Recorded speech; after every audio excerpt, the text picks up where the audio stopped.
And Alan Lacan will be very happy with what he's seeing out there. Good fire from the Red Force team to start. Yeah, Johnson Charles just going at a wild swing there, and Shannon Gabriel just uprooting that stump. Stump went a long way back though. This goes to show the pace at which he's bowling at here. He's been really fiery at the top of Shannon Gabriel. We've spoken a lot throughout this competition about his fitness. He certainly has shown up in this tournament. Played all the games with Trinidad and Tobago Red Force as well. And of course, Hams, it shows the difference between genuine pace and what we consider as fast medium. Because this is genuine pace, and you can see the difference in just 4 deliveries already. That's punch straight to that man at Cully. And yeah, as even in that game where Romario Shepherd was going all guns blazing, they brought back in Shannon Gabriel. He didn't bowl out in that game. He only bowled 9 overs. And even when he came, there was a drop chance. I think it was Darren Bravo was the man feeling on the boundary. So he created an opportunity, and he bowled really well around the bowlers that was getting licked. So even in those pressure situations, he showed up there as well. So really showing his worth here in this competition is Shannon Gabriel. That sliced away really nicely from Johnson Charles. Another boundary from Windward Island. So at the end of 2 overs, the score now 16 for 1. Successful over for Shannon Gabriel. Getting a bit of width on this one, just maybe back of a length by Shannon Gabriel, and then Johnson Charles with fast hands and no feet movement, slicing that over cover nicely for 4. So it's been a fiery start here, you have to say. An expensive over to start from Aki Lucene. That went for 10. Shannon Gabriel pegged the Windward Islands Volcanoes back with that wicket, but he still went for 6 runs as well in that over. So after 2 overs, 16 for 1, it really is shaping up to be a fiery contest here, Hamza, in the heat of Brian Lara Cricket Academy. Yeah, the sun coming out really nicely, and who would have thought that about just half an hour before the game started, we had, well, about 45 minutes before, we had showers, then we had the drizzles, very overcast conditions. I left home in a storm, basically, second time so far. And it was almost as though I was bringing the rains to Brian Lara Stadium, and that's a quick call there for Johnson Charles, as he's gonna be in some trouble here. And he's been given out, but horrible scenes here from a Windward Islands perspective. Johnson Charles, he is shocked as he finally makes his way up from the ground. Not a happy man at all, and that was not good at all from Windward Islands. As we can see there, Atene is just ball watching. Johnson Charles nowhere in that frame.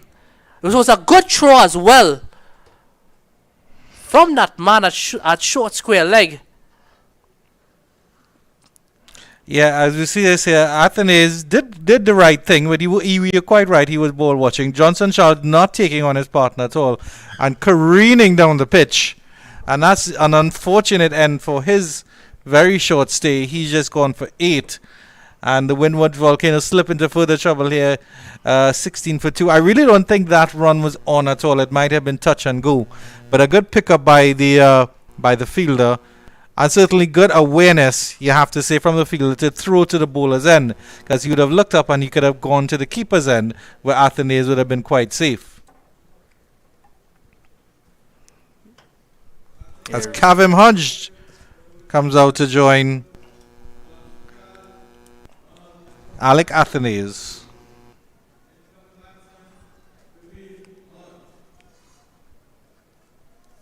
And these were the 2 guys who really had huge partnerships for this Windward Islands team. Remember, in that second game, Athenaeus would have made 140 and Hodge would have remained not out on 106. It was a good 100 at the Queen's Park Oval, but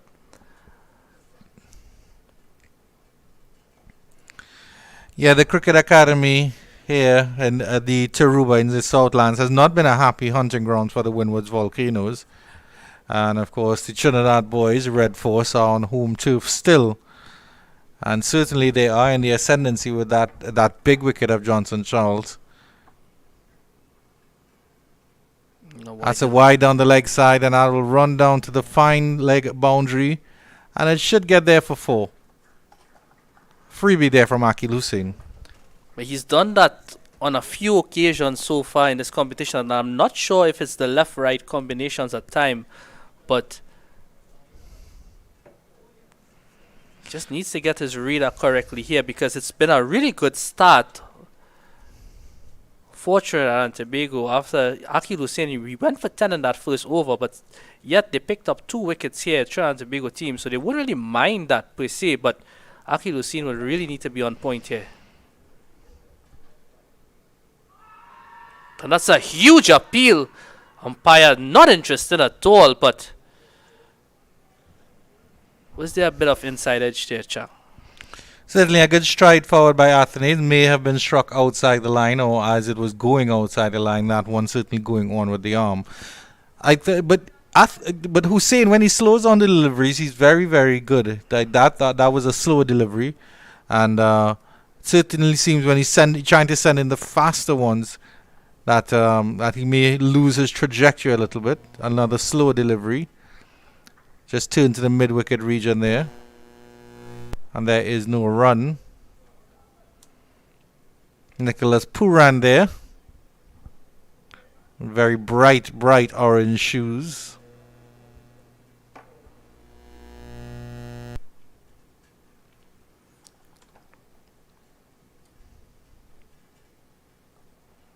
This one he turns and he's able to get the single down to fine leg. 2 umpires out in the middle, Jacqueline Sampson and Gregory Braffett, overseeing this game here for Windies cricket. Jacqueline Williams, my apologies.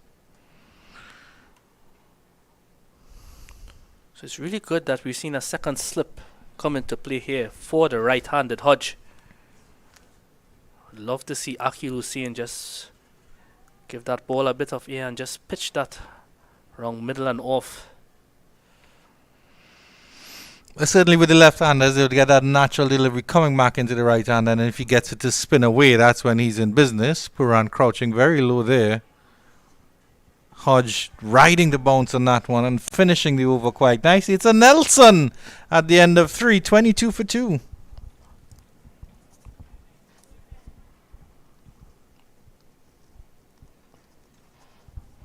Yeah, 6 runs coming off that Akil Hussain over, and 5 of those 6 was 5 wides. So we've seen a number of games where extras really separated the teams. Already 7 extras in this game, which is very poor from Hussain and Red Force's perspective. And he's already gone for 16, so he'll really want to settle down here. Shannon Gabriel is certainly turning up the heat from the southern end of the Brian Lara Cricket Academy.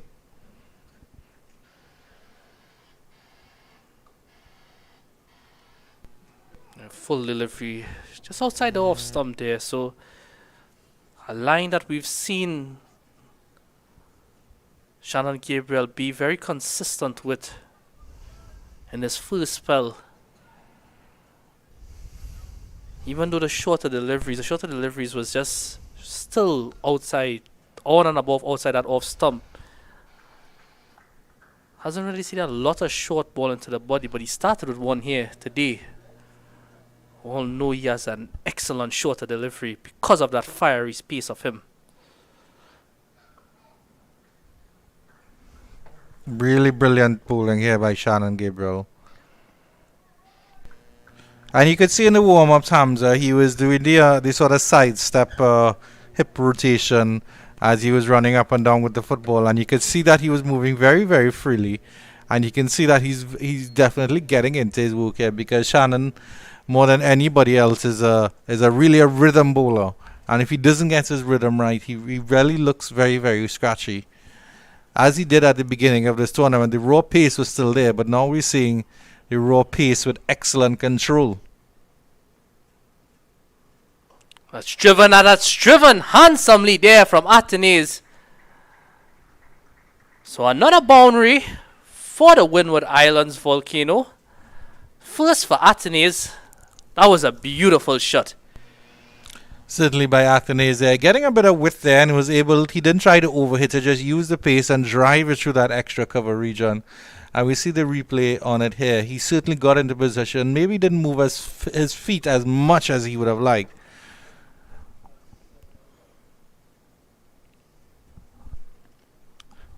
Our erstwhile director Ronnie Bikramdans will pull up that replay shortly for us. Or maybe not.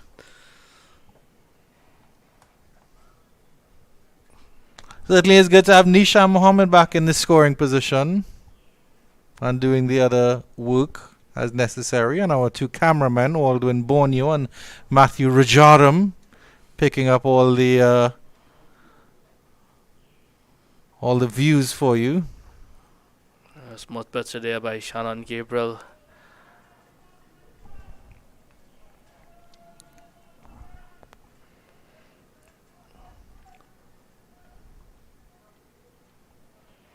That's really good by Athenes so far. He doesn't really look too bothered there by the pace of Shannon Gabriel so far.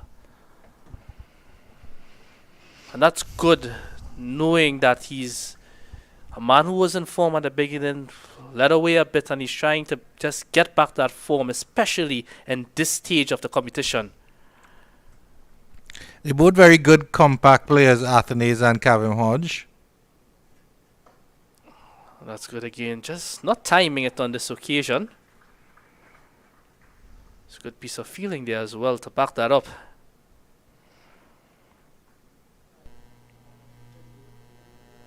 But Athenes just needs to find back that form that had him in such good stead at the start of this tournament. And it is there, he's a quality player. Kevin Hodge has proven himself as an all-rounder as well. And it certainly is an opportunity for both of them to put down another marker. As you can see, Shannon Gabriel just wiping that ball on that end. We were mentioning before, the outfield is still a bit wet, and we noticed it, how that ball slowed up from that cover drive earlier on in the over. So as the sun is out here, the ground will dry up, and expect the outfield to get much quicker.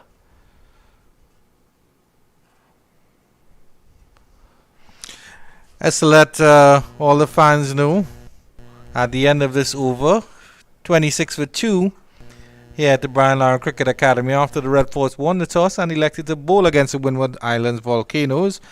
At the Queen's Park Oval in Port of Spain, Guyana were bowled out for 266, and the combined campuses and colleges in response are now 87 for 2.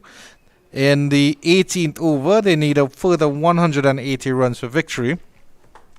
Now, it certainly seems that the way things are positioned in this group, whoever wins this game between the Red Force and Volcanoes will go through. And if certainly if Guyana Harpy Eagles beat the CCC, then they will certainly go through as well. So this is a winner-takes-all game here. At least, well, winner takes the semi-final all here, as Akil Hussein continues. Nicely covered by Hodge. So Dinesh Ramden is in at the wicket. Kyle Ripchan starting quite nicely with 21 of 41. Navin Bidesi 9 of 20. Gudakesh Moti already taking a wicket. Actually, Kyle Ripchan was retired, not out, so we'll have to get some information as to what happened there. Kirsten Kalisharan started quite well again, 32 of 25. Bidesi and Ramden are the not out batters in the middle. Jonathan Drake's falling for just 6.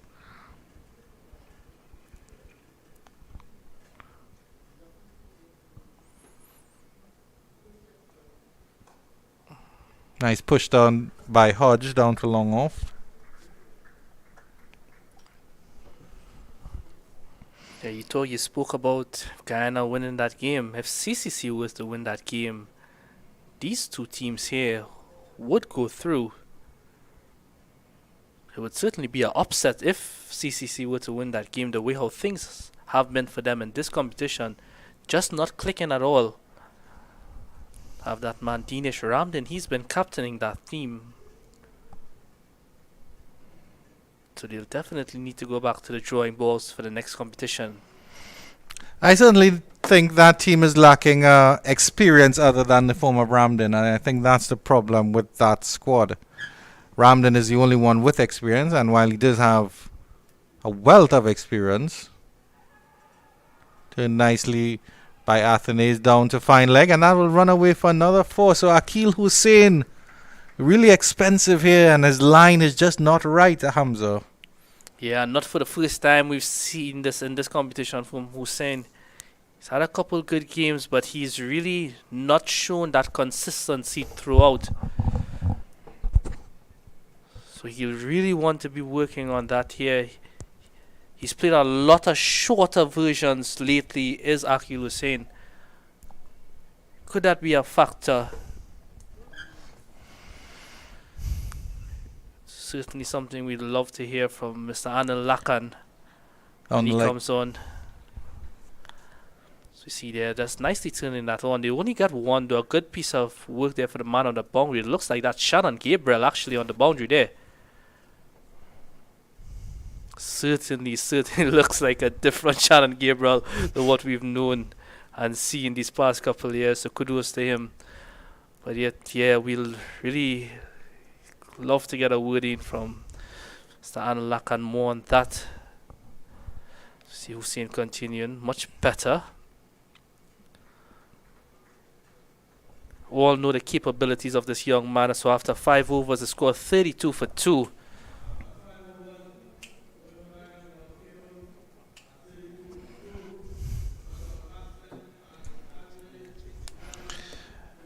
And I'll step away from the commentary, and Mr. Anil Lakan, aka Mr. Dungi, will take over for the next 5 overs with Mr. Hamza Mohammed.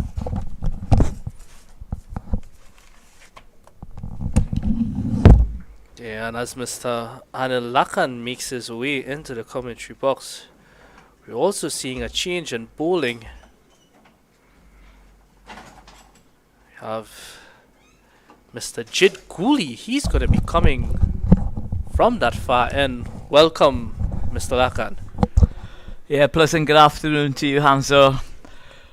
So just looking back at what transpired in the first 5 overs, the Windward Islands Volcanoes being asked to bat by the Trinidad and Tobago Red Force at 32 for 2. But, you know, I've been listening to you guys, and I must admit that Oh, so that's a good start there from Cooley, immediately beating the bat. yeah, and I must admit, Hamza, that it's a plan by Trinidad and Tobago to bowl Athenaeus on his pads. That ball went through skipper Nick Puran, that went down to the boundary. So it's not bad bowling, it's a tactical move from the TNT Red Force. So you've got to look at these permutations that exist as to what is happening outside in the middle. So there you have it, a bit more from the expert there. This is a good start from Cooley. So Jed Cooley getting his opportunity in the last game against the Guyana Happy Eagles, and in 1.2 overs he had closed out that innings for TNT Red Force, getting rid of the number 11 Clinton Pastano.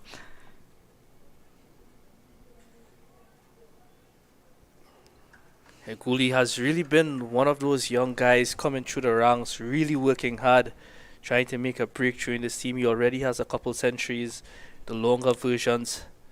Well, I honestly believe that innings that he played against the Guyana Happy Eagles, getting 50 odd, you know, really inked his name here, you know, to continue for a very long time in this Trinidad and Tobago Red Force setup. He has shown what a quality player he is, and he has also shown his ability when called upon to play that power innings. You know, he's got that in his armory as well. So, many congratulations to this young man. He has been working extremely hard, this Red Gooley, and it's great to see him Oh, is that a drop catch there? That's Sunil Narayan, that slip. I just have to wait and see there. But a good start here from Gooley.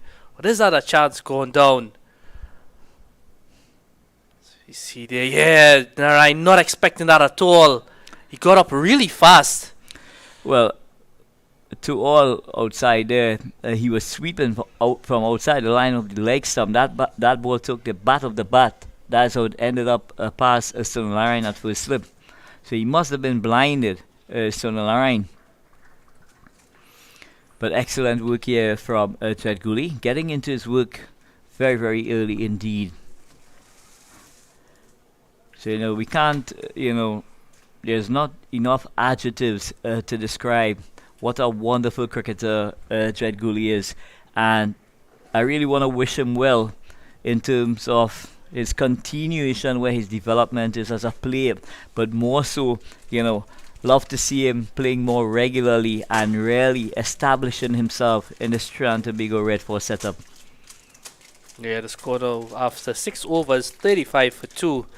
Just a slight recap on that innings where you were talking about. They would have bowled out Guyana for 182 in that innings, and he, along with skipper Nicholas Puran, they would have met up at a wicket at 88 for 4. So some 94 runs partnership there between the two. Gooley, he made 58 of 58, a runnable 58, excellent. 5 tower and 6s as well. That's the power game you were talking about. So just as I was alluding to earlier, you see Nick Puran is into that short backward square position there. And it's excellent. You called it. And no wonder we have you here on commentary, sharing your expertise with us as well, Mr. Adil Lakan. Excellent work there from skipper Nicholas Puran. That is almost as though this was pre-called here from the man himself, Mr. Adil Lakan. Thoughts on that? Well, just as I predicted, we were you guys were bashing Akil Hussain in terms of his line and length, but clearly the Trinidad and Tobago Red Force, they knew exactly how they wanted to bowl to the like of Alec Atenes, and they put the plan into place. Unfortunately, at the first instance, Nick Puran wasn't able to hold on, but this second occasion, he took a really smart catch, moving to his right and picking up that ball millimeters away from the ground.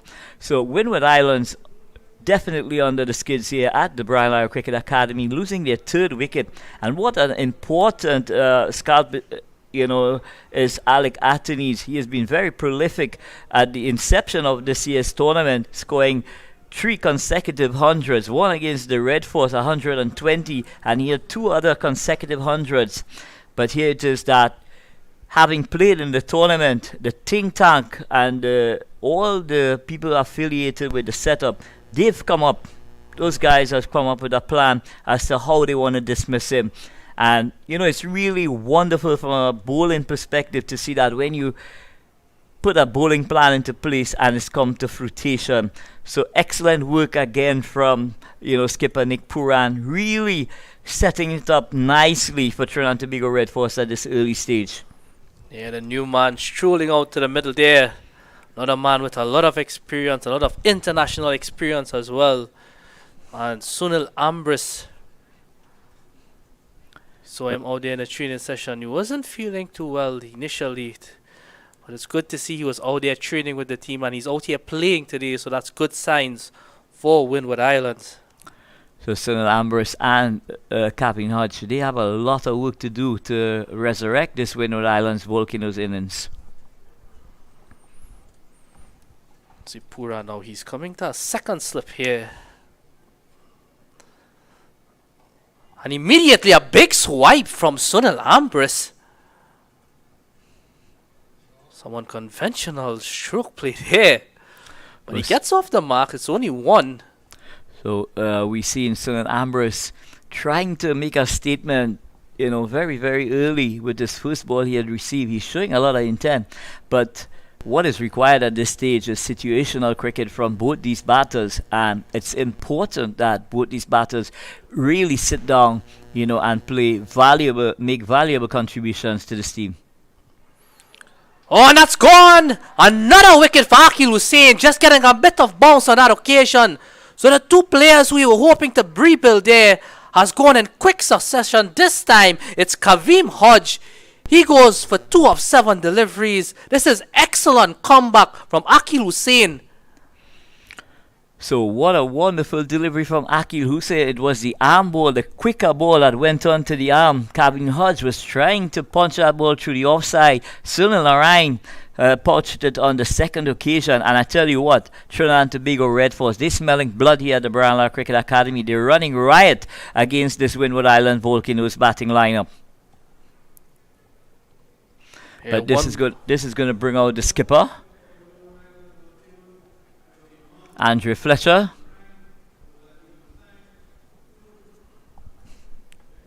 See, Andrew Fletcher to join Sunil Ambris. And if ever they needed a partnership, it was now with these two out there. We all know the big hitting of Andrew Fletcher, but it'll take a much more sedate innings here. He'll need to get into a partnership. We only had 6.3 overs being bowled. Score 36, or really losing 4 wickets. So when Trinidad and Tobago would have sent in Windward Islands to bat, this was definitely what they were looking at. Excellent from the Trinidad and Tobago team. So excellent teamwork there. Everybody working together to ensure that they continue to make inroads into this Windward Islands Volcanoes battle lineup. But Andrew Fletcher, he's a dangerous customer, and Trinidad and Tobago Red Force team, they wouldn't be taking anything for granted because he hasn't fired just yet. That's a huge appeal there, but umpire not phased at all. That's a little inside edge there. So he's off the mark as well, is Andrew Fletcher. So just as we were having this conversation, Hamza, Andrew Fletcher is due. He hasn't had a good tournament thus far, but he has the capacity on any day, to take any bowling lineup apart. And Trinidad and Tobago Red Force, they will want to send him back to the sheds as quickly as possible. No, that's much more like Sunil Ambris that we have accustomed seeing over the years. Yeah, very happy to defend that delivery on that occasion. So they just need, again, to just see things off it, but more importantly, spend time out there, displaying Fletcher and Ambris.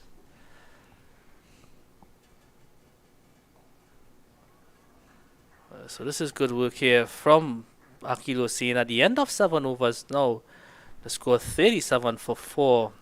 Excellent over there. Successful double wicket over. And this is why the likes of Akil Hussain is, so well, thought of around the West Indies setup, because he's got that wicket taking ability, and when he's on song, he's almost impossible to play. And we've seen with that double wicket in this over, he's really, really put a lot of pressure on the likes of Sunil Ambris, and I'm sure Andrew Fletcher, he would be trying his endeavor best to try and stitch a partnership together with the likes of Sunil Ambris. But I'm telling you, it's not going to be easy peasy here at the Brownlow Cricket Academy. It's going to be very, very hard work. And as we speak, the king himself is going to be brought into the attack here, no other than Sunil Narayan. So Trinidad and Tobago, they're smelling blood. Skipper Nick Puran, he's going for the jugular here. He wants to bowl out the Windward Islands Volcanoes here as quick as possible. And if Sunil Narayan could have an impact immediately,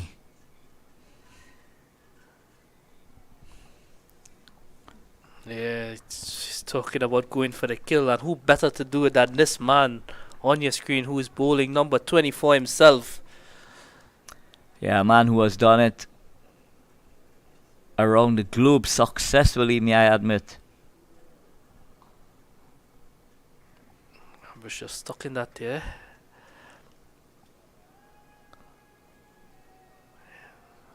So Narayan, a man who can move the ball both ways, same arm action, faster delivery, slower delivery. He has everything up his arsenal. Yeah, skipper Nick Puran ensuring that both Andrew Fletcher and Sunil Ambris doesn't get any easy runs. You're going to have to work very hard against the likes of Sunil Narayan.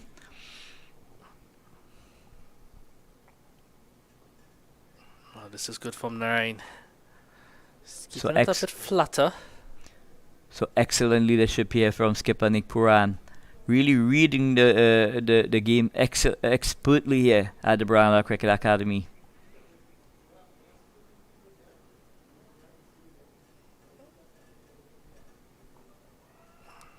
Fletcher looks like he wants to spend some time there, and which is good. Well, he hasn't had the production in terms of runs just yet in this tournament, and the Windward Islands Volcanoes, they will be looking forward to that. Oh, that's gone just over the man here, that slip. Looks like that man is Jason Mohammed, but they only pick up 2. Not the most convincing of cut shots there from the skipper. So Andrew Fletcher living dangerously during the early stages of the innings here. Trying to cut the likes of Sunil Narayan. It's not advisable at all with that ball, that delivery that he's got that could, really spun sharply back into the right hander. That cut shot is very well ill advised at this stage of this innings of Andrew Fletcher.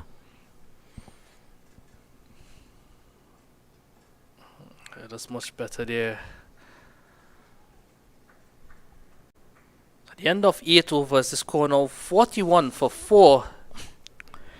So the scoring has been just around that 5.1 mark, which is excellent during the early stages of this batting power play.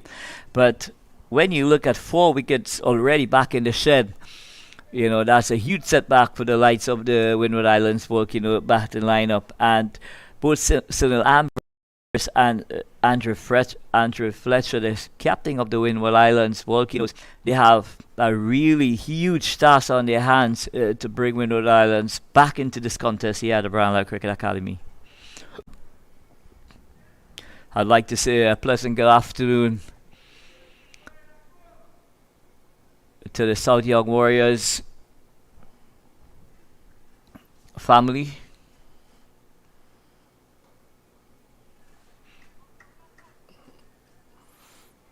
The 2 fielders out there. Man at deep mid wicket and a long one for Sunil Ambris. For Fletcher, it's a man at long off. Looks like a man at deep mid wicket there. So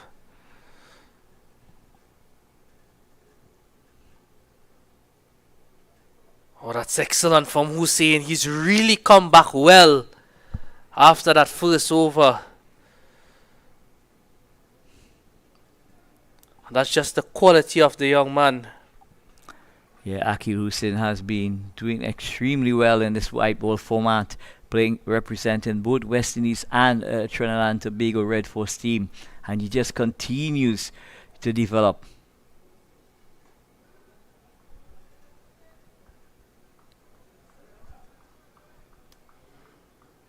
So another wicket here for the Trinidad and Tobago Red Force, and the Windward Islands would really be up against it here.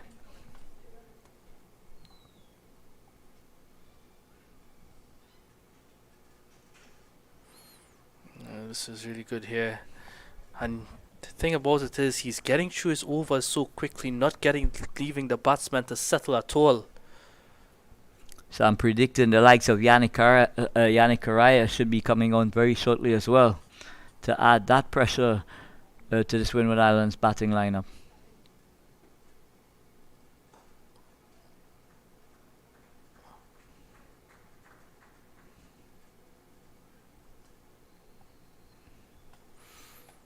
Conditions just improving here. It's really good.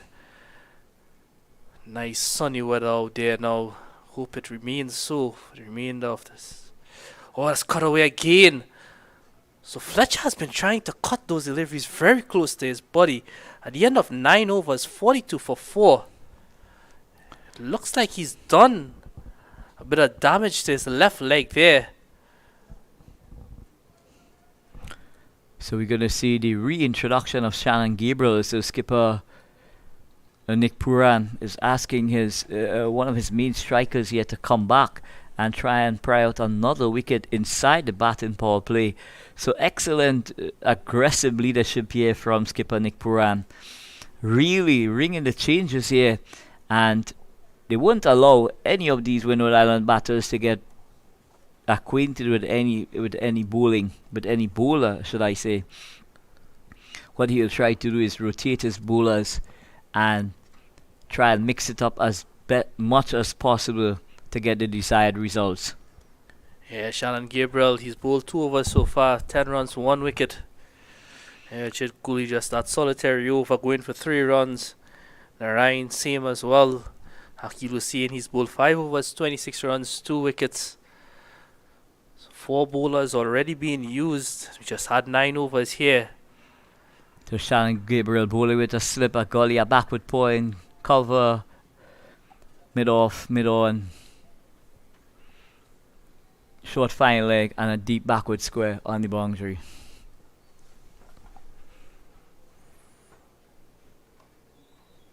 Yeah, and there's also that man, a third man there as well. So the 2 boundary riders inside this batting power play would be the deep backward square in position and the fine leg protecting that third man region. I mean the third man protecting that region. So Shannon Gabriel getting all the support that he needs here from skipper Nick Puran. Very aggressive in terms of his field placing. He's giving Shannon Gabriel every opportunity here to pry out another Windward Islands Volcano wicket here. So we've seen a change here. Jed Gooley is going to go into square leg, and the deep and the fine leg is now being stationed. Yannick Karai is picking up duties there at the fine leg position.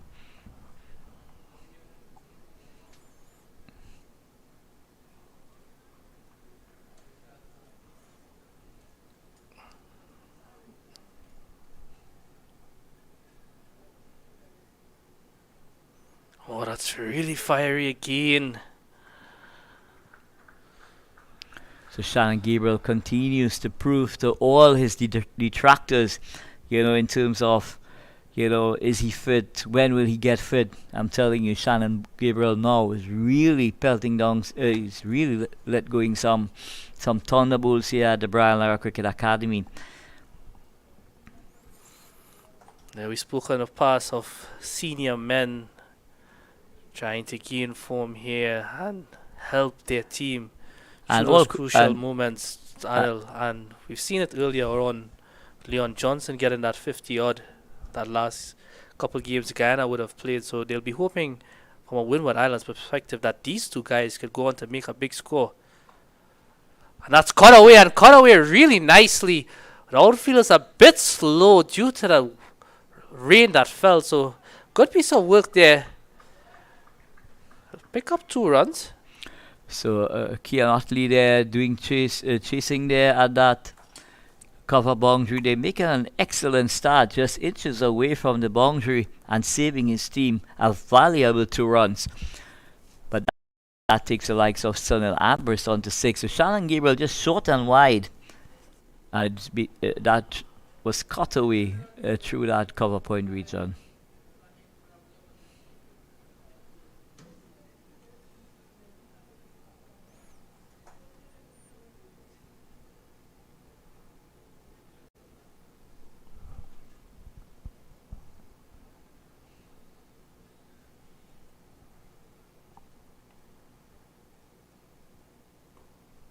This is really good, just squaring them up there. Shannon Gabriel back on target there, asking a lot of questions of Ambris there, testing his defense. And what I really love about Shannon Gabriel is that he's really testing the defenses of both Andrew Fletcher and the likes of Sunil Ambris. He's bowling wicket to wicket. He's getting that ball to shape out just a tad, which you would expect would not last, you know. But whatever is on offer, he's really trying to get as much out of this new ball as possible. Oh, that's pulled away nicely. And that ball raced into the boundary there. The fielder didn't have much room to move to get a delivery, but that ball was like lightning there. So a good boundary from Sunil Ambris. He came out looking really aggressive from ball one, and he's not going to let the pace of Shannon Gabriel bother him here at all. So Shannon Gabriel just missing his line there a bit, and Sunil Ambris pivoted into his wicket and got a lot of bat onto that delivery. Got it fine as well. Yannick Correa at that fine leg position weren't able to hold it in.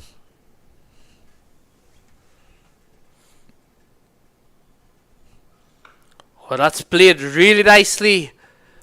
It's got high in the air, and it will just trickle into the boundary. So back-to-back boundaries here for Sunil Ambris to end the 10th over. The score now 54 for 4. And with that, I'll welcome back Mr. Andrew Chang. So what a wonderful lofted drive from Sunil Ambris there, taking Shannon Gabriel down for a maximum.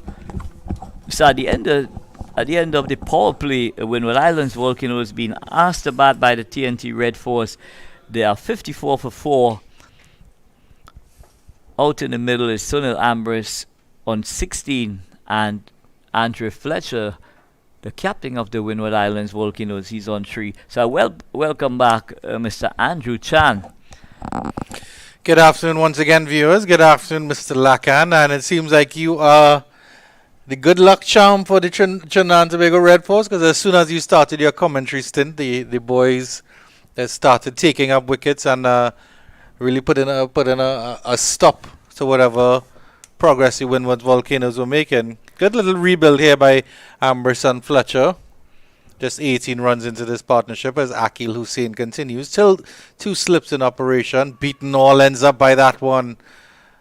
Fantastic delivery, just touching down and turning away just maybe a little bit. Akil Hussain continues to wheel away here at the Brandon Cricket Academy, asking a lot of questions of skipper Andrew Fletcher. So we look at the replay here. Just touching down between middle and leg and just punning past the outside edge. Back live again, and Hussain is beating that outside edge of Fletcher. That one maybe going in a little fast, a little bit of zip there to Amir Django behind his thumbs. So he started off very expensive, Akil Hussain. His first 2 overs going for about 16 runs. Ever since then, he's really got into his groove with the help of some excellent slip fielding. He has 2 wickets in the column as well. Back is Fletcher for this one. And he gets a drive and he gets a single. So I wouldn't really say that Akil Hussain has been, expensive. What I would say is that Akil Hussain is being used by his skipper Nick Puran in a very attacking option. And what has happened is that you look at the manner in which they got Alec Atenis out.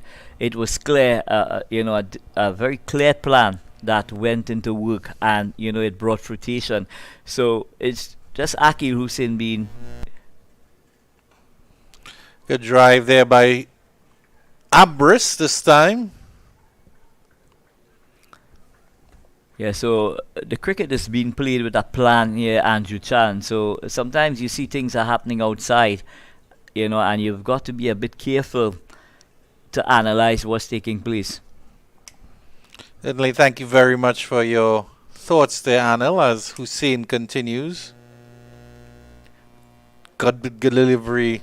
Fletcher now just jamming his bat down on that one. Maybe an arm ball coming through a little bit faster.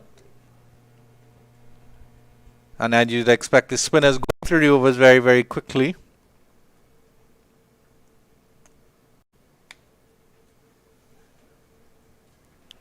Bit of an outside edge there to end the over. And at the end of 11, the Windwards Volcanoes 56 for 4. So the Windward Islands Volcanoes, they're losing the toss and being asked about by the Trinidad Tobago Red Force. The Trinidad Tobago Red Force team has been excellent in this batting power play, prying out 4 top order batters from the batting lineup. And at this stage of the innings, it's just about being patient. Andrew Chan, the TNT Red Force, they're not going to blast out the entire team, in every over. They're not going to blast out wickets. So what they're going to be very patient. They're going to be working towards, what their plans are to each specific batter, and just remain patient and not give away, those boundary balls. Sunil Narayan will continue his first over, just going for 3 runs. Shannon Gabriel came back in for, I think it was 1 or 2 overs, and he's been taken out once again. But certainly the Volcanoes have the 2 batters in the middle here who will do the business for them if they need it done. Turned into the leg side. Puran is very, very quick there at short mid-wicket. Sends that fire back into Amir Jangu, and there's no run. So Nick Puran ringing the changes here out in the middle of the Brown Cricket Academy here. Again trying to turn that delivery is Ambris, and there's no run. Now, at least on the Volcano side here, Anilakan, they do have a lot of time left in the game. It's still just the 12th over. So the bit of effort, this one is pushed up to mid-off, and there is a quick single, finally getting a single from a Narayan delivery. And Narayan will have 3 deliveries at the Spiceman. So certainly these 2 batters out here have to do the business here, because Windwards Volcanoes lower order really not doing much of a job with the bat. And then of course the options that the Red Force have in terms of bowling really are quite a varied and good bowling attack. Yeah, so they have a lot of variation in their bowling armory as a Red Force. But skipper Nick Puran ensuring the likes of Andrew Fletcher does not get away. And if TNT Red Force were to pry the likes of Andrew Fletcher now. Last delivery from Narayan for this over, and he goes for just 1 run in the over after 12 overs. Windwards Volcanoes playing Sunil Narayan very, very carefully, as you'd expect, 57 for 4. So basically in a 50-over contest with the likes of Sunil Narayan playing in any 50-over team, what they normally do, the think tank of the teams, they normally will cater to score anywhere between 20 to 25 from his 10 overs, and they would ideally want to not allow him to pick any wickets. So it's basically looking after the other 40 overs to get that score that you would really look to set yourself up as a team. Akil Hussain will continue from the northern end of this ground. And I would like to ask you for an insight on the relationship between Akil Hussain and Kari Peer, because they're very similar bowlers in terms of their actions, as Hussain comes in for this first delivery. And that one is tugged down to long on by Ambris. So they're both similar left-arm spinners, both sort of competing for the same position, and they're also friends as well, close friends. So, well, I know they are very good friends, and they both extremely talented left-arm orthodox spinners. It's unfortunate that the likes of Kari Peer, is out of the team, but that's just the composition of the team. Sometimes hard decisions like that have to be made, but both these left-arm orthodox spinners, they've both represented West Indies, and they're both very highly talented indeed. And certainly Akil Hussain in the ascendancy in terms of his call up to West Indies, almost a regular in the white ball sides. Kari Peer knocking on the door continuously. So Kari Peer is the kind of young man who works extremely hard at his game. Does a lot of work in practice, both physically and with his technical stuff. So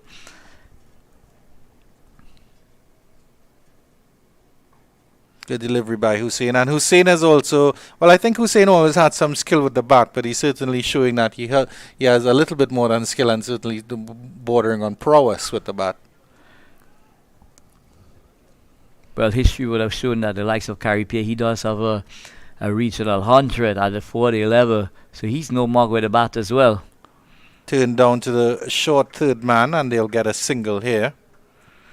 Ambris. Akil Hussain continues to just get a hint of spin here. The ball is just biting a bit here because there's still the possibility of a little bit of preparation moisture on that pitch, and he's getting that ball to fizz past the right-handers off stump. This one, Fletcher turns this nicely to mid-wicket. They're pushing for 2, and they'll get it quite comfortably. Well, it was a bit tight there. Good pick-up and throw by that fielder on the mid-wicket boundary. But Fletcher is very fast between the wickets, and he was running to the danger and was able to get in comfortably. So both Fletcher and Sunil Ambris, they're very quick between the sticks, but Kian Otley did a magnificent job covering about 20 meters to his right to ensure that that third run was known. And last delivery of Hussein's over is a good one. Asking questions here, almost squared up Fletcher, almost getting him to spoon one into the offside. And at the end of 13 overs, it's very sedate here. The Red Force, you'll have to say, in control at 62 for 4. The Windwards Volcanoes after being asked to bat. So Windward Islands losing the toss here and being asked to bat by skipper Nick Puran up to Trinidad Tobago Red Force continues to put a lot of pressure on the Windward Island batters, and Sunil Narayan working in tandem with Akil Hussain is doing a wonderful job. Narayan continuing. This one is driven up to long on by Sunil Ambris. And he'll feel very happy about getting a run off the first delivery of a Sunil Narayan over. So pitched up delivery from Sunil Narayan. This ball is just punched down to long on for a single. Fletcher, the back of a length, guided down into the gully region, and there is no run. So Ambris attempting an impossible single there. Andrew Fletcher had to really scream at him. Certainly don't want to lose another wicket via the run-out route. The Windwards Volcanoes beaten all ends up there. Excellent take by Amir Django behind the stumps. So we're just looking. It's the one that goes the other way.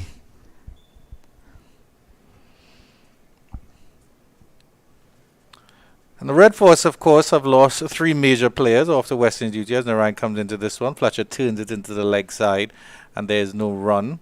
And in the form of Joshua De Silva, Jaden Seals, and Anderson Phillip, what's the feel in the dressing room now with those 3 players gone here?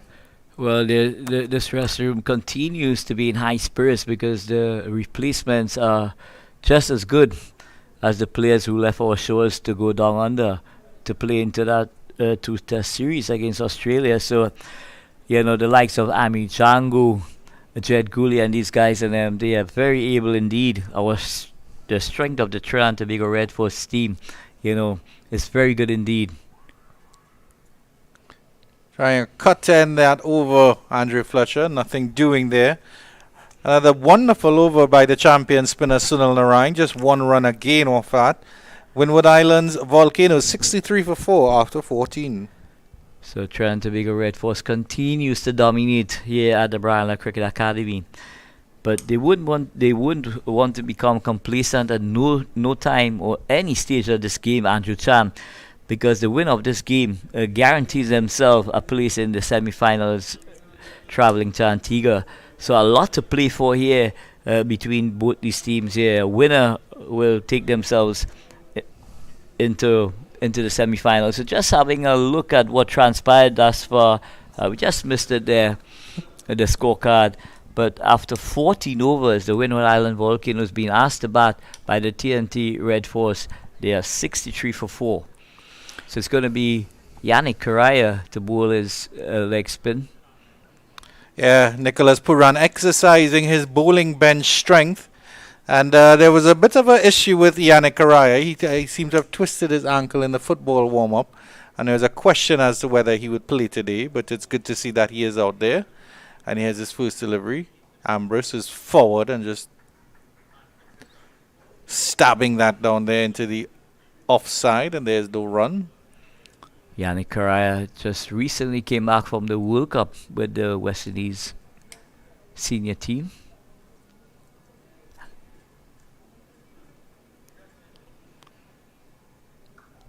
This one is a nice drive off to cover by Ambris. Ambris looks quite comfortable here. He's run a ball 22. Very good given the circumstances. And of course the quality of bowling that he's facing. Yes, and Ambris continues to dominate the regional competitions, but whenever Trust gets that opportunity at the West Indies level, he just seems to be out of depth. Certainly a big step from regional up to that test level. Ambris is screaming down the pitch for this one. And he apologizes to Fletcher because Fletcher was not going anywhere for that one. Just dabbed that one into the offside. Ambris was halfway down the pitch. So Terence Hines moving smartly in there. This one Fletcher gets an outside edge. This will run down to third man. Nicholas Puran is after that. But a little bit of a moral victory here for Yannick Correa, but gets an outside edge and Fletcher gets 4. Yeah, so Fletcher just poking at that ball there outside the line of the off stump. That it's a leg spinner there, just taking the edge. And had it been a gully in position, Andrew Chan, that would have fallen in his lap very, very easily indeed. So possibly Nick Puran could look at the option of getting that additional fielder at that gully position there when Yannick Correa is in operation. Fielder out at cover and mid-wicket. The two fielders outside the circle as well at long off as he drills this one to wide long off Fletcher. And will come back for a second as Mohammed comes around. There's also a fielder at long on as well.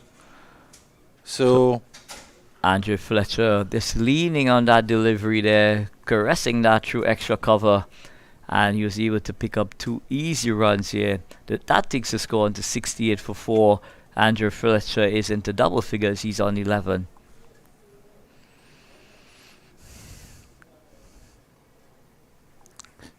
Bit of outside leg stump line there, turning back into that leg stump line, and Fletcher is able to work that away for a single at the end of 15 overs. The Windwards Volcanoes 71 for 4. Some final comments from Mr. Anil Lakan before he vacates his warm seat for the dulcet tones of Mr. Hamza Mohammed. So Sullivan Ambris and Andrew Fletcher has gone about the repair job extremely well, adding an invaluable partnership of 33 thus far, and Windward Island Volcanoes will want them to continue for an extended period of time.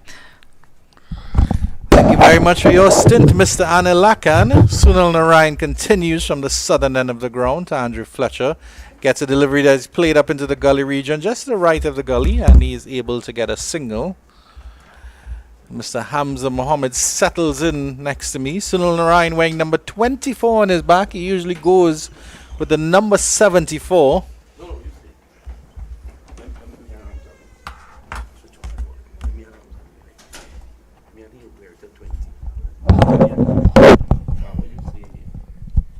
Well, I'm going to finish this over then. Cut by Ambris into the point region, and there is no run. Good afternoon, Mr. Hamza Mohammed, and how are you feeling? Yeah, good afternoon, Andrew. Just went and got a bit of water. I'm feeling a bit refreshed right now. Lovely, lovely, lovely. Yes, keep that water flowing. Ambris flicks this one into mid-wicket, and there is no run. Yeah, some really good weather conditions. I walked outside there for 2 minutes, and I was telling Mr. Lakan that he's the lucky charm for the Red Force, because as soon as he started commentating, they got a stranglehold on this game. This one is stabbed down by Ambris, just bringing his bat down on one and dribbles into the mid-wicket region, square leg region for a single. So Anil Lakan, certainly the lucky charm here for the Red Force, in addition to his coaching duties. yeah, Sunil Narayan, what's important right now? That's cut away really nicely. Man, at backward point here, but what is really important from the Windward Islands perspective that Sunil Narayan has bowled 3.5 overs. Yes, he's gone only 8 runs, but he hasn't picked up a wicket as yet. It's very important that these two batsmen, they just continue in this rhythm. Yes, Narayan was always going to cause problems. Last delivery of Narayan's 4th over. And he stares that down into the gully region, and there is no run. And at the end of 16, it's 74 for 4. Some comments from Mr. Hamza Mohammed before Mr. Vinud Mamchan replaces yours truly. Yes, Narayan continuing nicely here again. So it's going to be very interesting.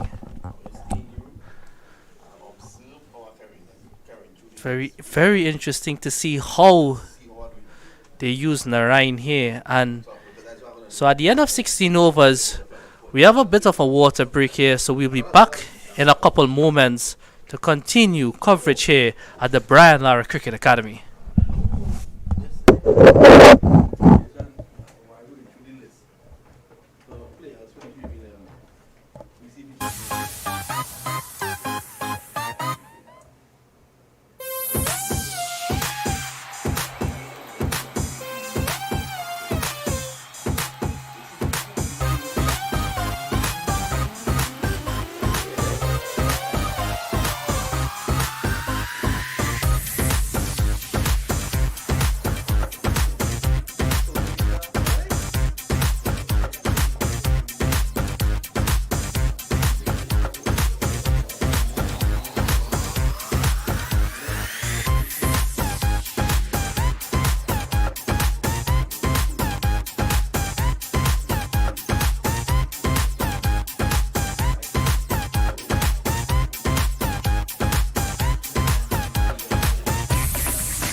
No, but I want all the fellas to get better and better and better. Okay.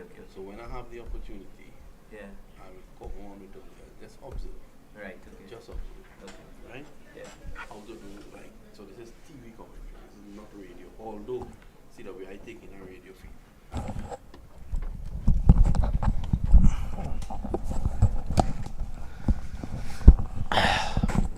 Thanks a lot, Andrew Chan, and welcome back to the action at the Brian Cricket Academy. And after the first water break, and a water break is so essential in this sort of climate, it's been very wet in Trinidad and very hot at times. As I say, good afternoon to Hamza Mohammed. Yeah, it's a term we use as the bipolar weather here. Really, really mixed weather conditions, but it's good that the cricket is playing, and that's Good what matters. delivery and giving that one some flight. Good loop. Asking Fletcher to drive without license. And with the purchase on this track here, Hamza, it's always going to be a a dangerous preposition with 2 slips in place. That gives it away, really. This time he starts 2 straight, and the experience there of Fletcher, not trying to hit it too hard, but timing it just slowly enough, getting it away just slowly enough from him so that they could have gotten 2, because the fielder down at the boundary, which it seems to be Terence Hines, down at deep backward square, he's right back on the boundary. Correa, I think he just needs to. It's not a bad line.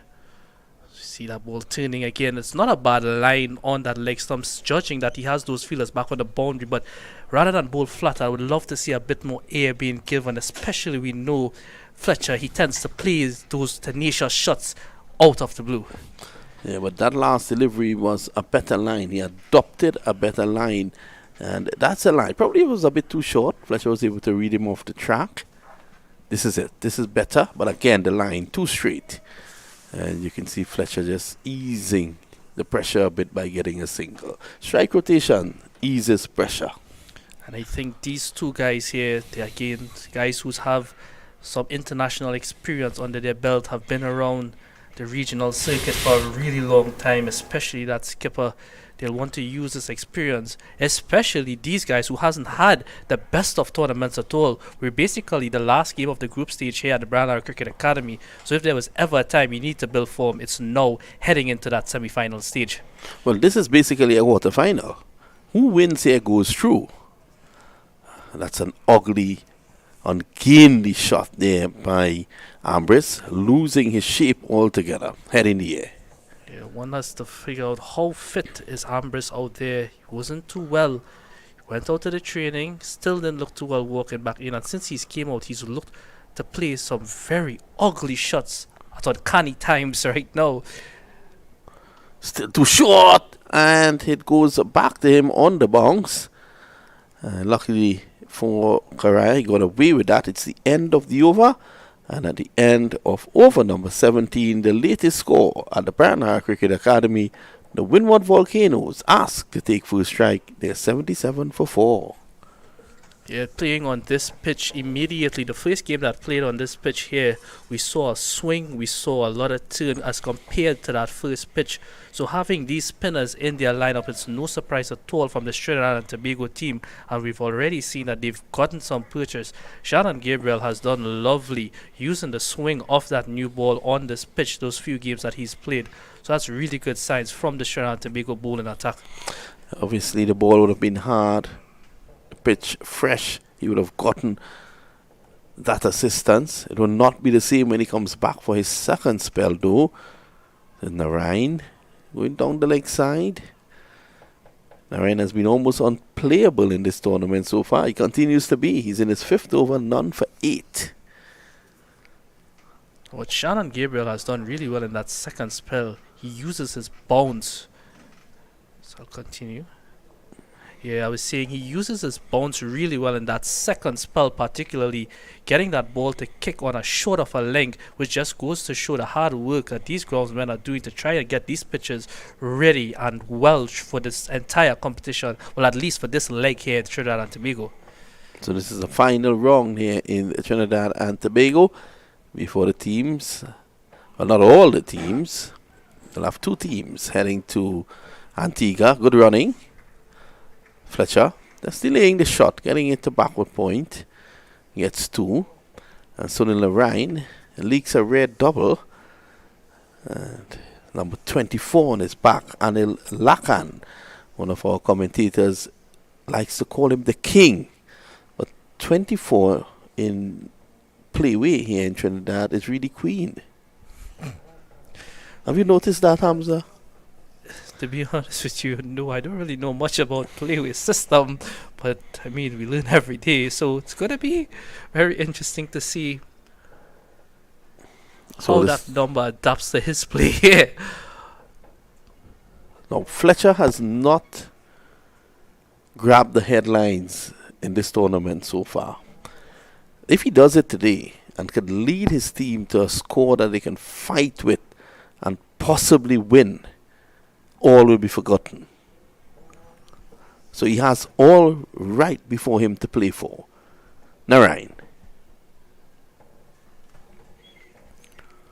Since he's come out there, he's really showed some patience, and that is exactly what the Windward Islands team need. It's a good sign from their perspective, but Sunil Ambris on the other end, he's really played some very uncanny shots out there, especially in the circumstance of the game. So with Fletcher batting, it's probably just a cool head talking to him to get through this period and go to the end. But if you look at it, 23 from 26, he's injured, and more often than not, injured players tend to go after the bowling because it makes up for some other deficiency. Could be running between the tracks.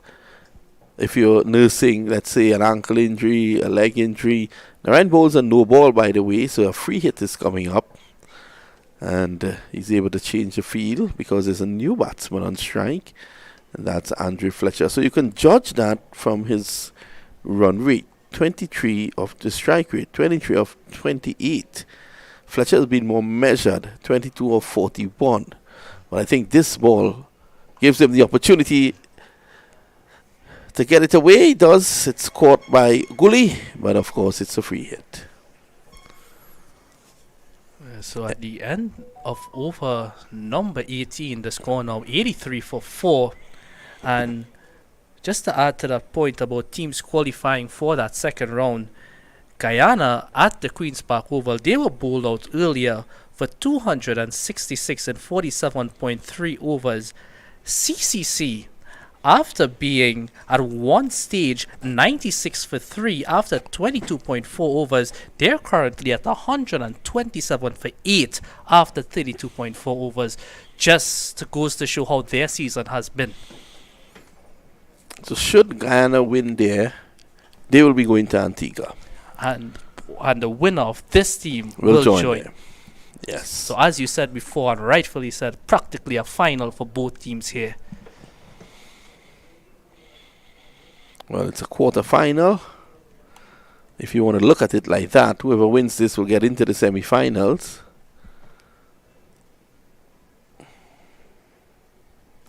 $18 overs gone, 83 for 4.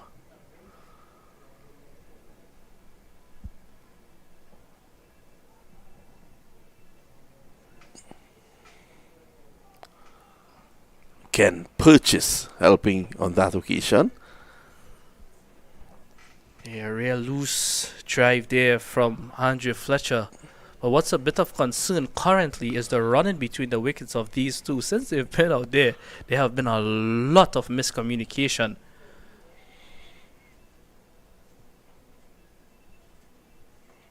Excellent delivery. Fletcher can't come forward or back. He just hangs back. Plays it off the pitch. So he's reading him off the pitch. I've noticed a change in the bowling action of Carrier. Let's have a look. It seems to come down from a higher release point. Ever since he got into that senior setup with the West Indies team, Roddy Eswick might have spoken to him. He releases from a higher point, so he gets that little extra bounce. And when Anil Lakan comes back in shortly, he will go further into that. Yeah, the Windward Islands team, they just shuffled a bit with their batting order today. It didn't really work out in their favor. They lost 4 early wickets. Thus far, this partnership has been doing really well in consolidating that. Again, you can see Ambris. He's not going to hang around. He's going to play his shots. It provides an opportunity for TNT.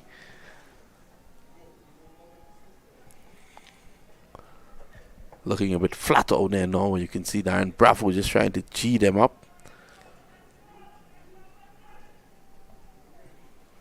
Good line.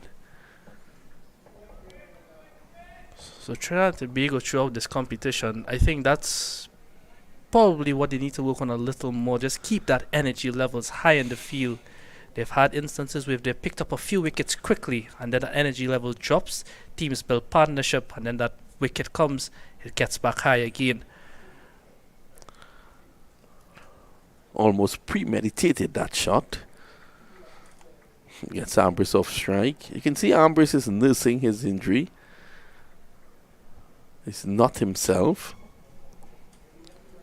At the end of 19, the latest score at the Brown Cricket Academy, the Volcanoes are 85 for 4. Yeah, partnership 49 currently. So good little rebuilding stage here from the two senior batsmen, but some nervous times so far for Sunil Ambris, and again, probably because he's not 100% out there. Certainly showing in the way that they've been running as well. Maybe what would have prompted that change in the batting lineup as well. Maybe would have been hoping that he could have gone out there and just go all guns blazing, especially since they would have been in that power play over when he came out. But importantly for them, he's still out there with the captain. So Terence Hines gets his first opportunity. Comes from the southern end. It's pretty still out there. Not very windy, as we have grown accustomed to in the afternoon period here at the Brown Eye Cricket Academy. You look across to the apple trees and hardly any movement.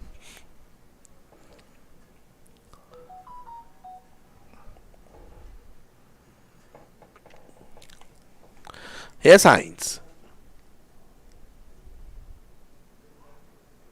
Starts with a wide. So Terence Hines earlier this year would have played in a couple of the Dream 11 T10 competitions. He had a good outing, but what he needed to work on, he bowled a lot of wides during that competition. Between those wides was just perfect from him. So if he can work on that, he started here with a wide. So what he really needs to go back to the drawing board and correct that. But in that competition, he bowled a lot from the commentary end, and he was getting the ball to move away a lot from the left-handed batsman, and he drifted really plenty on that leg stump to the right-handers as well. So he would be hoping for his perspective as well as the Trinidad Tobago team as well. He'll want to stay into the setup. There's a lot of players just knocking on the doors, waiting to grab their opportunities. So when you get it, you just have to take it and go with it. So he'll be looking to get a good performance here for this team.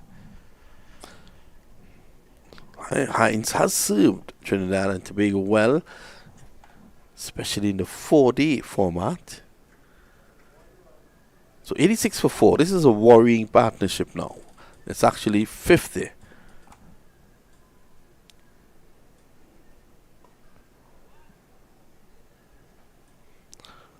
Yeah, he's one of those bowlers who doesn't seem as a very quick bowler, but through the air, he uses a lot of shoulder power. He runs up nice and smoothly, very gentle run up, but he's a lot more quicker than you expect, is Terence Hines.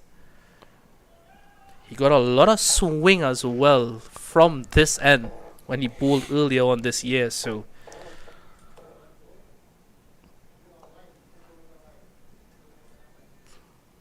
but I mean, it's a different ball game altogether here.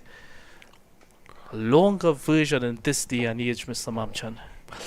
Yeah, and when you go to a 50-over game now, it seems like a test match, because we have been fed a diet of T20 cricket, T10 cricket. Speaking about T10, the Dream 11 starts a couple days after this tournament ends, and there'll be 14 days of cricket consecutively here, edged, and it's going to bring a welcome boundary. Just pushing out, and Hines finding the edge, 4 runs. Yeah, a boundary there against the run of play. It wasn't a bad delivery at all, but it just goes to show how nicely the ground here at the Brian Lara Cricket Academy is drying up, and the outfield is getting a lot more quicker. So a welcome boundary there for the Volcanoes.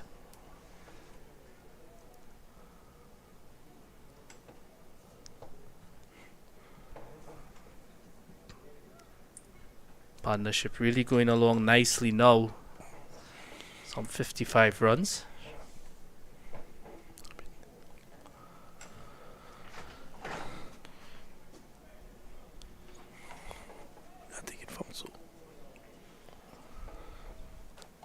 So the Ambris is on 26. Andre Fletcher is on 28.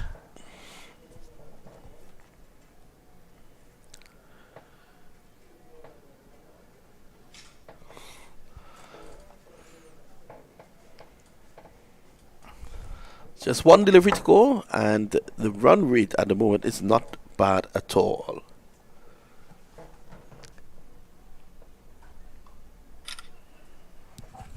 Take it back, take it back, take it back.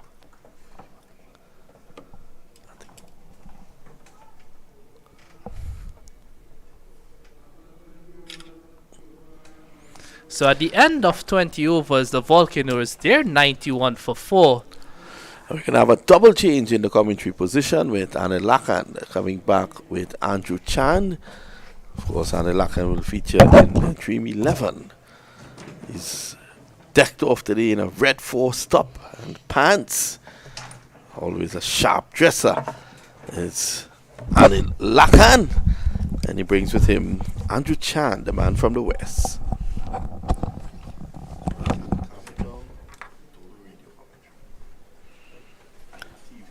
So excellent recovery here from the Windward Islands Volcanoes. Both Ambris and skipper Andre Fletcher stitching a partnership of 55.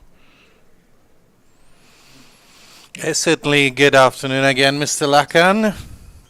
Your Red Force boys are doing quite well. I don't know what you're doing with them on the training field, but they're certainly up for this game today. Well, Andrew Chan, this game is a virtual final, if you ask me. Winner takes all. So there's a lot on offer in terms of what's at stake. Karaya continuing from the northern end of the ground. A nice drive to the extra cover region. The fielder coming around will pick that up, and there is just one run. So this partnership grows to 56. And the Windward Islands, after a stuttering start, you have to say, Mr. Lakan, are progressing quite nicely. They're definitely putting up a fight here. Just before the quarterway mark, we're into the 21st over. Karaya doing well so far. Fast action, and that one is a fast delivery outside the line of the off stump, and Fletcher was flirting with that one, feeling for that one, putting his bat out to dry like a pants on the line. Anil Lakan. So excellent bowling from Yannick Karaya, asking a lot of questions and how well his bowling has developed. Fast arm action, and Fletcher jabs the bat down on this one. No run. Nicholas Puran marshalling the troops there from short extra cover. He's an excellent outfielder, Nicholas Puran. I mean, of course, you expect keepers to be good, but he's very good without the gloves. Excellent fielder.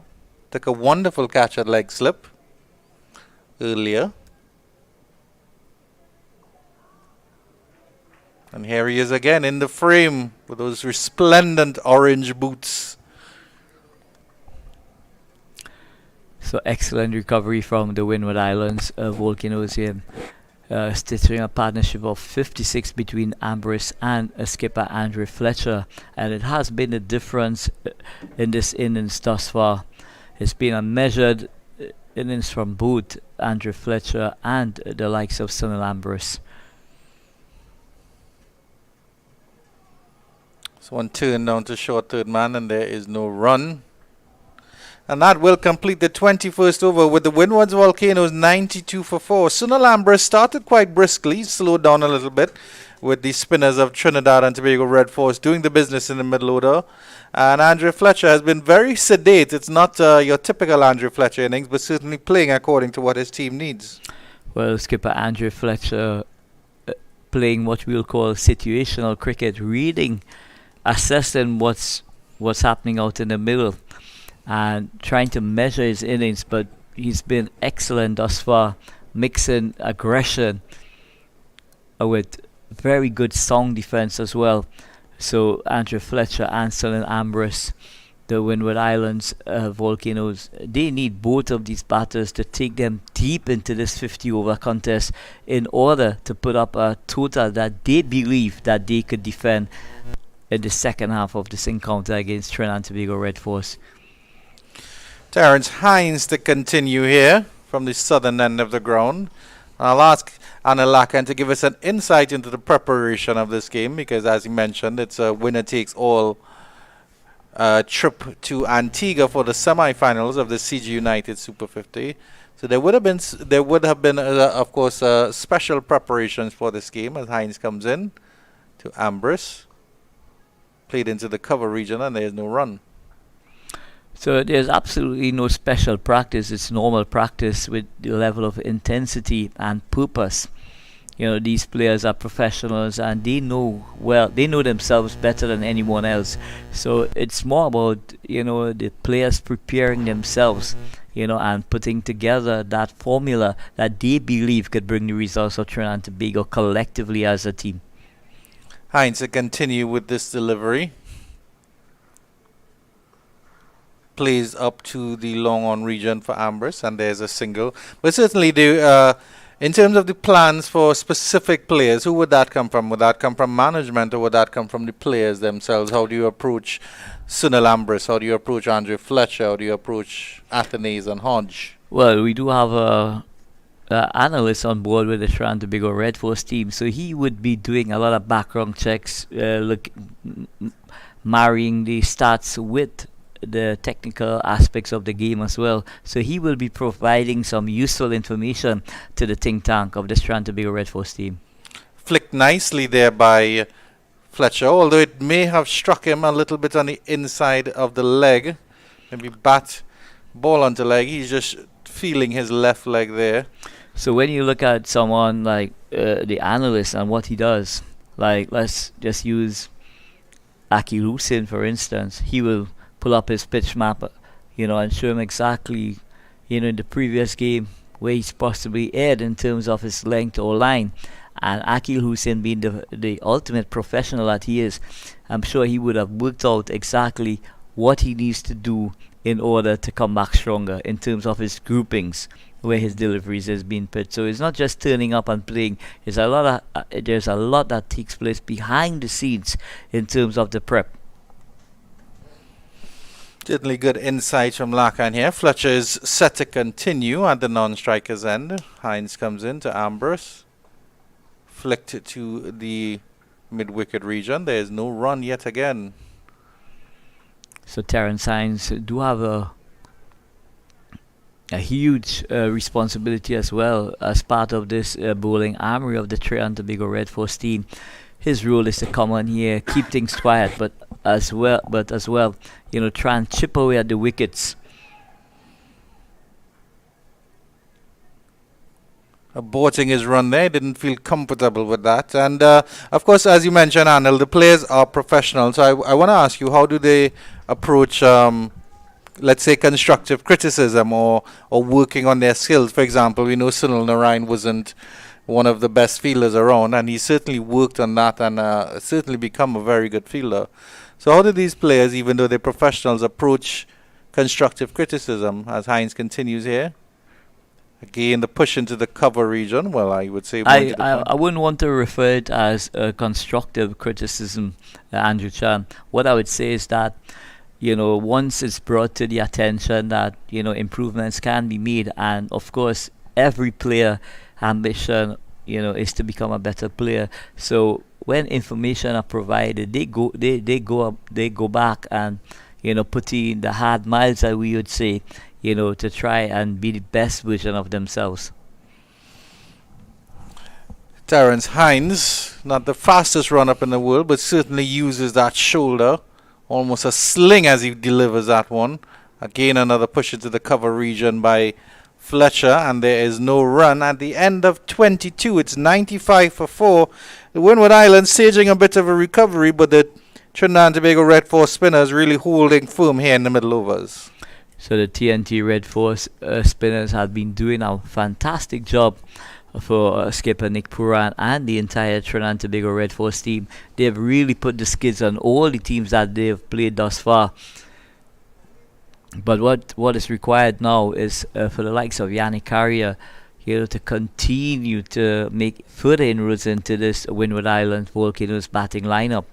And with the dangerous Andre Fletcher, the skipper of the Windward Islands team, still out in the middle, skipper Nick Puran and this entire team, they'll be very wary of his presence out in the middle.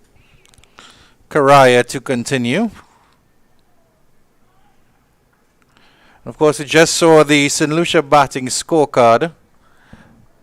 It's a good starting attack here from the Red Force, but of course they would consider that not much batting to come. Just Justin Greaves and Tevin Walcott in terms of the recognized batters. Tevin Walcott, the wicket-keeper batsman. Justin Greaves, the all-rounder, both from Barbados. So certainly this is a partnership here the Red Force would want to break, and Alakan, you have to ask the question, like, how are they going to break it? Where do you think the X factor is going to come in today? Well, it's not a matter of having an X factor. It's all about being patient and working away in terms of your plans against the various batters. All right, to continue.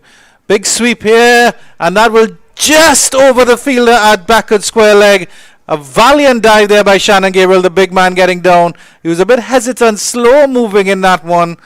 Stepped outside the line, Ambris, and tried to sweep that one. Didn't quite get the connection on that. Good attempt there by Gabriel. Yeah, excellent attempt there from the big man, Shannon Gabriel there. Making a valiant attempt indeed, to take that catch.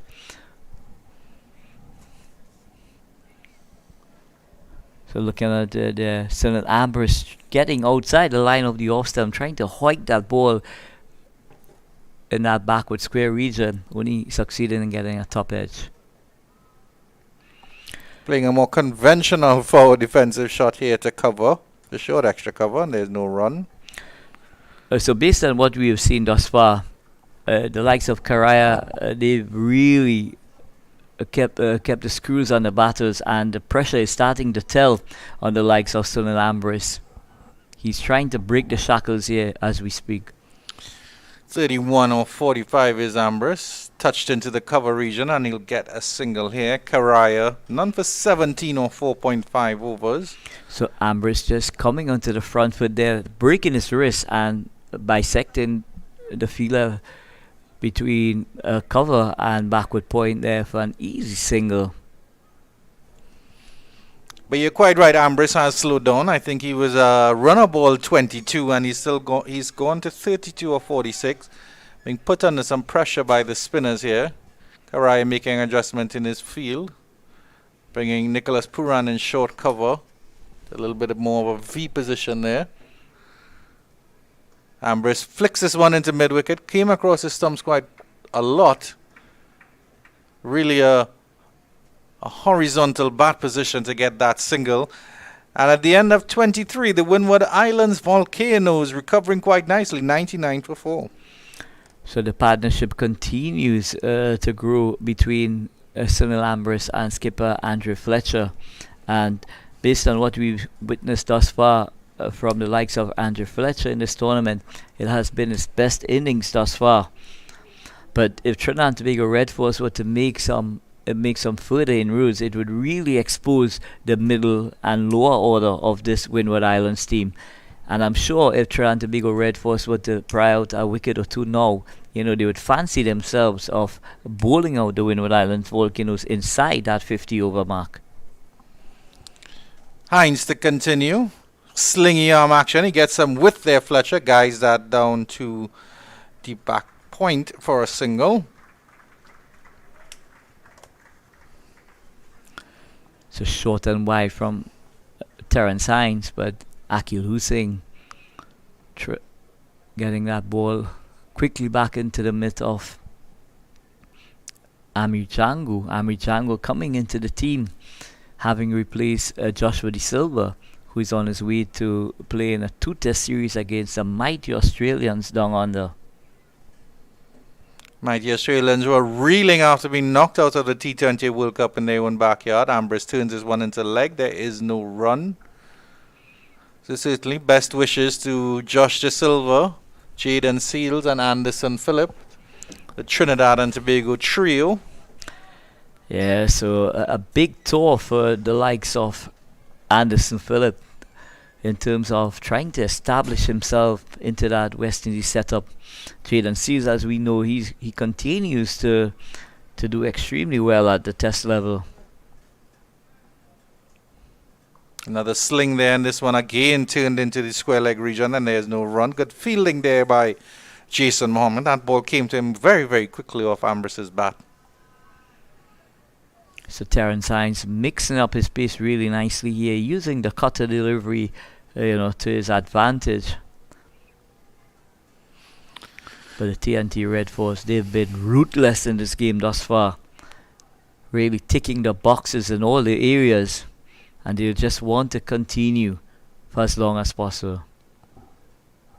Hines to continue. Good delivery. Played back up to the bowler. There's no chance of a run. And before this game, I'm certain the team Red Force would have set a target of how much they wanted to limit the Windward Islands Volcanoes to. As we see some good camaraderie here. Jason Mohammed tying the shoes of Sunil Ambris. Well, one will have to take into consideration as well. Before the start of the game, both teams would have tried to do their early assessment of what type of surface this is at the Brian Cricket Academy in terms of Hines to continue. Cut. Lovely dive there by that fielder at short gully.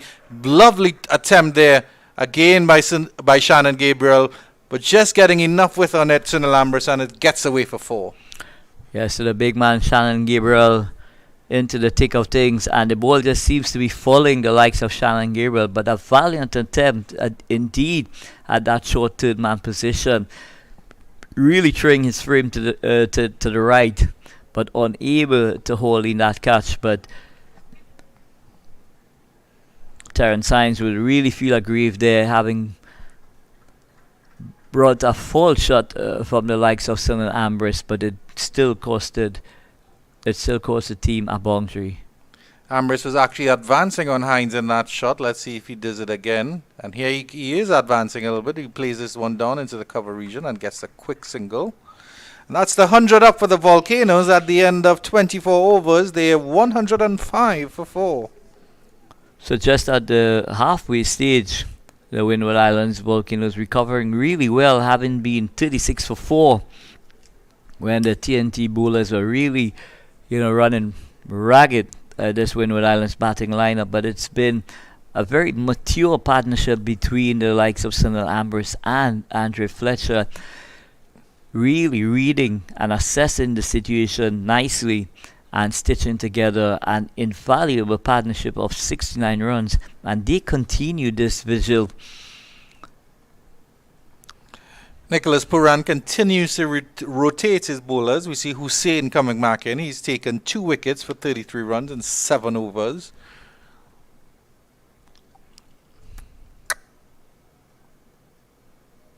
Ambris is back and trying to cut point to fields, and there's no run. So Ambris has to be very, very careful indeed. Akil Hussain does have in his armory a very potent arm ball. So he's got to be careful when cutting off the stump. Cuts again off the stumps, and Gully comes around again, and there is no run. And how well the likes of Yannick Correa has improved his out cricket as well. By doing a lot of practice, once the moment presents itself, Yannick Correa is out in the middle there, doing fielding, catching, whatever he can do to keep improving as a cricketer.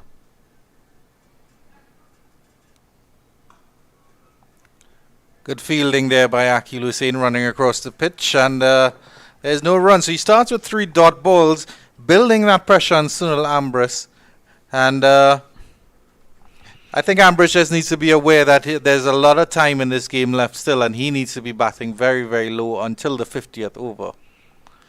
So Hussain comes in again, and this is another dot delivery. Excellent bowling. He's really into his groove here, Akil Hussain.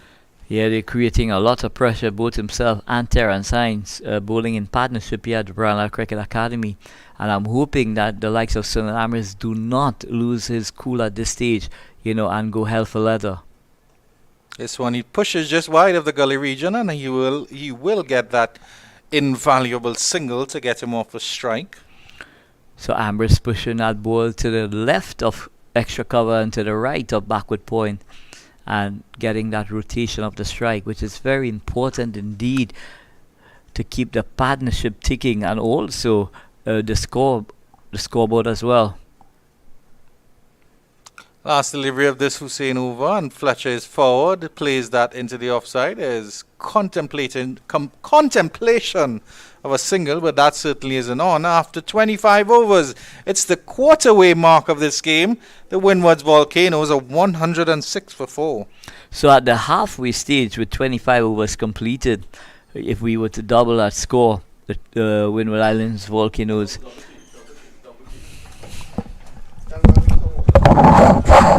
And there'll be a change in commentary again. Once again, Hamza Mohammed and Vinud Mamchan stepping in for myself and Anil Aka.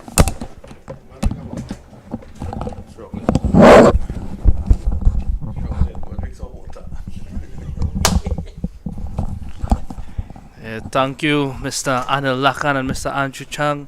So welcome back, Mr. Vinod Mamchan. Yeah, thanks a lot, Hamza. And at the moment, Trinidad Tobago, things just not going their way. The luck has deserted them as well. 106 for 4 at the halfway stage. If they can get up to 220-225, we can have a match on our hands here. So congratulations to Guyana. They've qualified for the semi-finals. They defeated the CCC easily, very easily at the Queen's Park Oval. I think you have the details there, Hamza. Okay, many congratulations to the Guyana team. The Guyana earlier on, they would have been bowled out for 266 in 46.3 overs. The CCC, they were going along nicely at one stage. Only Captain Dinesh Ramdan really held his nerve at the end. He made 32 of 48 at one point. They were batting 96 for 3, and they were bowled out for 137. They've not been having a good season here at all. But for the Guyana team, Tevin Imlach and Kimoy Safri, there was a lot of talks about him coming back into the team. He made 69 of 101. Tevin Imlach, the man in form, he made 75 of 88 deliveries. So certainly those two batsmen putting on a really good partnership to help their team. A partnership which was 133 runs from some 26 overs. Excellent. Putting Guyana in a good position, and gave the bowlers a lot to work with. And again, TNT just inches away from getting a wicket. Good pick up and throw. And Ambris, who has been struggling a bit, was able to make his ground. Yeah, and that's been the story here. Just the Trinidad and Tobago have been coming so close on picking up that crucial wicket, but on certain occasions just not taking those half chances. Chance here again, wrong end. Gabriel needed to go at the bowler's end because Ambris was on the back foot when he took off. Yeah, Trinidad and Tobago just options and more options, and this man here, Jid Cooley, now is picking up the attack. We have the likes of that man, Jason Mohammed, as well. Yeah, the man with the golden arm. I'm surprised he hasn't come into the attack just yet. Jid Cooley just making sure his field is set to perfection here.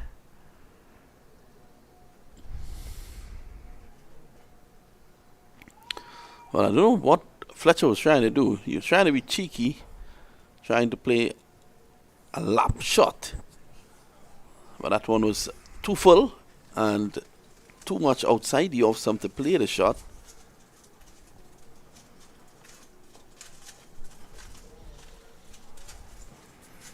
Gully has been tidy. But it's a breakthrough that Trinidad and Tobago needs here at the moment.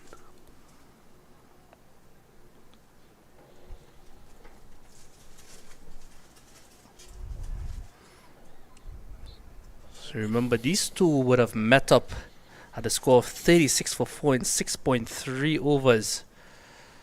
So they've done really nicely at the end of 26 overs to score 109 for 4. So Ambris is on 40 of 58. He has been the one pushing TNT. And Fletcher 32 of 61, playing the captain's innings here. Very mature innings here by Fletcher.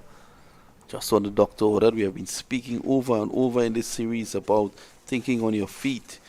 And that is what he's doing out there. Yeah, they've been together some 19.3 overs now, 73 runs. So they've been going along really nice, and that's exactly what the Windwards would need. Struck on the pad, that looks good. Umpire King says not out. We'll have a next look at that. Probably marginally outside the off stump. Yeah, no bat involved there from the umpire's perspective, so this is going to be really close. Well. Struck on the back leg. I think that is plumb. Leg before. We have the opportunity of seeing the replays. So they're still there. Umpire King thought otherwise. She's in a better position than us. Akil Hussein, he went for 16 of his first 2 overs. Since then, he's come back really nicely.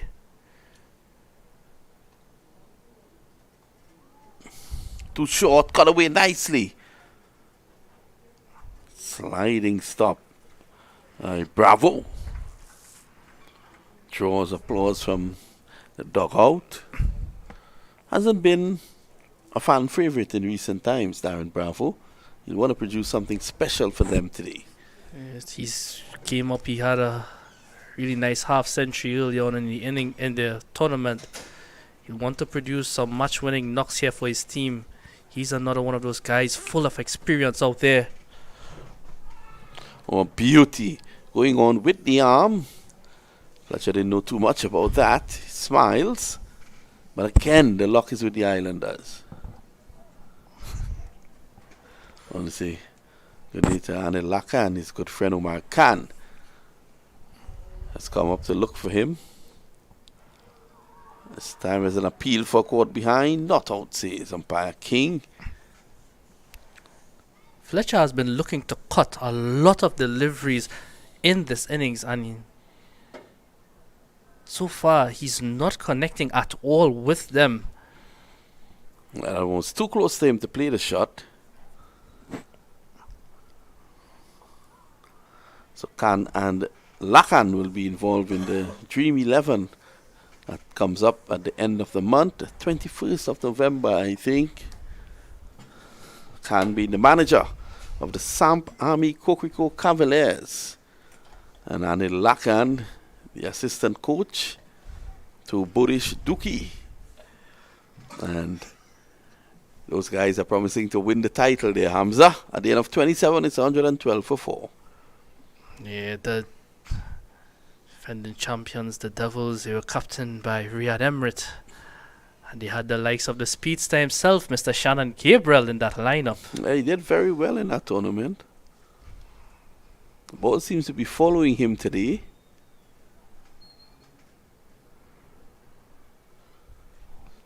Cooley's continuing here.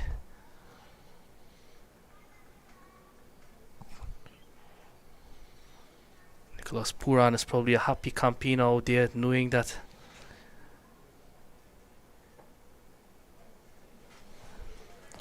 Played beautifully away from Gabriel. It's running down close to the boundary, and Gabriel can't stop it. Good effort by the big man, though. yeah, Gabriel, he's been diving about the field, and unfortunately all has gone in vain so far, so he'll be hoping that he could probably get his hands on one, probably produce some magic in the field, as we saw there. Ball just winning the race on this occasion. It was a beautiful shot by Ambris. He played it after it passed him, got it fine. Can't fault Gabriel for effort. Certainly so, a man who has put in so much for this team in this tournament so far. Certainly a popular household name is Shannon Gabriel. Oh, that's a terrible misfield there. Otley. Yeah, how often do you see that about him? Keon Otley, usually a brilliant fielder. That's taking his eyes off the ball at the final moment there, and it eluded him. You need to keep your eyes on the prize, Hamza. Certainly so.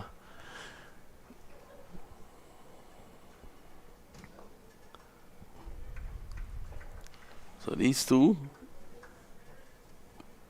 have so far added 82 for this wicket.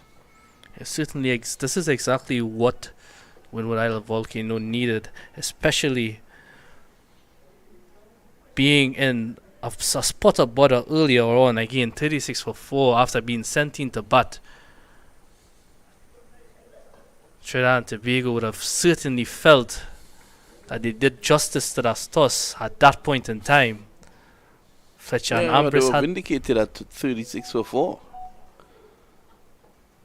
at that point in time, Fletcher and Ambris had some very nervous moments, but the key is that they're still there. They weathered that storm. One of them hopefully looking to make a big score here. Fletcher has been playing really nicely. He's on 36 of 68 so far. The score now after 28, 120 for 4. So TNT really in desperate need of a breakthrough here. Guyana, again, as I said before, congratulations to Guyana. They've qualified for the semi-finals. Crushing victory today at the Queen's Park Oval, winning by, was it 129 runs? Wow. So Guyana just doing the right thing, winning and winning big. Who will be on that flight with them? To Antigua. We will wait to see. I know who will not be on the flight, and that's Anil Laka. Because he has to prepare his team for the Dream 11. Akil Hussein, he's into his final over of today. It's bowled well. It's a bit of purchase on that occasion, just throwing Fletcher forward. It's been a scrappy innings, if I have to describe it, from Fletcher, but it's been very good in the context of what is happening or what was happening at the time that he went out. 36 for 4. He's played a captain's hand here, and showing all his experience. It's exactly what was needed at that moment. Certainly unlike Fletcher. Probably the maturity of his game over these past couple of years showing now. Man involved in a lot of shorter versions of the game.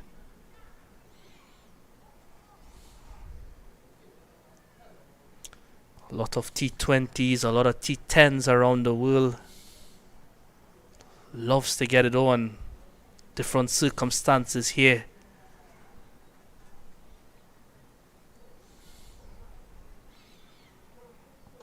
Remember earlier on in the competition you were mentioning about batting in the situation. It's like he heard you here, especially for this game. Certainly came out with a different mindset. Yeah, it's worked for his team. Imagine 36 for 4, a wicket then. And that of Fletcher would have been really chaos for the visiting Volcanoes. So, not a big crowd on hand if you here at the Brown Cricket Academy, but it has been so for the entire series. At the end of 29, 121 for 4. Yeah, Akil Hussein just finishing his quota for today. 10 overs, 2 wickets, 37 runs. Really good from the left arm spinner. Having gone for 16 runs in his first 2 overs, came back really well, picked up a double wicket in his 3rd over, and since then he's motored along really nicely. Had a lot of support from the spinners around him as well. This is a guy we spoke about earlier, the man with the golden arms, Tamam Chan. I thought he should have been in a lot earlier. He normally gets wickets when he comes into bowl. Let's see what will happen. I think on nearly every occasion when he's used in a situation like this, he responds. He's TNT has the luck against them, but this is a guy who, when he bowls, the luck follows him. Let's see. It's coming up from the southern end.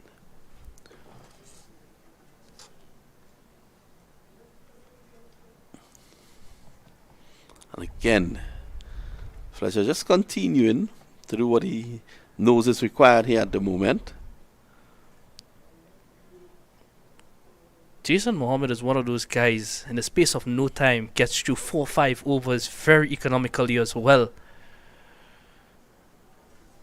Very handy cricketer is this guy. Been like another guy who's been around for a very long time.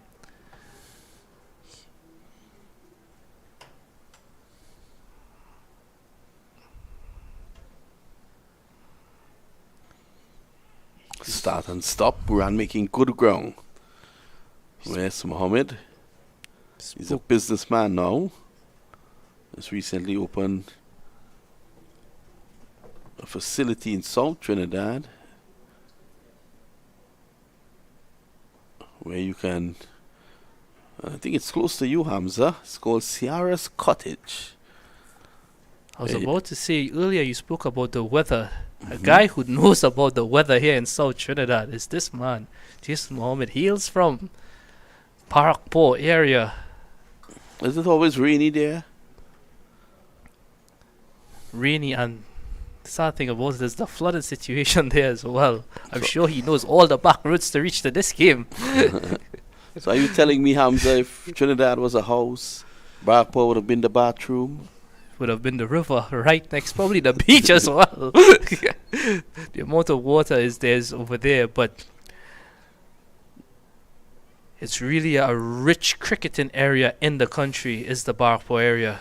You have the three Ganga brothers, Darren, Sherwin, and Sheldon. Samuel Badri. So worked away. Rajendra Danraj also came from that area. So it's the end of the over, the end of over number 30. I leave you.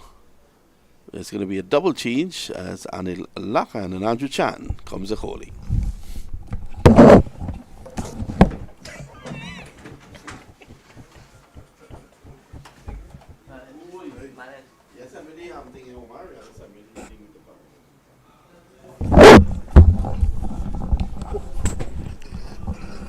So after 30 overs, the Windward Island Volcanoes recovering really well here at the Brian Cricket Academy. Both Sunil Ambris and Andrew Fletcher, they've added an invaluable 89 runs to this total. They were tottering at 36 for 4. And a wonderful partnership indeed. So it's going to be the likes of Shannon Gabriel making his return from the pavilion end. And I welcome back Andrew Chan. Good afternoon once again, viewers. Good afternoon again, Anil Lakan. And of course, this is a day-night fixture as the shadows start to lengthen across the Brian Lara Cricket Academy. So, Red Force skipper Nicholas Puran continues to shuffle his pack as he tries all the bowlers available at his disposal. Certainly, while the Windwards Volcanoes have staged an excellent recovery, they have in no way gotten away from the Red Force fellows. Their run rate is still 4.2.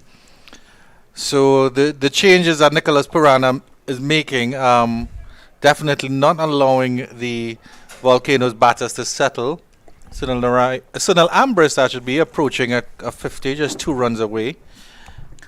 So and Andrew Fletcher with a very good captain's knock, 39 of 76. Yeah, very, very mature knock indeed from the likes of Andrew Fletcher, the skipper of the Windward Islands Volcanoes. Gabriel returning from the northern end, and this one, Ambris is back and cutting it to wide third man. He wanted a second for sure. So Gabriel coming back, his first overs were from the southern end where he picked up that early wicket of Johan Jeremiah. So Andrew Chan, have you had the opportunity to visit our famous Apple Field? Well, certainly it's a lovely area, and I've escorted the cameraman to the other end of the ground where Mr. Aldwin Bornew is capturing the footage for us from that end. And so it really is a lovely venue here at the Brian Lara Cricket Academy. Gabriel comes in again. Short delivery, and Fletcher turns this nicely down to fine leg. Will they come back for a second? No, they will not get a second. Well done by Amir Jangu there. Sun was certainly in his eye where he was taking that catch, but did quite well. Shannon Gabriel just a bit short and on leg stump with this delivery, but Andrew Fletcher just stylishly getting up and pivoting that ball down to that fine leg position. But it brings Sunil Ambris, who is on 49. See how Ambris does here. Certainly coming in with his team in all sorts of trouble and doing quite well. 127 for 4 after 30 overs, and he will get this 50 now. Cut again down to third man, and it's an excellent knock here by Sunil Ambris. Immediately acknowledges the support from the Windwards Volcanoes dugout. Yeah, so very mature innings as well from Sunil Ambris, playing a really mature innings and keeping, more importantly, keeping the Windward Islands Volcanoes into this contest. Had any one of these batters been removed at 36 for 4, I'm sure that the Windward Islands Volcanoes, they would have been very challenged indeed to try and bat this full allocation of 50 overs.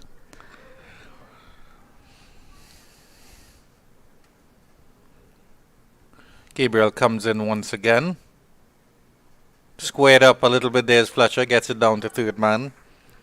Amir Jangu behind the stumps, replacing, of course, Josh De Silva, who is on West Indies duty down under. Certainly an excellent wicketkeeper batsman, and certainly a chance for him to stake his claim here in the Trinidad and Tobago Red Force squad. He has played, of course, in the regional 4-day series as a franchise player. So he is in and around the setup, certainly, but there is a chance for him to stake his claim further and develop his career. And he has excellent abilities with the bat as well as Gabriel comes in.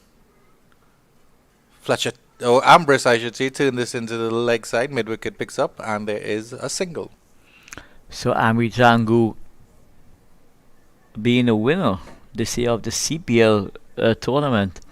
So he's been in sublime form in white ball cricket. Had an excellent T10 series as well, and been given the opportunity here by the Trinidad and Tobago Red Force team as a replacement for Joshua De Silva, as you said earlier, who departed our shores to go down under. And I'm sure Amri Jangu will repay the selectors with putting that kind of faith in him. Gabriel last delivery this over, and this one is high up in the air, down to long on. There's no fielder there. It went higher than further. Hines is the feeling, and Fletcher trots back for 2 to end that over. A little bit of impetus shown there by Andrew Fletcher at the end of 31, 132 for 4, the Windwards Volcanoes. Skipper Andrew Fletcher just trying to take the likes of Shannon Gabriel downtown, but getting a lot of height rather than distance. That ball was always going over the head of Terence Hines, but he made excellent ground in restricting that scoring to just a single. But the partnership here must be a worrying, a bit of a worry here for skipper Nick Puran.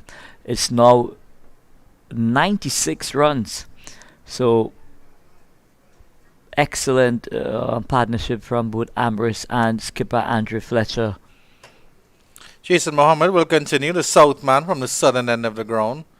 Ambris pushes this one up to long on for a single. And we certainly are blessed, I should say, in Trinidad and Tobago to have such excellent wicket-keeper batsmen, because we have Josh De Silva, Nicholas Puran, of course, was first behind the stumps, and then, of course, Amir Jangu in the wings as well. Fletcher, this is a lovely cut by Fletcher through the cover region, and that will run away for 4. The rail just starting to come off a little bit here of the Red Force bowling attack as the Windwards Volcanoes progress quite nicely to 137 for 4. So, looking at the replay, short and just outside the line of the off stump. It allowed the likes of Andrew Fletcher to rock onto the back foot and really access that space between a backward point and extra cover, and it raced across the carpet here at the Brownlow Cricket Academy for another boundary to Andrew Fletcher. Fletcher turns this one into the leg side. Deep fine leg will have to come on all the way from the boundary and pick that one up. That's Yannick Karaya. So there are two fielders on the leg side. There's the mid-wicket fielder, and then there's the deep square leg, I should say. And then a long on and long off as well for Jason Mohammed. So at this stage of the innings, only 4 fielders are allowed until the 40th over. But after the 40th over, the fielding team has the luxury of having 5 fielders who can patrol the boundaries. Mohammed continues here to Ambris, turns this into the mid-wicket region. And the fielder, Darren Bravo, it looks like, comes off the mid-wicket boundary and picks that up, sends a return back into Amir Jangu. So both these batters here just milking Jason Mohammed at this time, not really trying to be ultra aggressive, but picking up 4 or 5 runs over, which is very healthy at this stage of the innings. Again, Fletcher turns this into the mid-wicket region, and there's no run. I get the feeling, though, that Sunil Narayan may come back for a couple overs just to slow down the Windwards Volcanoes, as they seem to be just pushing that run rate up to 4.4. As Mohammed comes in, and Fletcher is trying to get down the wicket to him, but Mohammed does the fielding off his own bowling, and that will end the 32nd over, 139 for 4. Well, I'm sure that we're going to see the return of the king. When, we're not sure. But what skipper Nick Puran is doing at this stage is really trying to get away a lot of overs. He's been able to successfully do that with both the likes of Jed Cooley and Jason Mohammed. So he has assessed this pitch, really well in terms of who are the bowlers that he's going to be entrusted to get the job done for him. Shannon Gabriel about to bowl his 5th. More than likely, Puran will hold him back for at least 4 overs at the end. But certainly wants to get a wicket now. Wants to break this partnership, as this partnership has now crossed 100 runs. It's a 103-run partnership. Good work here by these two batters. And lovely drive there by Ambris into the cover region, or square, I should say. And there's a single here for him on offer. Fletcher's back on strike, and he's on 48. So Shannon Gabriel pitching this ball, just creating a bit of width there, full and wide outside the off stump. So Ambris just leaned into that delivery and played it crispy down to the sweeper on the cover boundary. That's a long on and a third man, and the sweeper and mid-wicket. Those are your 4 fielders outside the circle for Mr. Gabriel as he storms in again. Turned into the mid-wicket region, and there is no run. Sunil Narayan does the fielding. So skipper Andrew Fletcher finding some form here in this encounter against the Trinidad Tobago Red Force team, and how important this knock is here for Windward Islands Volcanoes to keep his team into the contest as well. He's just 2 away from a very good half-century here at the Brownlow Cricket Academy. Fletcher, we all know, has a 5th gear as well, so we'll be expecting to see that sometime later on, especially if he sticks around much longer. Lovely Yorker there by Shannon Gabriel, well dug out, and there's a quick single here. Narayan shies at the non-strikers, and Fletcher was all the way gone as he responded slowly to the call from Ambris. Fletcher gets a run, a risky run, but and it's a free hit as well because it's a no ball from Mr. Shannon Gabriel. Shannon coming in, and what a excellent Yorker from Shannon Gabriel.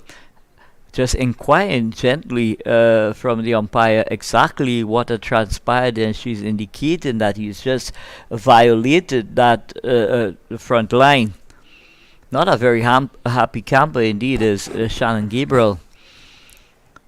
But had Sunil Narayan hit the sticks, he would have been a goner by a mile, Andrew Fletcher. Yeah, Fletcher was certainly gone there. Well Good work, you have to say, from Sunil Narayan, running around to his right from the mid-wicket region. It's a free hit now here for Sunil Ambris. What can he do with this one?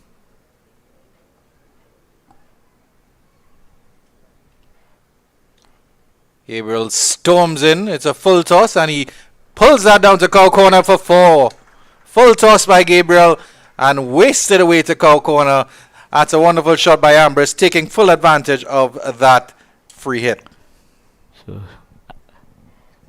Gabriel comes in and just a wayside full toss on off stump. Really a give to the likes of Sunil Ambris, and he cashed in by scoring a boundary. So Shannon Gabriel just possibly guilty of trying to go for that Yorker again, just missing his length, and it results in a boundary. So that takes the score into 146 for 4. So the partnership is worth an invaluable 110. Lovely Yorker length, and this time Narayan fields conventionally at the mid-wicket region, and there is no run. But it's really refreshing to see the likes of Shannon Gabriel really hitting his straps there, and going for the Yorker, and is what is required at the back end of any white ball contest.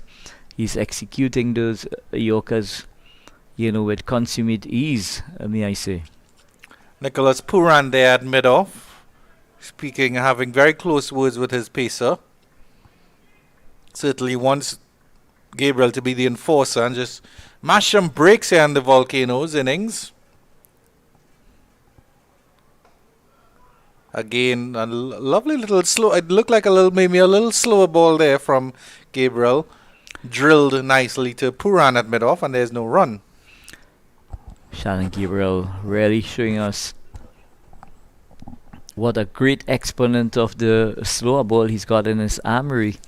He's running his fingers on the seam of that ball and taking all the piece from that delivery. So the Ambris was trying to trash that ball, but didn't have the piece to execute. To his credit, the batter checked the shot quite well. Here's Gabriel again. There's a fast delivery on the line of the off stump, played back up to the bowler.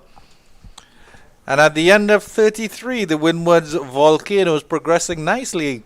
That recovery partnership now 110. They 146 for 4 after 33. So we're going to take a break. The players are going to have a drink, but at the 33 over mark, the Windward Islands Volcanoes being asked to bat by the Trinidad Tobago Red Force team.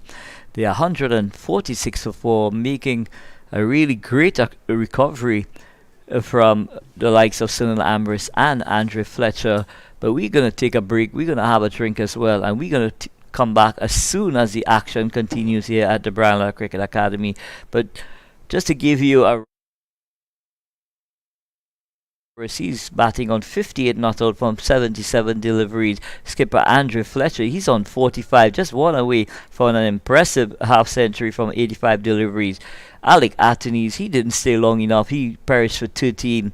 Johnson Charles needlessly run out for 8. The Trinidad Tobago Red Force bowling lineup, Akil Hussain, having completed his quota of 10 overs, 2 for 37. Shannon Gabriel just completed his 5th over, 1 for 36. Jason Mohammed, the man with the golden arm from Barrackpore, he had 2, none for 11. And Sunil Narayan, the king, has delivered 5 overs, no wickets for 14 runs. So that's where we are at the 33 over mark here at the Brownlow Cricket Academy. So we will be back shortly to bring you live action here from the Brownlow Cricket Academy as soon as play resumes.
Cricket Academy here as Windwards Volcanoes continue to fight back here. 146 for 4, partnership of 110 between Sunil Ambris and Andrew Fletcher.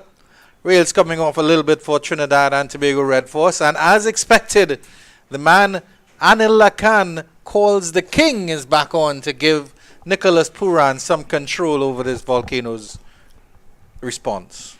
Well, skipper Nick Puran now is asking his champion bowler to come to the bowling crease, and of course he would be delighted, to say the least, if Sunil Narayan could make an immediate impact by removing one of these two set batters. Andrew Fletcher on 49 as well, a real captain's knock from him after his top order failed to contribute, or failed to really fire, I should say. And Narayan starts with a wide one that Fletcher cuts to the cover region and will get his 50. Excellent captain's knock from Andrew Fletcher and fully appreciated by the Volcanoes dugout. So Andrew Fletcher scoring 50 from 87 deliveries. It hasn't been the most aggressive innings from Andrew Fletcher, but it has been a measured innings from him, knowing exactly what was required for the Windward Islands Volcanoes, a team, to stay in this contest. And the work has not been completed just yet. There's still a lot of work to do for both the Windward Island Volcanoes and the TNT Red Force, the team indeed. There's certainly some 16 overs after this one still. Delivery down the leg side by Sunil Narayan, and that's flicked nicely by Sunil Ambris, and will run into the boundary for 4. Not often you see the king missing his line and length, but certainly that one down the leg side, and Ambris not wasting that one at all. It just tickling that way, looking at the replay, just tickling that one, very fine indeed. Fine leg, didn't have absolutely no chance to hold that ball in, and it goes into the boundaries. Yannick Correa trying desperately to hold that ball in. The battle of the Sunils now out there in the middle. Ambris versus Narayan.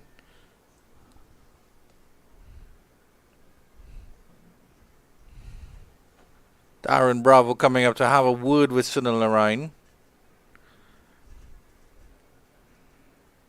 So umpire Gregory Brathwaite has called his colleague over. I'm not sure what the discussion is all about. But it's possible that the TNT Red Force, they are asking for a change of ball. As we all know, this ball tends to go very soft, and it's possibly that it's lost its shape as well.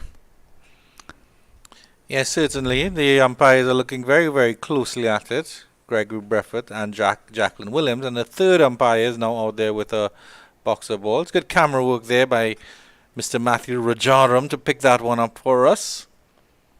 The consultation continues. So the partnership is worth an invaluable 115 from 163 deliveries. So excellent recovery here from the Windward Islands Volcanoes. Being reeling at 36 for 4. One would have thought that the Trinidad Tobago Red Force team, they would have been deep into this Windward Islands Volcanoes batting lineup, but a lot of credit has to go to both Sunil Ambris and Andrew Fletcher. They've played the situation really well, and what they are doing is really setting the platform, possibly for a launch at the back end of the innings. Sunil Narayan with a fresher ball in his hand. Let's see what difference it makes. And immediately there's an appeal for LBW, nothing doing. So is that a psychological consideration for batters when they get a fresh change in ball? Is it something that batters have to contend with? I don't think so. It's more about the batters keeping their concentration. See what Narayan can do here again. Another delivery down the line of the leg stumps. Nicholas Puran is appealing, but the umpire has nothing doing and is just signaling a wide.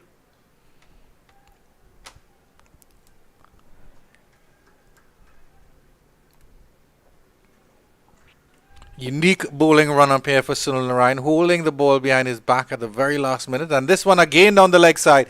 And Ambris gets this one fine, but he'll only get one for it. There was a contemplation of a second. I think he was interested. Andrew Fletcher ball watching a little bit. Sunil Narayan is losing his line a little bit in this over. So that single takes the score on to 153 for 4. This one he gets a cut. There's a cut and it's a wild throw at the bowler's end. Fletcher was short getting back in.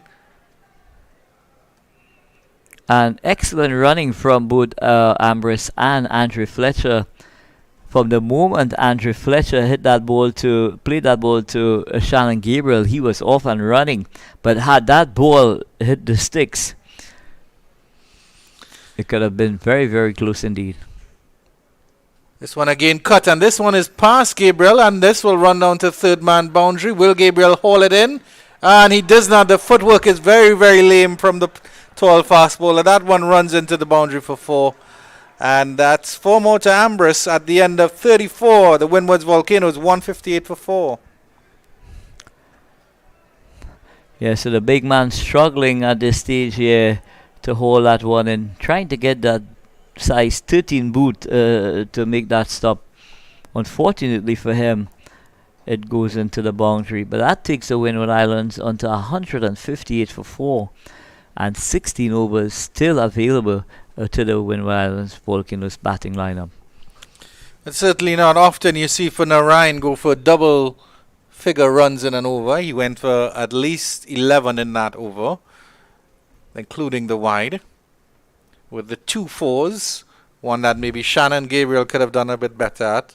And the ball really is following Shannon Gabriel around today a little bit, as he's feeling at a short mid-on. Inspection of the ball at the northern end of the ground. Umpire Jacqueline Williams is happy with that one. Puran is still asking questions. As is his captain, it is his right to do so, of course, Anil Akan. And your thoughts on Nicholas Puran's captaincy and his growth as a captain, as a player? Well, he's been excellent as a leader, to say the least. He has led this Trinidad and Tobago Red Force team admirable and continues to do so. He certainly seems to have a cricketing brain about him, Nicholas Puran, in addition to his well-known abilities with the bat. Yannick Karaya comes in. A cut again by Andrew Fletcher. Again very close to the stumps, but he gets it down to square for a single. He's certainly looking a little bit more comfortable in the middle, Andrew Fletcher, because we saw that he was attempting a lot of those cut shots against the spinners, really not getting it off now. The field is spread a little bit now, so he certainly has the opportunities for run, as Shannon Gabriel is dismissed to a short fine leg position.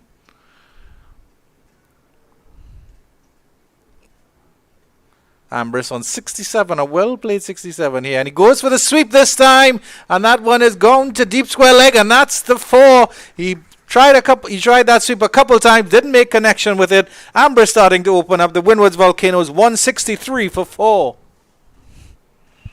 So Karaya pitches that ball outside the line of the leg stump. And Sunil Ambris cashing in on that delivery there and getting a boundary. So the runs are starting to flow here at the Brian Lara Cricket Academy. Both these players now are playing with some level of freedom. But skipper Nick Puran has displaced the slip now.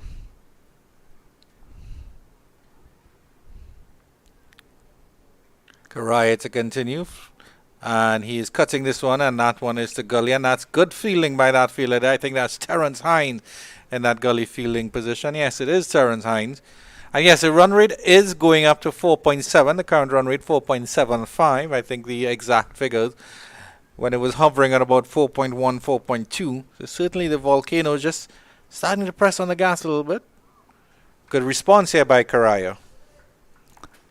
Yeah, Karaya continues to develop as a all-round cricketer. Every time I see him bowl, he just seems to be getting better and better. And that's really good signs, not only for Trinidad and Tobago Red Force, but also West Indies cricket as a whole. 2 deliveries left in this over. A wide delivery, and Ambris gets this one down to cover. Cut off the back foot. Jed Gooley doing the clean-up at the cover boundary there. Certainly Yannick Karaya not doing too badly at all. His economy rate, none for 24, 5.5. Hasn't taken a wicket here for Nicholas Puran yet, and he'd certainly want to do that. Gets a squared up Andrew Fletcher a little bit there, and at the end of 35, the Windwards Volcanoes are 164 for 4. And some comments from Hamza Mohammed, who will replace Mr. Hanil Lakan coming up very shortly here. 164 for the Windwards Volcanoes. The partnership of 128 here between Sunil Ambris and Andre Fletcher. Take a look at the bowling here for the Red Force. 2 for 37 from Akil Hussain. 1 for 36 from Shannon Gabriel. Jid Gooley, 3 overs, none for 14. Sunil Narayan, 6 overs, none for 26. Yannick Araya, 6 overs, none for 24. Terence Hines, not too bad at all. 3 overs, none for 15. And Jason Mohammed, 2 overs, none for 11. Sunil Narayan to continue with his 7th over.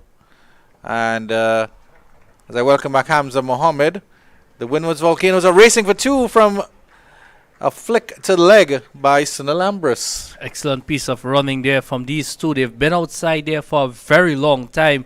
2 of the most senior men in this Windward Islands Volcano team. And they're certainly showing their seniority out there. The partnership now 130. If there was ever a time for a partnership like that, it was certainly now. It's a must-win situation here. Both teams kind of winning their game earlier and qualifying for that semi-final in Antigua. But those Volcanoes certainly putting their hands up and being counted here. And the battle of the Sunils continues here. Hamza Mohammed, Sunil Narayan versus Sunil Ambris. And you'd have to say it's honours even. Maybe Ambris slightly better, as that he's still in the wicket. Yeah, Ambris has certainly carried up his strike rate this past few overs. He's now on 74 of 88 deliveries. So this is an excellent hand from him. He certainly wasn't looking himself when he went out there earlier on. He's just maturing into this innings right now. Fletcher, he's on 52 of 89 deliveries. This one turned down into the leg side. Fine leg will come off the boundary and they will get another single here.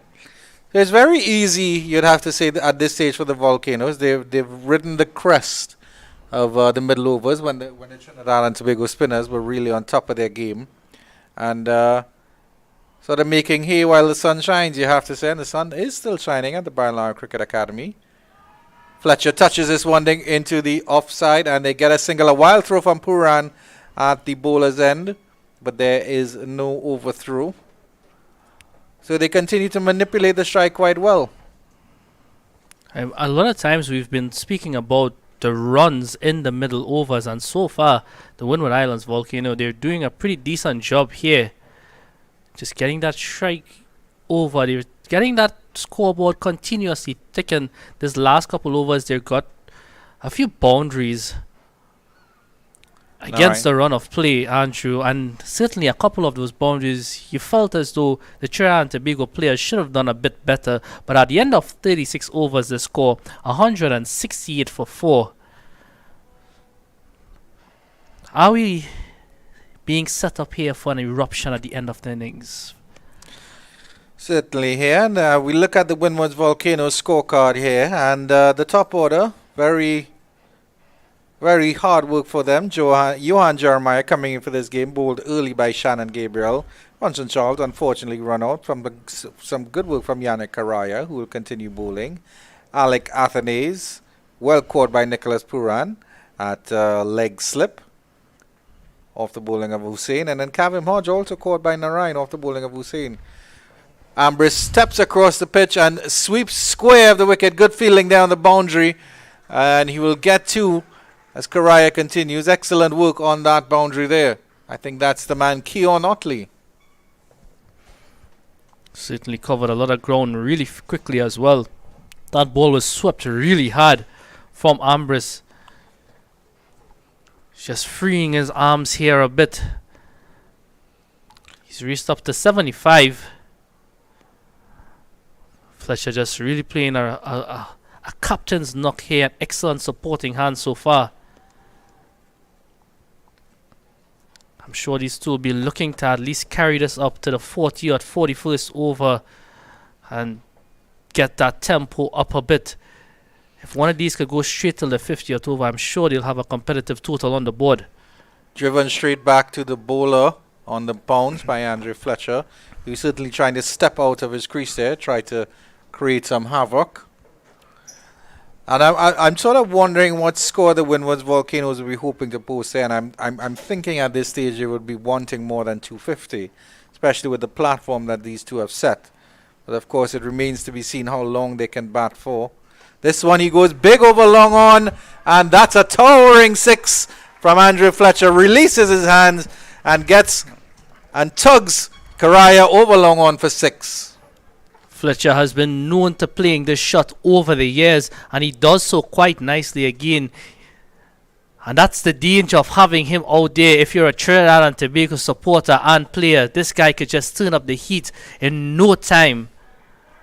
Excellent shot there from the Windward Island skipper.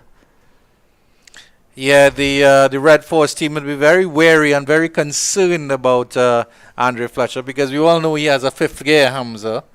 And when he does go into that 5th gear, he certainly adds a little bit of nitrous oxide to that 5th gear as well. Let's see how Karaya responds with this challenge here.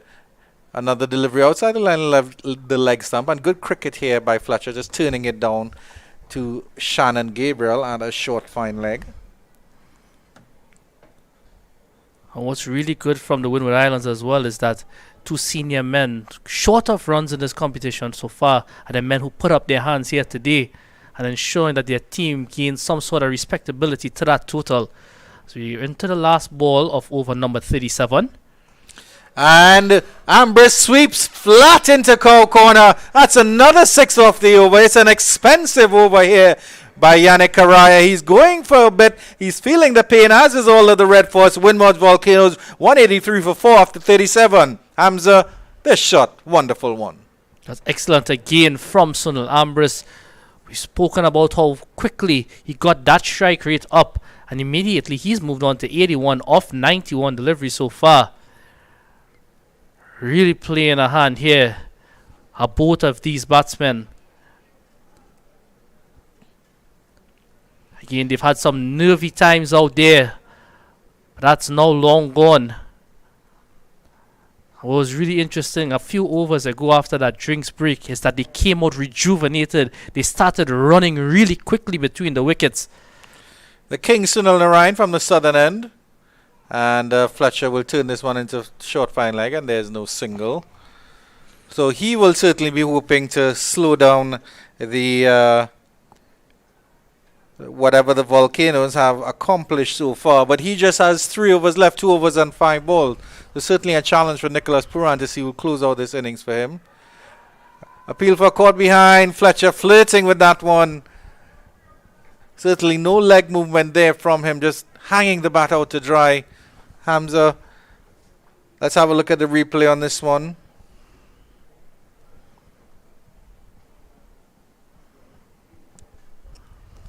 Narayan to continue here. And this one, he gets it down to the short fine leg position, and he will get the single this time. Does Andrew Fletcher. So, short third man, my apologies.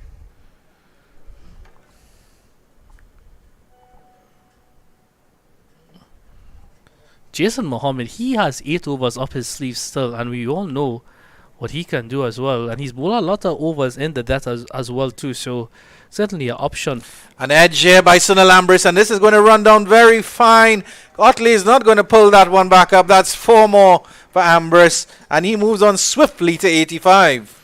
Yes, I was saying Jason Mohammed, he has 8 overs in the tank still. Terence Hines still has 7. Yannick Karaya, he has 3. Jid Cooley still has 7 overs. Shannon Gabriel, the speedster, He still has 5 overs as well. So the options are there for Nicholas Puran. But what these two batsmen have ensured is that they still remain out there. Darine again. There's no run.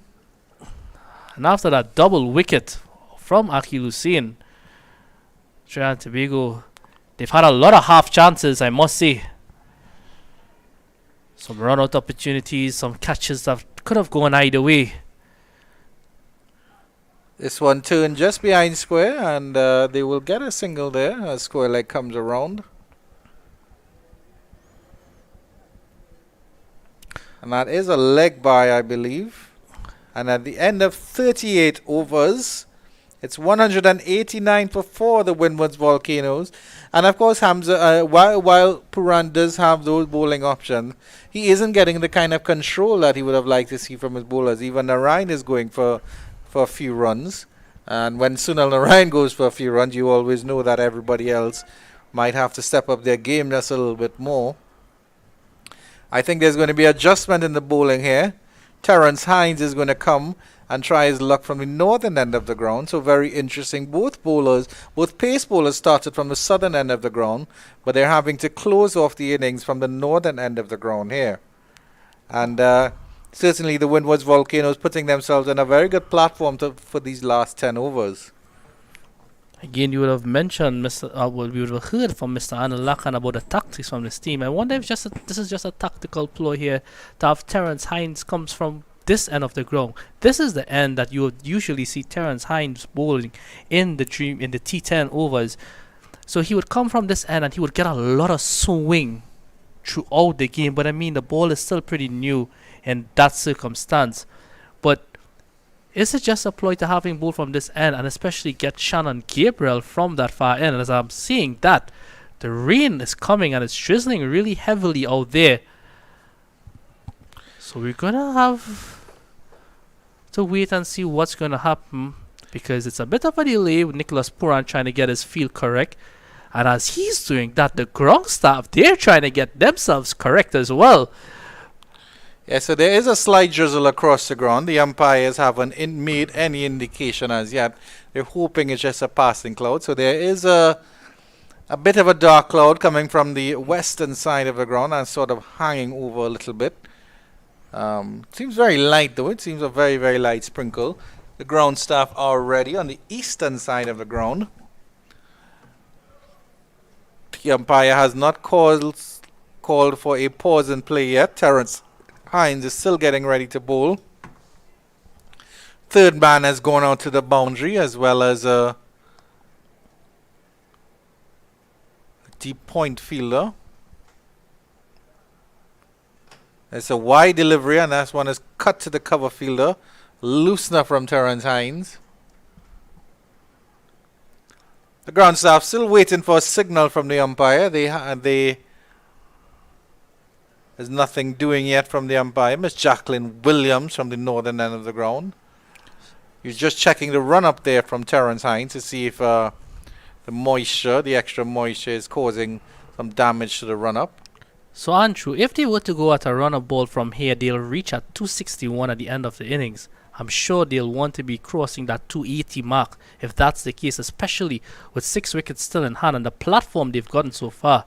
Stepped across his pitch, a good Yorker length from Terence Hines, but Fletcher steps across and they're coming back for the second, and he might be close. He's in that there. He stepped across and flicked that one to mid-wicket, and they came careening back for the second. It was a good throw in by that fielder on the boundary there, and Fletcher just gets back in. It looks like that, and I think I can still see some rain, but it certainly seems a little bit lighter. A dark cloud is still hanging over the western side of the ground. Certainly in by some distance there, Andrew Fletcher. It looked a little bit closer live, but excellent work by our director, Mr. Ronnie Bikram Das, to prove me wrong with the slowed instant replay. Hines to continue. Slingy action. It's a full toss, and that's driven down to long off. Fletcher did not get a hold of that at all. Puran picks up and sends a fiery return back to Amir Jangu behind the stumps. Amir Jangu has come into the side and he's not done a bad job at all behind the wicket. So that's Certainly. good signs here for the Trinidad and Tobago team. He's a very handy batsman as well. And I think that's where Amir Django needs to prove himself, because as I mentioned to Anil Lakan, Trinidad and Tobago seem to be blessed with quite a few wicket-keeper batters. Lovely drive here by Ambris down to long on. He moves on to 87. Otley does the fielding. And it certainly seems like it was just a passing cloud. I can't see any rain droplets falling over the ground again. The ground staff are still ready with the covers. As you can see, those dark clouds above the western side of the ground are still hovering. The lights are starting to come on here at the Brian Lara Cricket Academy. Fletcher's faced exactly 100 deliveries for his 66. A wide delivery by Terence Hines, and signaled so thusly by Miss Jacqueline Williams. So again, Hamza, the control that we saw from Trinidad and Tobago Red Force at the beginning of this Volcanoes innings is not showing through, certainly towards the tail end of the innings. Certainly seems that I wouldn't say the Red Force are out of ideas, but they are just going through the motions now, as Ambris and Fletcher have really settled into what they're doing here. This partnership down to 159. Excellent partnership. Hines again. A lovely Yorker, dug out and struck to mid-on. Otley does the fielding. Yeah, and beside that too, Andrew, and I mentioned it earlier, the amount of half chances that was there, it could have gone either way on any day. So, I mean, that alone could basically break spirits a bit, but it's very important. And Nicholas Puran urges his men here to continue. Darren Bravo has been trying really hard to keep this momentum and the spirit high out there. Another straight drive here, and it ricochets off the stumps, and they'll run for a single. The throw comes back into Django. And at the end of 39, it's 197 for 4. There is still some rain about, as the Windwards Volcanoes boys, they'll get a drink here. 197 for 4 after 39. Yeah, and just like that, there wasn't a boundary in the over, but easily they got 8 runs in that over. As you can see, the run rate has gone above 5, I think, for the first time in this game, other than the first couple overs when they got off to a bit of a flyer. Yeah, they would have gotten some 22 runs in those first 3 overs, and it was from then that the Trinidad and Tobago team, they clawed back in with that excellent double. Well, it was the 5th over that they got that double wicket. Shannon Gabriel has really been steamy at the start of these games, so I would really like to see him back into the attack once he's fit and raring to go. But it's going to be the guy who's been referred to as the king, Mr. Sunil Narayan. He has 2 overs left as we see those grey clouds. Narayan continues. Ambris turns this one into the gully region, and there's a single. And as the old saying goes, it seems there's some primate nuptials around, because rain falling, sun shining, and monkeys are marrying. Hamza Mohammed, because the sun is still here at the Brian Lara Cricket Academy. But certainly some rain is falling. It's nothing heavy. There's a lovely cut there down to deep cover, and they'll get a single. Shannon Gabriel comes off the boundary quite well, and with that strong right arm of his, sends in a good return. He's certainly better outside the circle, Shannon Gabriel, as opposed to inside the circle. Couple little faux pas in the field from the big man. Narayan continues. Beaten all ends up there. So Sunil Ambris. If the Windward Islands team can continue in this trend with Sunil Narayan, they could probably get his 10 overs for 40 odd or so without picking up a wicket. They would think that they would have done their job against him, the way how he has been bowling in this competition so far. Cut by Ambris down again to the cover region, and that shot takes him into the 90s. And also the 200 up for the Windwards Volcanoes, so 200 for 4. So excellent work here by them, and you, as you did mention, they would be expecting at least a runner ball in the last 10 overs, especially if Fletcher opens up. This time he drives up to mid-off, and they'll run a quick single there. There's a shy of the bowler stumps, but good running in between the wickets there. They get another single here. I wonder what these guys drank at that drinks break because since they've come out, it's like two brand new batsmen out there. Certainly, a voice of confidence and some energy drinks with some extra sugar in it. Narayan comes in, and this last delivery of the 40th over is played back up to the bowler, and there is no run. At the end of 40, it's 201 for 4. Some comments from Hamza Mohammed before Mr. Anil Lakan replaces yours truly. Yeah, Sunil Ambris, that last ball on that occasion there, he took a guard just outside the off stump, covered all three stumps of Sunil Narayan. As you see the scorecard here, the Windward Islands Volcanoes, they're 201 for 4. That's on the back of Sunil Ambris. He's on 90 not out. Fletcher is on 69 not out. Trinidad Tobago Red Force, Akil Hussain, the pick of the bowlers. He's bowled out his 10 overs, 2 wickets for 37 runs. Gabriel, he has 5 left, 1 for 36. And as you can see here, not so good signs as the ground staff gingerly coming out with the covers. One would expect a bit more urgency from them. Mr. Lakan, 201 for 4 after 40 thoughts so far.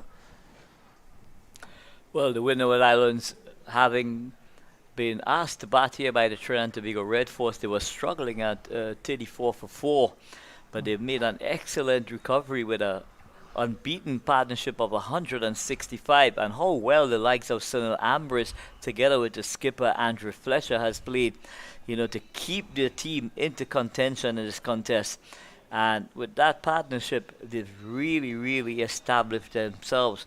And at this stage, we're just going to recap a bit the scorecard. Jeremiah Bull by Shannon Gabriel. Johnson Charles needlessly being run out for 8. Alec Atenes out foxed by Nicholas Puran with his planning, with Akil Hussain for 13. Gavin Hodge caught by Sunil Narayan on the second attempt at that first slip position, and a double wicket in that third over really set the tone for the rest of the innings. But it was the Ambris and the skipper Andrew Fletcher show here at the Brian Lara Cricket Academy, doing a quick assessment of how they wanted to play, and they've done so really, really well. And they've batted now for quite an extended period of time. Just recapping the bowlers, Akil Hussain finishing his allocation of 10 overs. He's conceded 37 runs for 2 wickets. Shannon Gabriel, 5 overs, 36 runs, 1 wicket. Jed Gooley getting another opportunity here at the Brian Lara Cricket Academy, bowling 3 overs for 14 runs. He didn't get a wicket. Sunil Narayan, the king, 9 overs, 39 runs, no wicket. Yannick Correa, how often do we see him going wicketless? 7 overs, 39 runs, no wicket. Terence Hines, the all-rounder, 4 overs to 23 runs and no wicket. And Jason Mohammed, the man with the golden arm, has not really impacted this innings just yet, only having the opportunity to bowl 2 overs for 11 runs. So at this stage of the innings, the Windward Islands Volcanoes really has set the platform for both Sunil Ambris and Andrew Fletcher to really launch an attack in the last 10 overs of this innings. Yeah, so some unfortunate scenes here. The rain is coming down a bit harder. Windward Islands Volcano, they're 201 for 4 on the back of an unbroken partnership of 165 from Sunil Ambris and Andre Fletcher. We'll be back here when the covers go off.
And welcome back to action here at the Brian Lara Cricket Academy in the CG United Super 50 match between the Trinidad and Tobago Red Force and the Windward Islands. And after an almost 3-hour rain delay, the news from the middle is that according to the revised parameters, the Trinidad and Tobago Red Force have to make 243 to win this game in an allotted 40 overs. Unfortunately, the game ended at 40 overs for the Windward Islands, or their innings, that should be, ended at 40 overs. Sunil Ambris was stranded on 90 not out. Unfortunately, he couldn't get to his 100. And it was certainly building up to be a wonderful game, a wonderful finale. Unfortunately, before the rains put pay to that.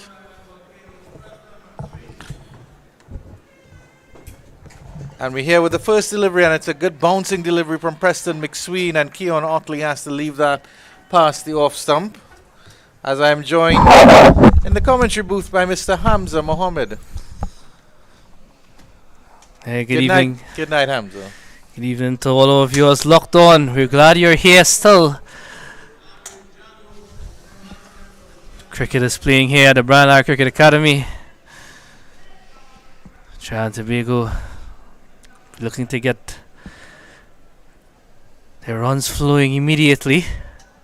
Delivery down the leg side, and Otley is off the mark after a turn to square leg from Preston McSween. Amir Jangu will get a chance to open here.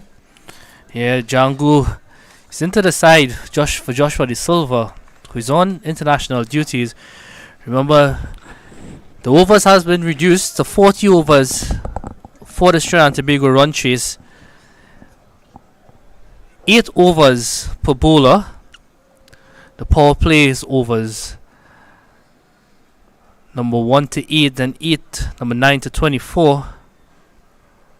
McSween into Jangu down the leg side, what we call a wide. Good take there by Tevin Walcott. That should be 8 from overs 9 to 32, and then from the 33rd to the 40th over. So your power plays again, overs number 1 to 8, the second power play, number 9 to 32, and then the final power play is from the 33rd over to the 40th over.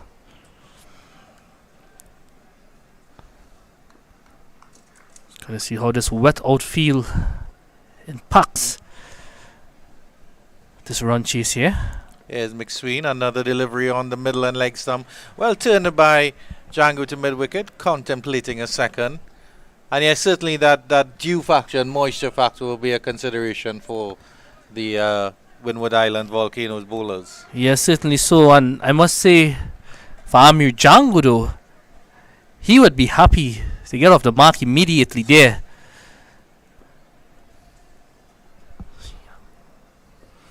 Had a decent time behind the stumps as well. Yeah, he's had some good times behind the stumps there, Django. Want to follow it up in front of the stumps. Or delivery outside the line of the off stump. 4th or 5th stump line, flashing at that one is Keon Otley. But of course they have to get a run rate going, Trinidad and Tobago Red Force. The equation is currently 236 off 246. That's what's required.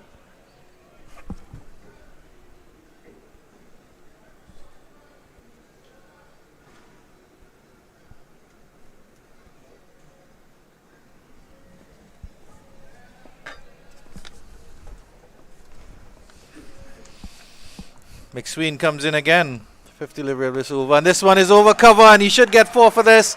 It's maybe a little bit more square than he would have liked, but certainly runs down to the boundary for 4. And a welcome boundary to start for Keon Otley. Yeah, this is generally how Keon Otley starts his innings. And he's a man in a bit of form. He's gotten a few starts here for the Trinidad and Tobago team. A couple half centuries already in this competition. So he'll be looking to carry on. And he's a type of batsman who doesn't like to get tied down at all. And that was just all timing there, and you can see the ball slowed up a bit, and that's due to the wet outfield here at the Brian Lara Cricket Academy. Certainly a challenge for both teams ahead. McSween with the last delivery of this over, and this one is driven just a short cover, and it falls just in front of the fielder there. I think that's Johnson Charles. Good fielding effort there, and at the end of an eventful first over, the Red Force are 7 without loss. Yeah, that man Johnson Charles, unfortunately, run out today. That was a really bad mix-up. Usually, we talk about the options Trinidad have in terms of the keeping. There's a couple keepers here as well, who's in the outfield in terms of the skipper, Andrew Fletcher, as well as that man who just fielded that ball there, Johnson Charles. I think Sunil Ambris is also good behind the stumps as well. Yeah, and at the moment he's at first slip, so sticking to behind the stumps theory there. It's a good fielder, is Ambris as well, but didn't seem 100% when he went out there to bat, so it's good to have him on the field. Fortunately, not being able to carry on his innings, made 19 not out. Kavim Hodge will resume action from the northern end. He's really proven his worth as an all-rounder in this tournament. Doing some good work with the ball.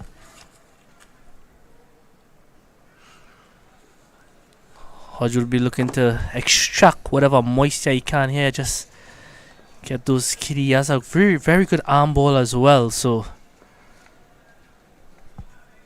generally would be turning the ball into the left-hander. And Lakan looking closely at proceedings from our position here. Shot pass is just past short mid off. Long off will come and pick it up. And Django gets off the mark. Yeah, actually, Django gets a run, I should say. He isn't off the mark. So the two fielders outside the circle here is that man at deep mid wicket and a man at long on. Probably for that sweep that Otley plays. Sorry, at long off. Saying probably for that sweep shot that Otley likes to play as well. At cover fielders, right back on the edge of the 30-yard circle as well. And Lakan rehearsing that shot there from Keon Otley.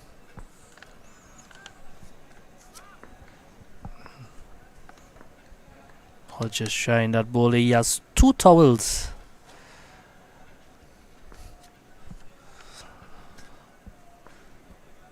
Oh, bowled. And that's bowled him straight through Keon Otley. Oh, and it's not bowled. My apologies, but it beat everyone there, certainly. That ball just bamboozled everybody, including my fellow commentator, Mr. Andrew Chang. What a delivery that was. Kavim Hodge just getting that ball to bounce a bit. How is Otley still there? Just a bit of fortune there, but at times you need that as a batsman. Back live here.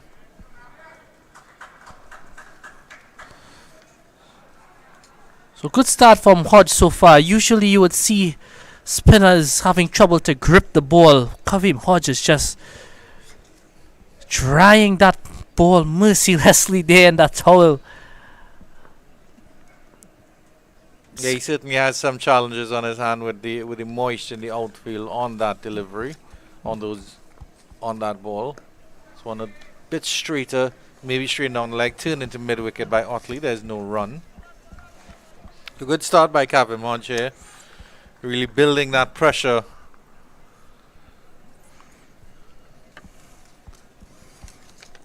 And there's certainly a pause between every delivery. He wants to get as good as grip as possible on the ball.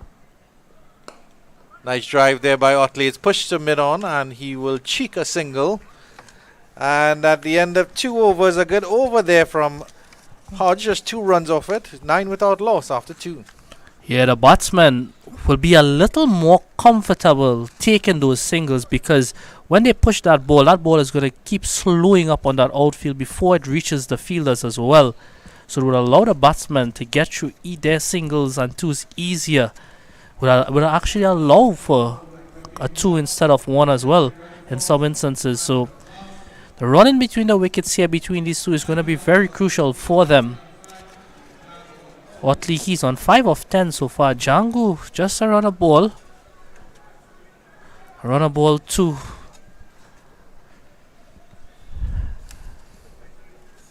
Looks like Preston McSween is going to continue from that far end. Beautiful delivery coming back in. Just a little touch maybe off the deck there. And defending at that one was Keon Otley. Swinging away to the right of keeper Tevin Walcott. Took a good take. Yeah, we spoke about Shannon Gabriel earlier on that end, getting the ball to swing a bit. McSween certainly has the ability to swing the ball. Left arm fast bowler, tall left arm fast bowler at that as well. Certainly isn't as express as Gabriel, I would argue. Otley coming forward, standing up tall, pushing that to mid-on. But with this new ball, if he can control this with the new ball, he could certainly extract some swing here. He can pitch the ball in the correct areas. Just goes back to the basic line and length. Certainly as that left arm pacer coming over the wicket to the left-handed Keon Otley. He will certainly get that one to touchdown and maybe straighten. And that's why that slip. Sunil Ambris is there. Good of Fletcher to encourage his pace bowler. And again, that's in the inside edge, and that's down to fine leg for 4. Bit of luck there for Keon Otley, but 4 runs nevertheless. Yeah, excellent delivery there again from McSween.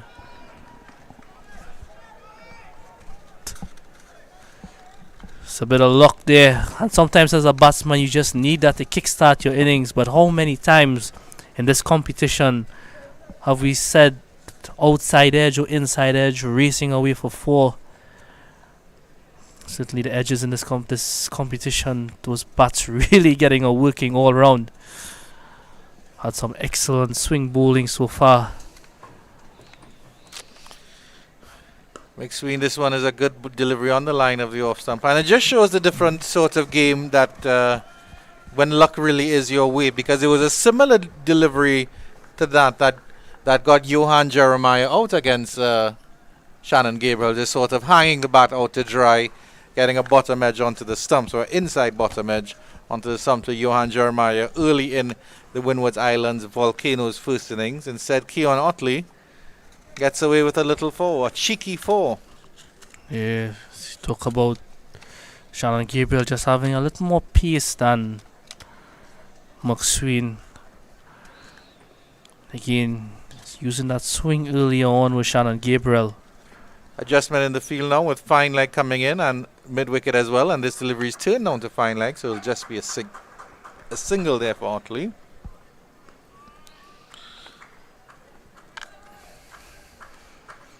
Fine leg does stay back for Amir Django as well. So 2 left-handers opening here for Trinidad and Tobago Red Force. Normally it's a left-hand, right-hand combination, but Josh De Silva, the first choice wicket-keeper batsman, is off to Australia. Of course, we wish him and the Red Force and all the West Indies players the best of luck down under on that tour. McSween comes in again. Good Yorker length delivery, well dug out by Django. And that's the end of 14 overs after 3 overs, that should be. It's 14 without loss, Trinidad and Tobago Red Force.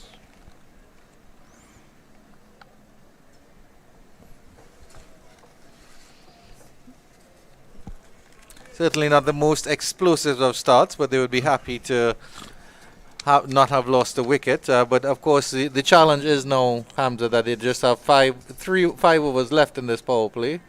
Power play shortened to 8 overs. So they'll be certainly wanting to get as much runs as possible as they can. And here goes Otley, hoiking Hodge over mid-wicket, and that's 6. High, hard and handsome from Keon Otley, getting a chance to free his arms and not wasting the opportunity at all. Yeah, Otley isn't going to miss out on an opportunity like that. He's a man in form up the order for the Trinidad and Tobago team, and he will grab every opportunity he gets. He will actually create opportunity for himself as well to get those scoring opportunities. Excellent shot there. Just a touch short on that occasion, you would think, from Kavim Hodge. That's easy pickings for a man in form. The spinners usually run through their overs quite quickly, but Kavim Hodge is spending a lot of time trying to dry that ball. even scuffing up some room just behind the umpire in the run-up, so he can get some dry earth. Yeah, I'm sure the umpires would be having a close look at that ball ever so often as well. There's Hodge again. It's a delivery turned into mid-wicket. Good fielding there. That ball would just be soaking up all that moisture on the ground, causing a bit of swelling to that ball as well. So, umpires doing a good job so far out there in the middle. Good delivery by Hodge. Coming back nicely after being struck for 6. It's always a challenge for a bowler when you get struck for a boundary of the first delivery of the over. Hodge dealing with the challenge quite nicely. Yeah, but beside that too, Andrew, he gets struck for a 6 earlier on. A lot of moisture, constantly drying the ball, especially as a spin bowler, using a newer ball as well. You think so much challenges against you, but now you have to rise to the occasion, help your team in a situation. And that's excellent there from Hodge. So as you said before, an excellent comeback after being struck for that 6. Yeah, that was a fuller delivery. Tried to turn it into the leg side. Keon Otley got a leading edge. Thankfully, it was all along the ground. Point is the fielding. And Hodge will want to end strongly here.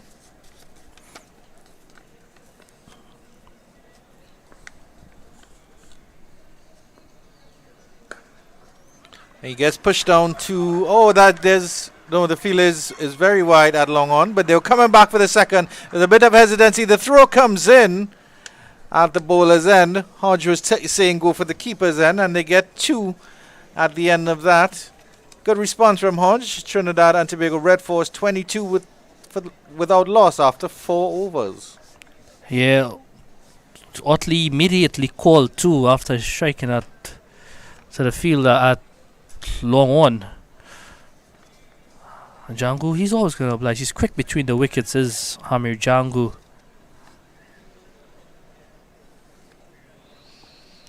Amir Django with the matching gear, because when he was keeping, he had red wicketkeeper gloves, and now he's batting, and he has red to match the Trinidad and Tobago Red Force colours. Preston McSween to continue from the southern end of the ground. Tucked up by Django, and there's an LBW, and he gets it. It was an incoming delivery there from Preston McSween, just jagging back into Django a little bit. Struck as he was trying to turn it into leg. And the Red Force have lost their first wicket. It's the keeper batsman, Amir Django, going LBW to McSween for 2. 22 for 1. Yeah, I mentioned that length from Shannon Gabriel earlier being just a touch fuller on this occasion. McSween getting the ball a bit fuller, and the ball just a little bit of in swing to Django, who was actually a long way across the stumps. Umpire Brathwaite there having a long look at that and eventually deciding Django was in front and was plumb. Looks dejected walking back there as Django. He goes for 2 or 4 deliveries, but a good wicket there from McSween, and you could sense that was coming. He was bowling really well, beaten the batsman on a few occasions. This is good thinking here from him. And because he can get that in swing, I would like to see just stay on that off stump, just outside off stump line. As we see the new batsman, the very experienced Jason Mohammed, walking out to the middle. And if you want a calm head at the wicket, it's this guy here. Certainly, and we'll see how Preston McSween adjusts for the right-handed Jason Mohammed. He wears the number 3 on his back, and he certainly is Trinidad and Tobago Red Force's choice at number 3, and has played some good innings so far in this tournament when his team needed it. Hasn't really pushed on. We know that he's very capable of doing a lot more in terms of output, run output.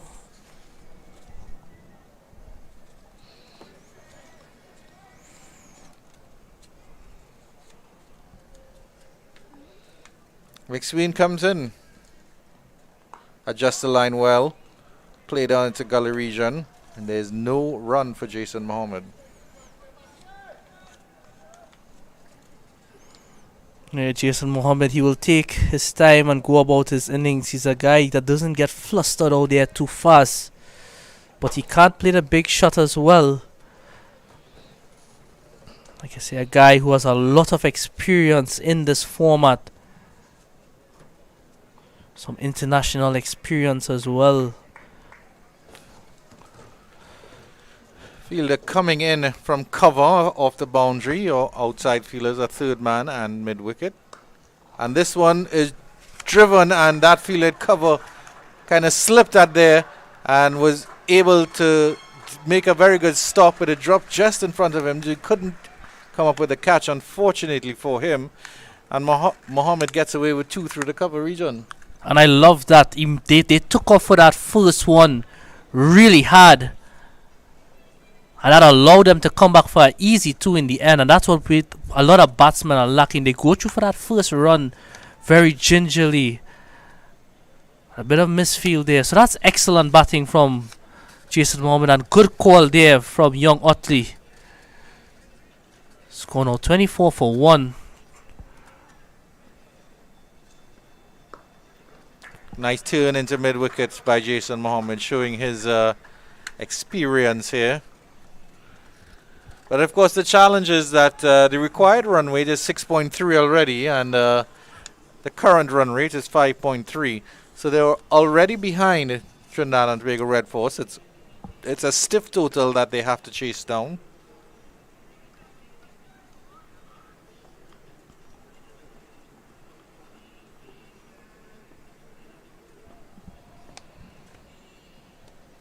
McSween, who troubled Otley, to Otley. Good Yorker length delivery, well dug out by Keon Otley, and he digs it out to long on for the single.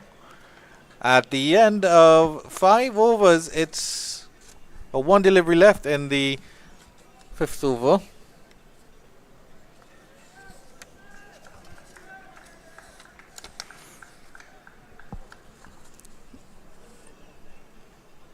Of course, under this night sky, Preston McSween will get that little bit of swing with his left arm bowling.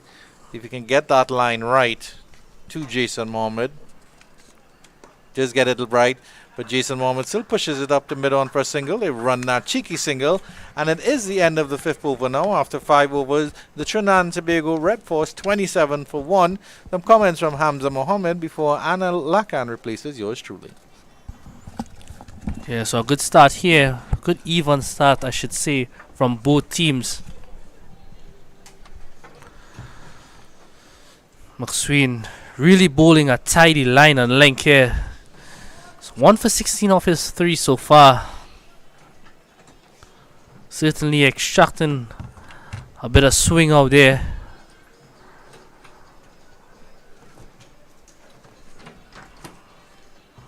So I welcome into the commentary box man who has a lot of knowledge on these guys. Mr. Anil Lakan, thoughts on the start so far after 5 overs? Pleasant good night to you, Hamza. Pleasant good night to all our listeners and viewers, wherever you may be around the globe.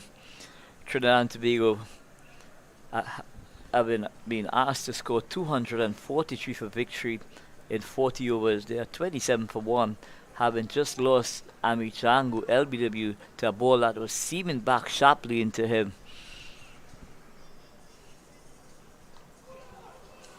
That's cut away, and cut away nicely. He played that really late as Jason Mohammed, and he has the ability to do that. That's excellent from him. But again, some turn on offer here. So Jason Mohammed just camping on the back foot, allowing that ball to come on to him there and getting it past that slip. And he picks up 2 runs. So Jason Mohammed, very busy indeed in this innings.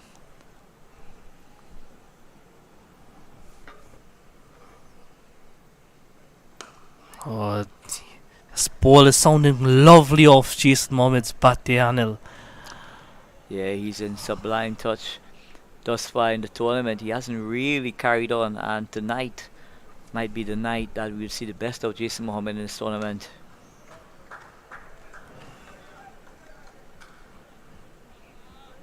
Short and wide.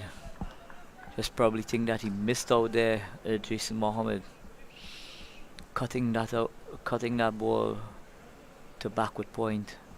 There's no run.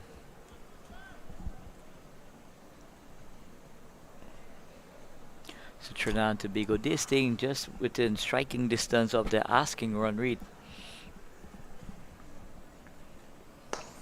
And again, something really nice, and they go for a quick single. Shy at the stumps there, but Jason Mohammed, he was always going to be home. Yeah, so a lot of urgency here in the batting. There's no need to really go extremely hard at this stage of the innings. It's important. Their first total will be to get to 87 after 20 overs. So that's going to be the first order of business for Trinidad and Tobago.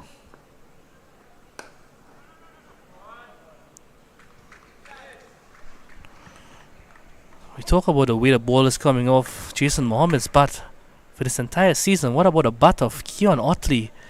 Really impressive is this man. Yeah, Keon Otley is a very pugnacious player, very unassuming indeed, but he does get the ball away.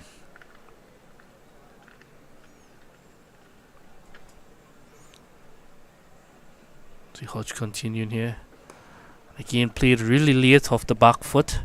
So at the end of 6 overs, the score 31 for 1.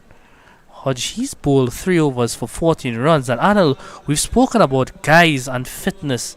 Otley certainly one of the fittest guys out there in the Trinidad and Tobago team. Yeah, this entire Trinidad and Tobago outfit has been doing a lot of work in terms of their fitness, and the man in charge of preparing these guys is no other than Clinton Jeremiah, who has been doing a tremendous job, not only with Trinidad and Tobago, but he's plied his trade around the region as well. So he's very experienced, and he knows exactly how to get these guys up to full fitness.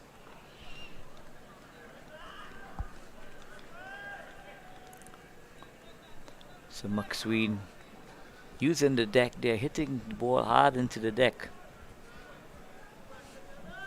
Just getting a bit of bounce with this new ball.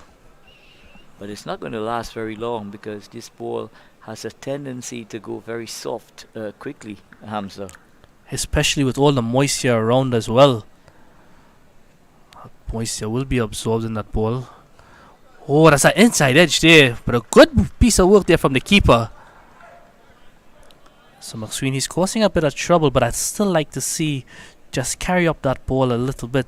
And when he did that in the last over, he picked up the all-important wicket. The new man in the squad, Amir Jangu. Certainly a good addition in the playing 11. A guy who always willing to grasp the opportunity. Unfortunately, didn't make much today. But a really bright prospect in the Trinidad and Tobago team is Amir Jangu.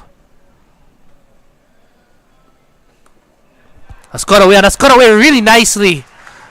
Bit of a top edge in that as well. But that ball raced into the boundary there.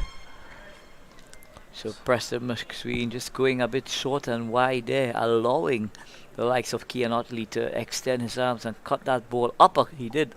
He cut that ball deliberately over the slip region there, that gully region there, for 4 runs. With the third man inside the circle, from the moment it passed those fielders, it had 4 written all over it. And that's driven handsomely through the covers. Keon Otley, a man on a mission. Well, it's a vintage Keon Otley, may I say. That ball wasn't there, but he just extended that left foot out and hit through the line of the delivery, and it sped past that extra cover region, and it goes into the boundary for 4. So Keon Otley really taking a liking to Preston McSween here now.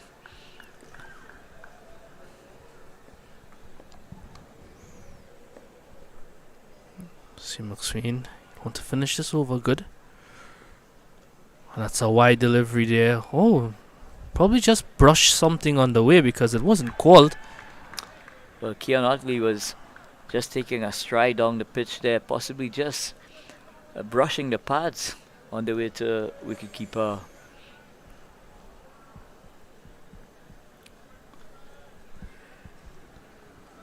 So Maxwell will want to finish well here, Hamza.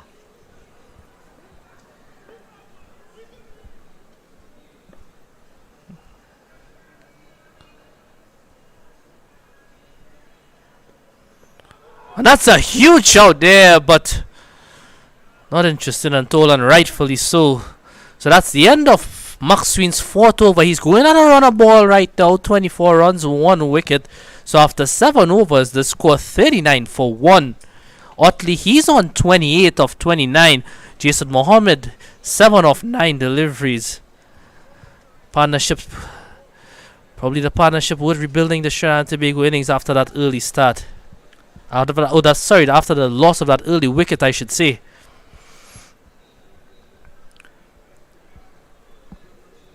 Thoughts on continuing here with Hodge, Anil? Yeah, well, Hodge is one of their main strike bowlers, so skipper It's pulled away, but there's protection there. Skipper Andrew Fletcher, he will want Kevin Hodge to make some kind of impression here. But Trinidad move on to 40 for 1, just keeping within that striking rate of the required run rate, which is hovering just over that 6 run mark.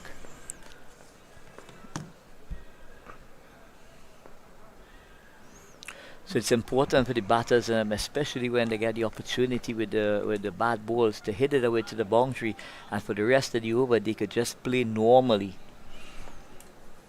It's also something very important to note. You said that Kavim Hodge is a strike bowler and they would want to bowl out the Trinidad Tobago team. Remember, Windwards need to win this game if they stand a chance of qualifying. That's driven handsomely! Probably the shot of the day, Anil Lakan. Excellent there from Keon Otley. My word. Wow. What a glorious extra cover drive there from Keon Otley. Hodge just possibly going up a bit too full here, just outside the line of the off stump. But what an execution of that extra cover drive from Keon Otley. That's driven handsomely! That's driven handsomely! Admirov had absolutely no chance. He was diving away to his right, but it was past him even before he could move a muscle. Hodge just over pitching there on that delivery, but what a shot again. Worth mentioning. So Otley, he moves on to 32 with that boundary. Hodge continues. So he's having some trouble there gripping that ball, is Hodge. And it's something that we've grown accustomed to at the Brian Lara Cricket Academy. A lot of dew. Just a bit flat on that occasion, yes. Dew, the moisture around. We had some rain earlier as well. So very challenging indeed for the bowlers, to keep that ball dry. Oh, this is much better from Hodge. Just short of a length there. Anytime he over pitches, Otley will take him to the cleaners. Will try to take him to the cleaners, and he's done it brilliantly in the first ball so far. So what he has done, Otley, he has set up the over really nicely by getting that boundary. And that again, hitting back to the bowler there, but good piece of work, Kavim Hodge. Good fielding of his own bowling, but again, a pitched up delivery and Otley eyes lit up there for a second. Yeah, just not, the timing wasn't there from Otley.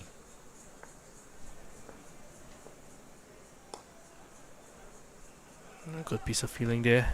Looks like Johnson Charles, senior man on the side. So at the end of 8 overs, the score now 44 for 1. And that brings the conclusion of the power play overs. So Trinidad and Tobago maintaining that run rate just around that 5.5 mark, Hamza, which is important to stay within striking distance. Because remember, this run rate has to be maintained over an extended period of time.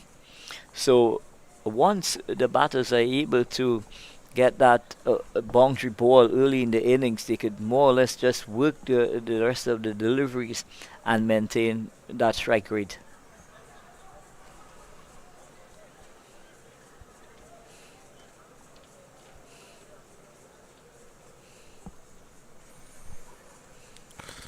So we're going to see spin from both ends now.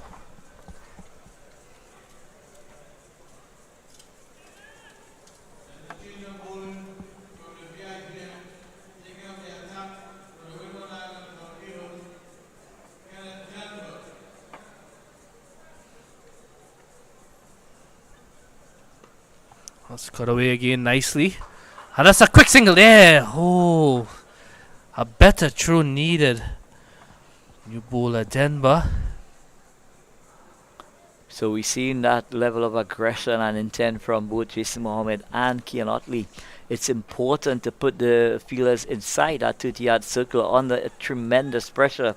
And what normally happens, they start coming a bit tighter. And if you're able to penetrate, then you could really get that boundary ball as well. Well, that's a huge appeal there. So Denver just making a gentle inquiry, possibly indicating to the umpire it was pad first before bat. But umpire Gregory Brathwaite, he's having none of it. Gregory Brathwaite, a man has a lot of experience himself. Situations like this. Yeah, someone who has played straight at the international level. Denver continues. This is good from Denver, just keeping very steady line and length there, targeting the stumps. Good start here from him. Jason Mohammed isn't going to be bothered too much. Gentle push there. So Denver just going onto the legs of Jason Mohammed there. He just easily punched that ball down to long on. So Trinidad and Tobago 47 for 1, and they'll have to maintain that run rate just around that 5.5 mark. This is good from Denver. Looks like he's not afraid to give the ball a bit of air, and that's good. Remember, he's allowed those extra fielders outside the circle, who is currently at extra cover, long on, long off, deep mid wicket. And this is good from Otley, and I like that. He can't get the boundaries away, rotate the strike, keep the scoreboard ticking. And at the end of 9 overs, the score now 48 for 1. Otley, he's looking really solid here. Yeah, and important for Trinidad and Tobago Red Force as well. Both Kian Otley and Jason Mohammed, they bat deep into this innings as well, Hamza. Both of them have the ability to score at a rapid rate. And with the likes of Kian Otley already established out in the middle, having gotten a start, Trinidad and Tobago will want the likes of Kian Otley to come not out during the course of this innings and really, be the pillar by which the other batters, if required, could bat around. You talk about experience and you talk about team experience, and you see that guy who just ran out there. He's not playing at the moment, but to have an asset like Imran Khan in your bench, how does that make you feel? Well, it just shows the strength of this Trinidad and Tobago Red Force team. You have the likes of Carrie Pierre, Mark Dial, and of course Imran Khan, who continues, to perform at every opportunity that's presented to him. Unfortunately for him, it's difficult to get into this Trinidad and Tobago Red Force team. Well, that's good there again from Kavim Hodge. So Kavim Hodge trying to spear that ball into the pads of Otley. And that's pulled away nicely. There's protection out there. So Hodge just pulling down this delivery, but Otley, being in the sublime form that he is at the moment, played that nicely down to the backward square. There's only a single on offer.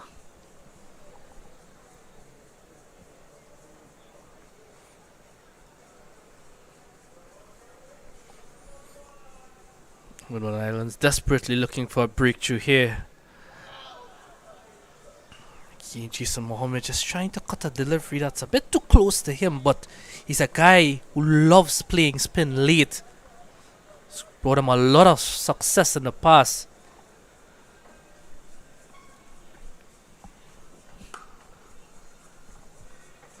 It's good. This is And really he good just- from Jason Mohammed. And Jason desperately needs once to get a score that would really put the Trinidad Tobago Red Force team. Let's pull away nice. Oh, that's a valiant effort there.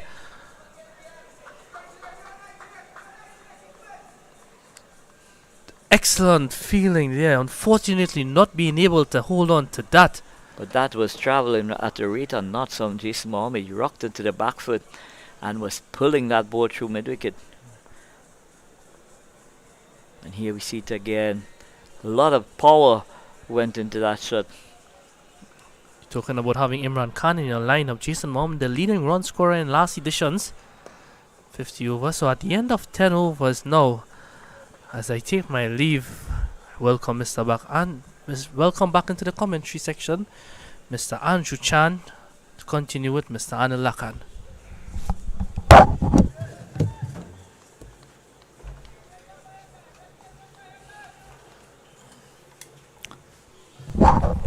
So I say a special good night to Mr. Andrew Chan. Good night, Mr. Dungi. Pleasure to be back here with you. Just 5 runs and over. The Trinidad and Tobago Red Force, 50 for 1. Duckworth Lewis par score, it says 55 on the board, so they're a little behind the 8 ball, as it will. But good recovery here from Yannick Otley and Keon Otley, that should be, and Jason Mohammed after the early loss of Amir Jangu. Yeah, so both these players continue to consolidate this innings. And Denver to continue. Pushed down to long on by Jason Mohammed. You were saying, Mr. Lakan. yeah, it's important for both these batters to bat deep into this innings here for Trinidad and Tobago Red Force team. Both of these players could change gears when required, but what's required at this stage is for Trinidad and Tobago Red Force to stay within striking distance of the runs required per over. Yannick Otley on 35. Pushed down to long off. Some classy shots from Yannick Otley in this innings already, but of course you'd want to see him. Sorry, Keon Otley. I keep saying Yannick Otley, but of course you want to see Keon Otley push deep and far into this innings here, Anil.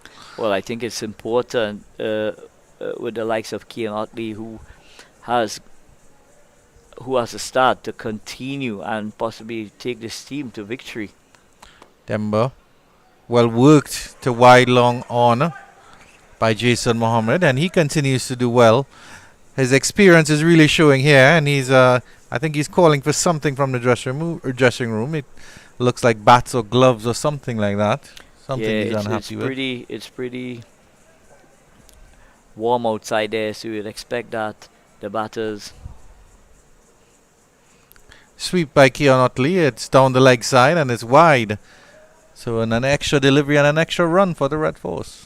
So Denver just trying a bit too hard there, trying to go into the pads of Otley, but just compensating a bit too much. Not a bad start by the spinner though. Pushed back and he was aiming for that long off position again, Keon Otley, to get that single. Denver trots across, does the fielding. So I would say honours even at this stage, wouldn't you? As Denver comes in, and this time Otley gets the push down to long off. Yeah, I would say honours even at this stage. yeah, more or less even Stevens at this stage. Trinidad and Tobago losing 1 wicket thus far, and placed at 55 for 1. But this vigil need to be continued for an extended period of time. Nice cut through the covers. That's a wonderful half stop by that fielder there. That was probably heading for the boundary there at extra cover. Mohammed probably hangs his head in disgust at that excellent fielding effort there. At the end of 11 overs, 56 for 1, Trinidad and Tobago Red Force. Yeah, so the fielder at extra cover, they definitely saved this team at least 2 runs. Had that gone past him, Trinidad could have profited even more than the single that they got. But more importantly, they were able to still get 6 runs from the over, which is the required rate at this stage. Right, we're climbing a little bit actually to 6.7. We have a long on and a long off as Cavem Hodge continues, as well as a field at cover and mid-wicket. Hook pulled into the mid-wicket region, short mid-wicket does the fielding, and that's the form of Andrew Fletcher. He certainly stopped another good, powerful shot there from Jason Mohammed. But that shot definitely stung his hands there. You could see him. Hodge. Looking at the replay, Hodge, short, and Jason Mohammed really climbed into that. But excellent fielding from skipper Andrew Fletcher at that important mid-wicket position. Pushed down to long on by Keon Otley. Justin Greaves comes off the boundary, does the fielding.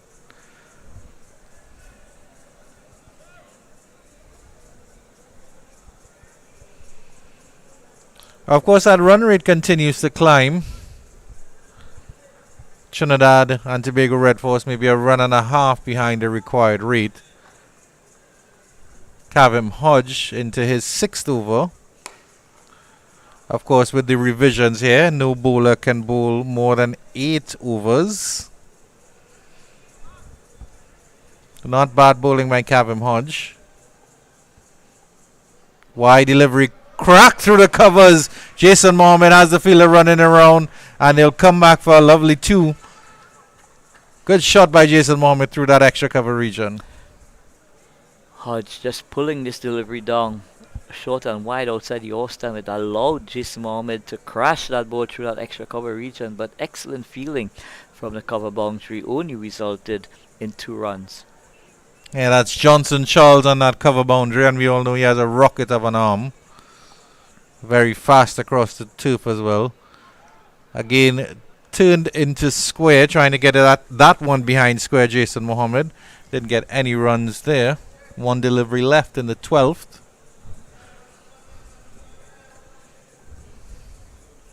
But Jason Mohammed showing excellent intent. And with both players trying to keep the tempo up, it's important. This one is pushed down to long on. He'll get a single, and that will end the 12th over. And after 12 overs, the Red Force, the scorecard at the ground, it says 62 for 1. The Duckworth Lewis par is 59. And the required run rate is 6.7, while the current run rate is 5.2. So Trinidad and Tobago continuing to maintain just a total of 5 runs for over, which is required, and it's important over a 40 over contest as well that both these players carry this innings deep as possible and keep maintaining that required run rate. Kenneth Demba to continue. Sweep shot there by Jason Mohammed. Didn't get the full connection on that. He would have liked to get past short fine leg. Certainly there was acreages of space after that short fine leg fielder. Demba hopping and skipping again. Tucks up Jason Mohammed. No run. And certainly these two, they have a platform to lay for the likes of Darren Bravo and Mr. Nicholas Puran to come and blaze later on, should it be required. And they certainly want to keep the scoreboard ticking and not put any undue pressure on the batters to follow, as well as their partners. Coming forward to that one is Jason Mohammed, and this is a good over so far from Demba. Jason Mohammed advancing a few paces down the pitch, but Demba seen exactly what he wanted to do, push that ball wide. So all Jason could have done was to get behind the line and play it. 3 deliveries in this over, no run. So that's actually 5 deliveries and no run now. So Yeah. Denver doing an excellent job. Yeah, it would be a valuable maiden if he does get one here. And he does finish with a maiden here, Kenneth. But that's a very, very valuable maiden. At the end of 13 overs, the Red Force remain at 61 for 1. Yeah, so Jason Mohammed batting out a maiden there, but at this stage of the innings, both Jason and the likes of Keon Otley, they wouldn't be too bothered about batting out a maiden. If the bowler is bowling extremely well, then you've got to pay respect. And having batted a maiden here, it will not change the context of anything, because both these players have the ability to change gears.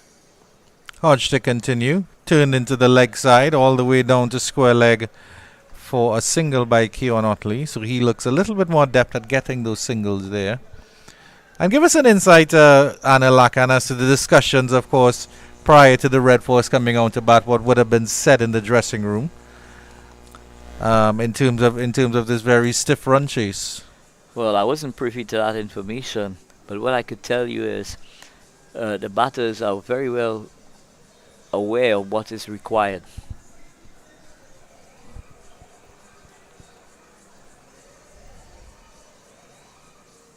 Pulled down short by Hodge and cracked nicely into the covers again by Jason Mohammed, and just a single. Well, in terms of mini targets, would any mini targets have been set as well? Well, remember, the targets would have been set by the umpires in terms of where you've got to be at a certain over. So they would be guided by that guideline from the umpires. So I believe that with the loss of 1 wicket, Trinidad Tobago, there must be at least 93 for the loss, 93 runs for the loss of 1 to stay on par with Duckworth Lewis. And that's after 20 overs. 20 overs, yeah. He's certainly doing quite well in terms of that. Nice push down again by Otley. Looking very adept at working that ball around Keon Otley. Looks like he's really settling into a groove here. Of course, he had a couple streaky shots early in the innings, but certainly very fluid when he is on song. But we've got to remember that 20 overs do constitute a game, so that target, will always be at the forefront of the chase. Certainly a good guiding platform.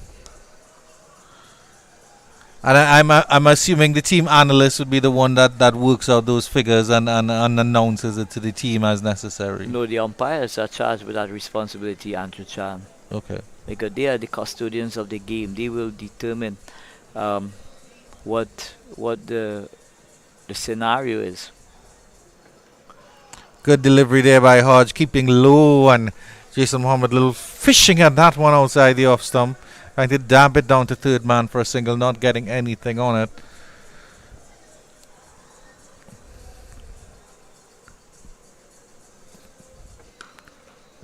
It's a cut again into the cover region. Jason Mohammed will get one.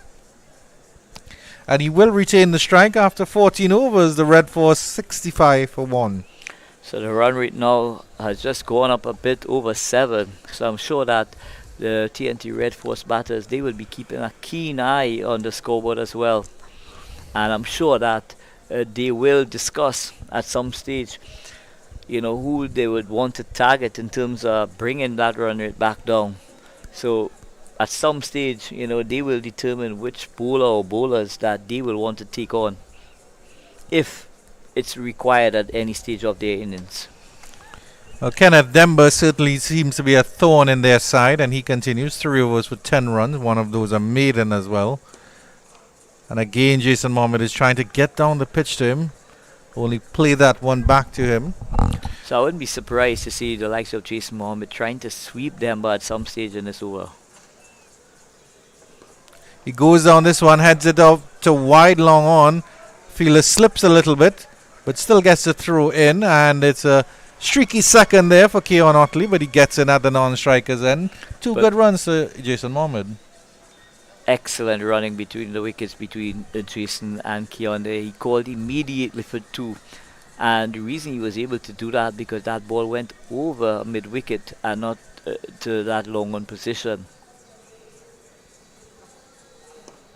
This time it's a push down to long on, all along the turf there for Jason Mohammed. So good cricket from him. And again, one's got to consider that this pitch here at the Brian Cricket Academy, is one that is extremely good for batting.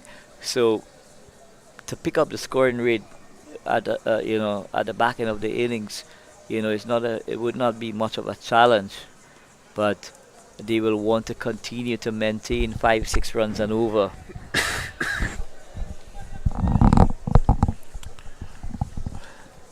And in terms of discussions of bowlers to target here at the Windwards Islands Volcanoes, as Demba comes in, have the Red Force identify those players that they would be looking to target? Because it's up to the discretion of the batters. They will know their game best.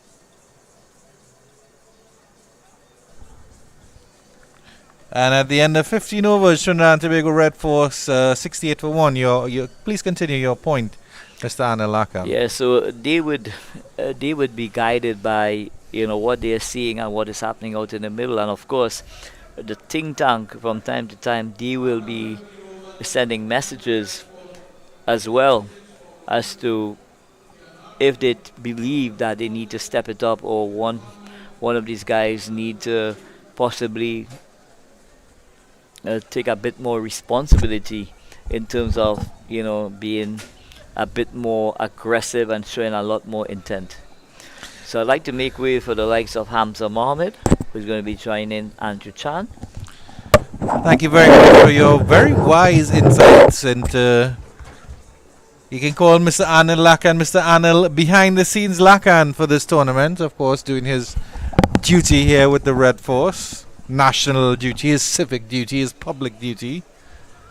Gavin Hodge continues 7 overs on the trot, and this will be his final over as we welcome back Hamza Mohammed.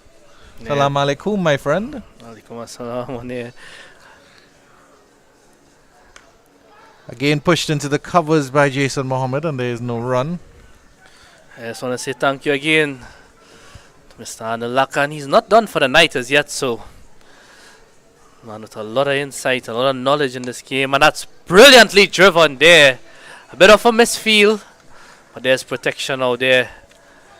It's really good stuff here from Keon Utley, the experienced Jason Mohammed, going along quite nicely here. Keon Utley is going quite well. I think Mohammed is just a little bit slow. He's hitting the ball quite well. You can hear when he strikes the ball, there's a lovely sound on the bat. No sign of rain in the atmosphere. It seems to be staying away a little bit. Utley again into... Oh, that's Hodge into Utley, and Utley pushes down to long on for another single. That's what I'm saying. Utley is turning over the strike quite well. He seems to be getting the deliveries and turning it on. Jason, on the other hand, Mr. Mohammed, seems to be just soaking up maybe a couple more dot balls than he should. But of course, we know that the Red Force have explosive batters out there in the hutch. Yeah, I get what you're saying. This is typical Jason Mohammed if you were to ask me, but situation of the game just needs to show that little more urgency in his batting. And you're not talking about anything too extravagant, but at least rotating the strike, keeping that scoreboard ticking, allowing allowing Utley to get back on strike, because what Utley can do, a boundary in the over sets it up nicely for your team. Yeah, you're quite right there. And as we see, the Duckworth-Lewis pass score is up to 77 now. Trinidad and Tobago Red Force 7 runs behind that. But Jason Mohammed still manages to pinch the strike with the last delivery of the 16th over. Hodges bowled out, none for 33 off his 8 overs. Good bowling. And after 16 overs, the Trinidad and Tobago Red Force progressing maybe a little bit slower than they would have liked. 71 for 1.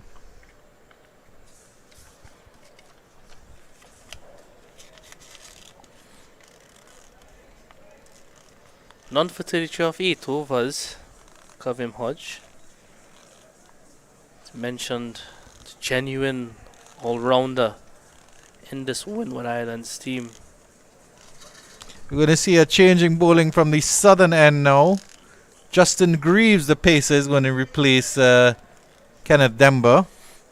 Now this should be an interesting adjustment here because the Trinidadian batters may very well like the pace on the ball a little bit more.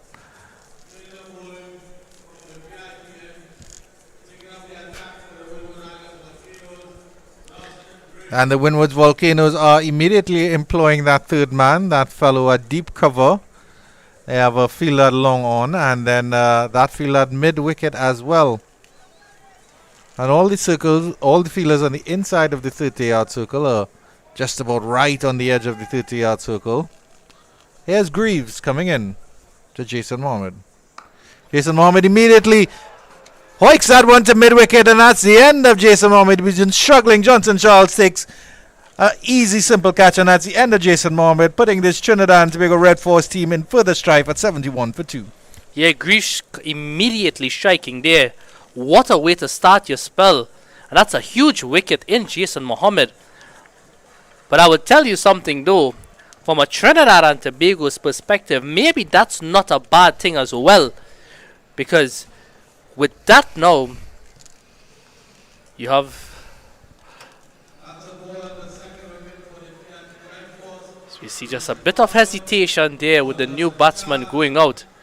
You see Jason Mohammed, he goes for 25 of 43 deliveries. Strike rate of 58.1, and in a situation like this, you would have thought it would have been a bit more. But I was saying, it's going to be interesting to see who goes out there, and they're sticking to their plan. It's going to be Darren Bravo striding out in the middle right now. He's carrying that Michael on his back, 46. He's built a bit of form in the competition so far.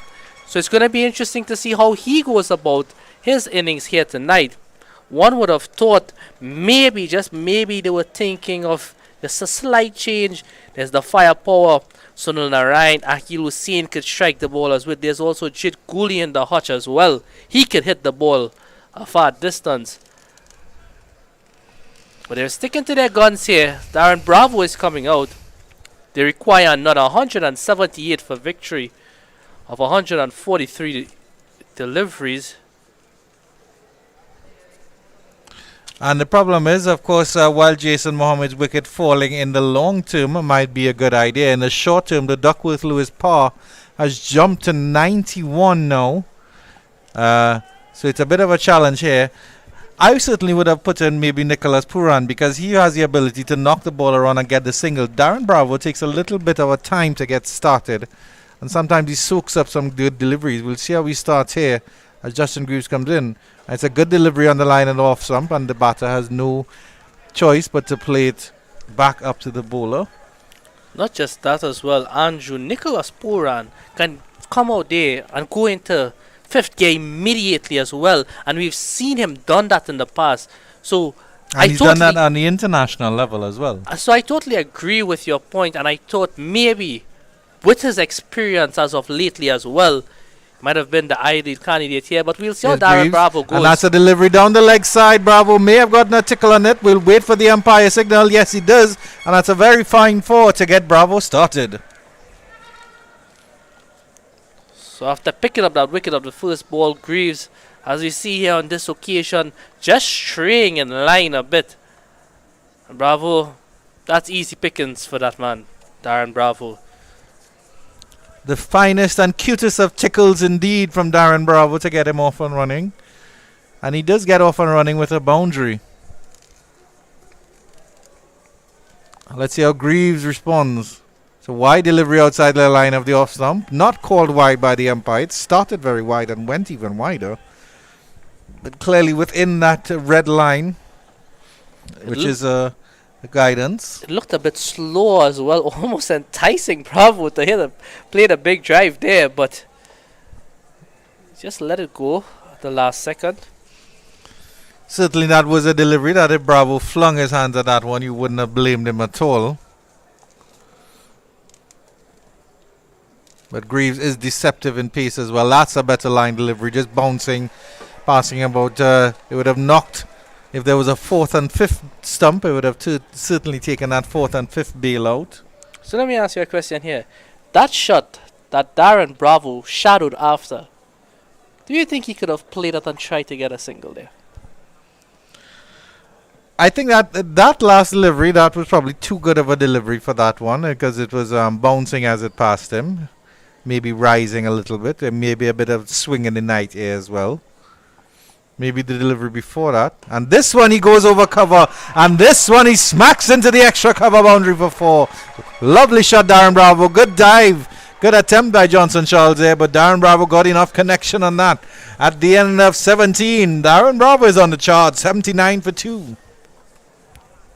Some beautiful cover drive there. And if there's somebody who is going to come out and match the class of Otley at the moment, it's going to be this man who has literally all the shots in the books.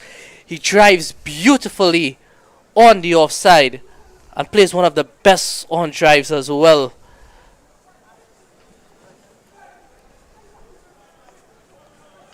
So I think Darren Bravo needs to continue here. He needs to go a bit faster than how Jason Mohammed is going about. But what that has done, it has taken Keon Otley off the strike for some time now. Certainly has. Keon Otley has been a spectator with his 41 of 50. A very valuable 41 opening up the top of the order. And it seems like Alec Athanaze will turn his arm over.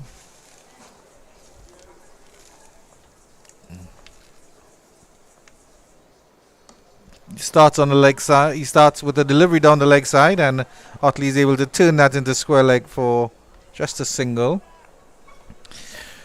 Now, of course, Anil Lakan did mention about the batters in the middle picking and choosing which bowler to target, and I feel Athanaze might be a contender for that because, of course, he's more of a part-time. He's not a full all-round, I would say, like Kavem Hodge.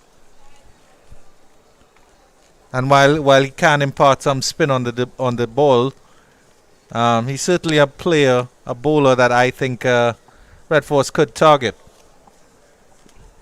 If you could put him under the pump early here. Darren Bravo almost spooning that to mid-wicket. Too casual a flick there. Johnson Charles with the forward dive there, almost pulling it up. How often have we seen part-timers come on and immediately pick up a wicket? Almost happening on that occasion there for Athanaze. This time he goes over mid-wicket and will get it down to the boundary. The fielder comes around and they're coming back for the second. It could be a tight second. No, the throw is a little bit short and Bravo gets back in quite comfortably. Athanaze almost trying a short ball of his own there. Aaron Bravo just being caught by surprise. Ended up playing it with one hand in the end.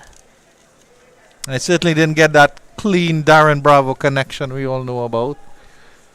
And you know when Darren Bravo hits it, it's out of the park.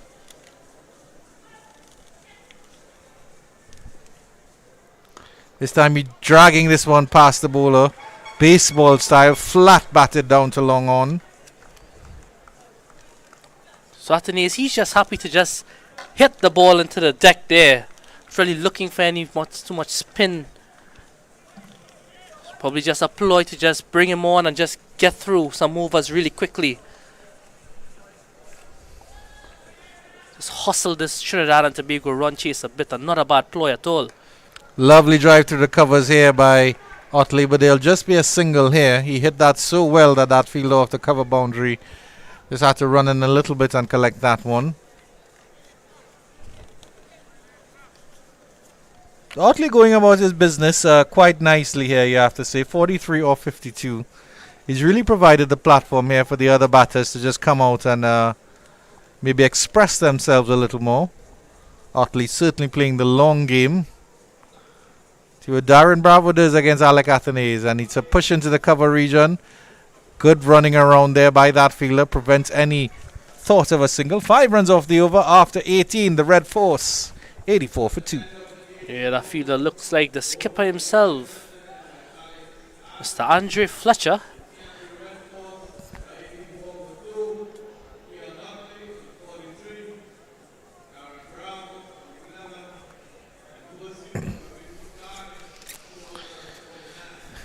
Darren Bravo, one of those batters who likes to give the 12th man a lot of work, running off with his cap for the spinner and then running back on with the helmet for the pace bowler, Justin Greaves, who will continue from the southern end.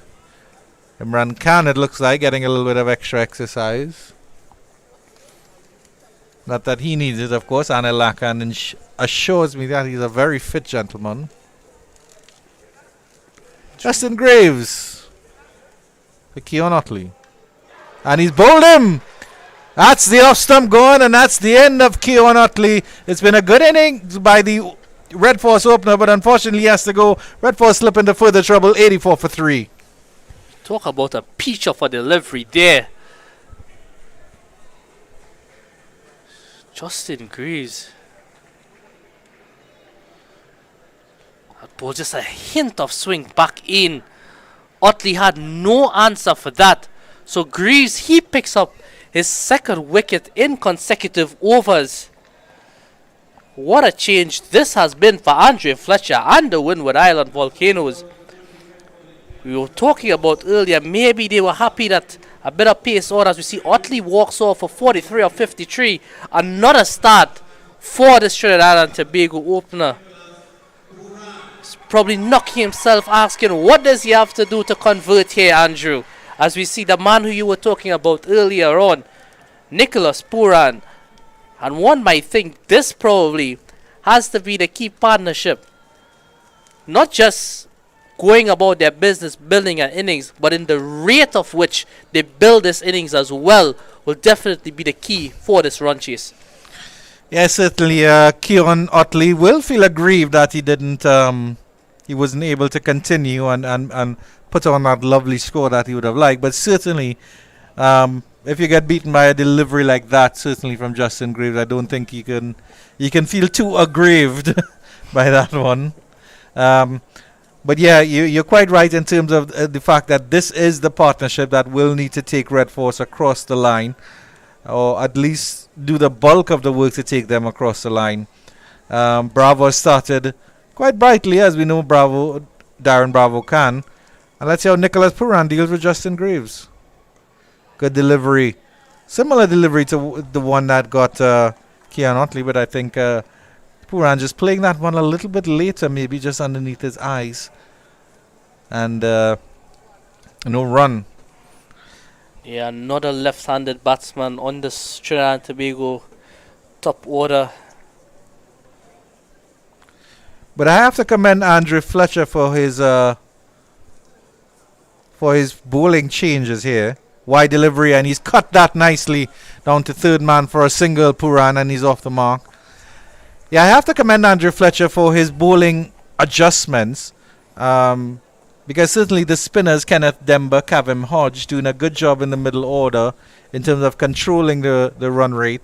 And I thought bringing back Justin Greaves would have been a grave mistake, actually, because I thought the Trinidad and Tobago batters would have liked the runs on the ball, or the pace on the ball, I should say.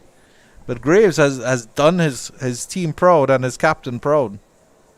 Comes in again to Bravo. It's a short delivery, and he's hooked that well in front of square. That should run close to the boundary. A diving effort by the fielder, but Bravo gets 4 through mid-wicket. Yeah, valiant effort in the field by that fielder there. An excellent shot from Darren Bravo. Anything short, or anything slightly short, he will pull. It's a custom play in that shot, Darren Bravo. And he picks up his third boundary of the night. Moves on to 15 now. The Duckworth-Lewis par has gone up to 111, while Trinidad and Tobago Red Force are 89 for 3. Back of a length delivery played into the offside, and there is no run.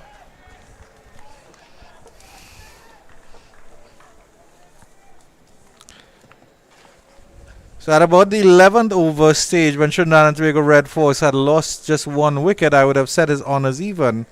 But I think Volcanoes might be just climbing into the ascendancy here, Hamza Mohammed, as we close in on the 19th over. Red Force 89 for 3.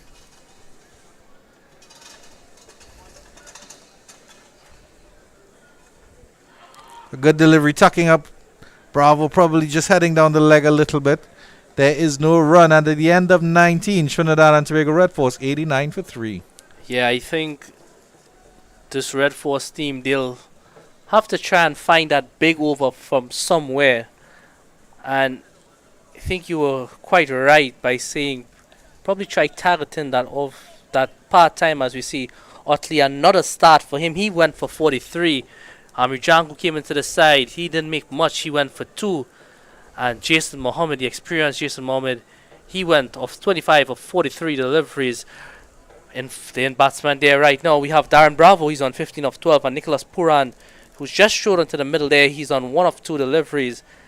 This is probably the bowler, as you were mentioning, that they'll want to target.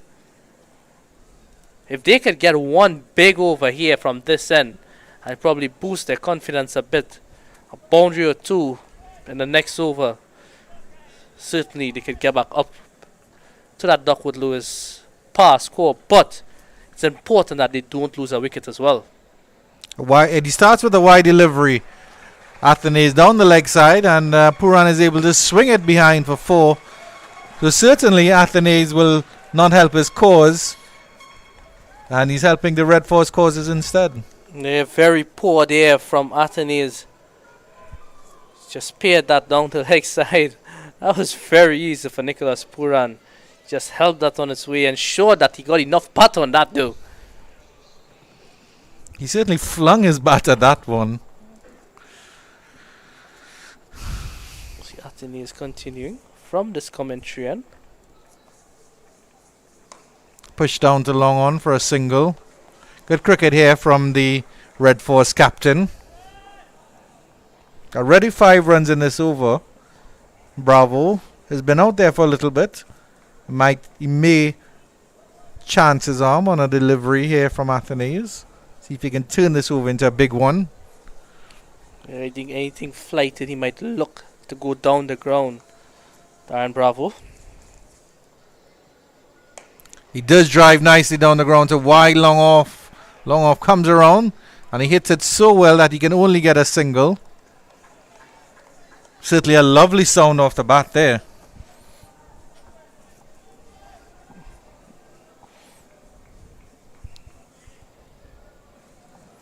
You know, Nicholas Puran loves to play the sweep shot against these spinners. See if he could get at this arsenal as well. Tries to push it down past the bowler again, and there is no run.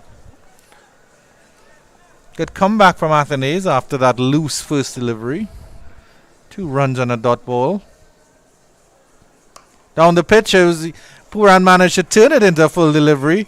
Half stopped by Athenaeus, diving to his right. Long off does the feeling, and there's just a single.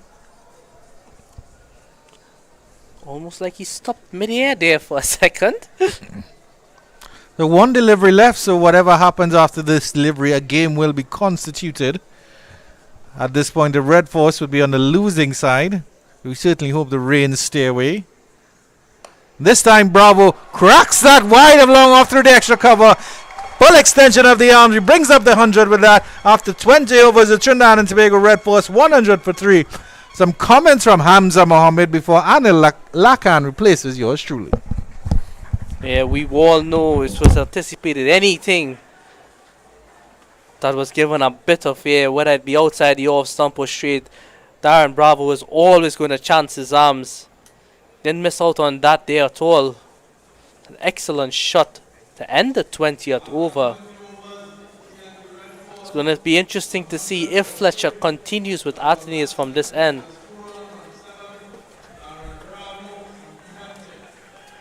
So far, Greaves, he's doing a wonderful job from that far end as I welcome back Mr. Anil Lakan to commentary. 100 for 3, Anil, after 20 overs. Trinidad, you just need to up the pace a little bit here. Yeah, Trinidad and Tobago Red Force with both skipper Nick Puran and Darren Bravo in sublime form here at the Brownlow Cricket Academy. It's important for both these batters, to bat possibly another 10 overs in this game. See Greaves continuing here. Oh, that's a beautiful delivery. It's almost like that ball slowed up off the pitch there. Yeah, Nick Puran possibly just playing a bit too early there. But beaten outside the line of the off stump by a lovely delivery from Justin Greaves. So Nick Puran will want to settle as quick as possible.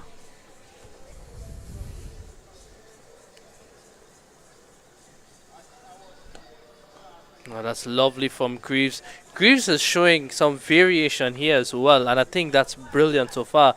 Hence the reason why he picked up those 2 wickets. He's really mixing it up, but he's keeping that line and length just outside the off stump. And when he bowls that quicker delivery, it's just on that middle stump line. Yeah, so Darren Bravo just possibly giving some encouragement there to his skipper. Just settling him down a bit there. Oh, that's driven uppishly. No harm done. They go through for an easy single.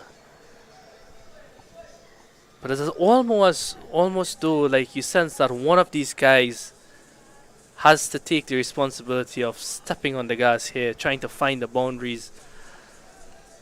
Well, I don't honestly think that at this stage they really need to go crazy, as we'd say. But they need to maintain at least that run rate that's required. That's a good run there in the end. Direct hit would have said something different. Yeah, but again, good running from Nick Puran and Darren Bravo. So we're just gonna have a look here in the replay.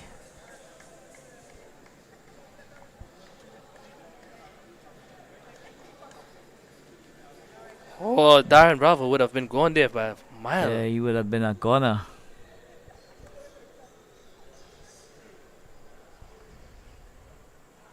That's driven handsomely there.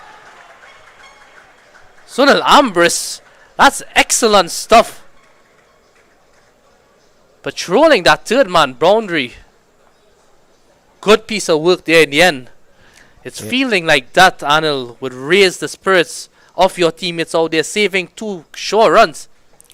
Yeah, 2 valuable runs saved there by the likes of Sunil Ambris, diving across there, sliding on the third man boundary.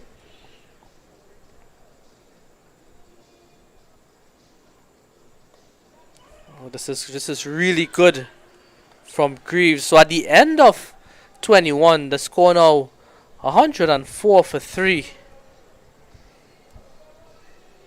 And that required run rate just hovering around that 7.5 per over. But it's going to be drinks here at the Brownlow Cricket Academy. TNT Red Force requiring 243 for victory of 40 overs. They are now 104 for 3 with Darren Bravo on 21 and skipper Nick Puran on 10. So we're going to have a drink as well, and we're going to be back here. But just giving you a recap of what transpired thus far in this game. Windward Islands losing the toss and being asked to bat by the Trinidad Tobago Red Force team. They closed on 201 for 4 after 40 overs. Sunil Ambris playing a wonderful innings of 90 from 101 ball. And skipper Andrew Fletcher, possibly the best innings we have seen from him in a very long time, with a very mature innings of 69 from 103 balls.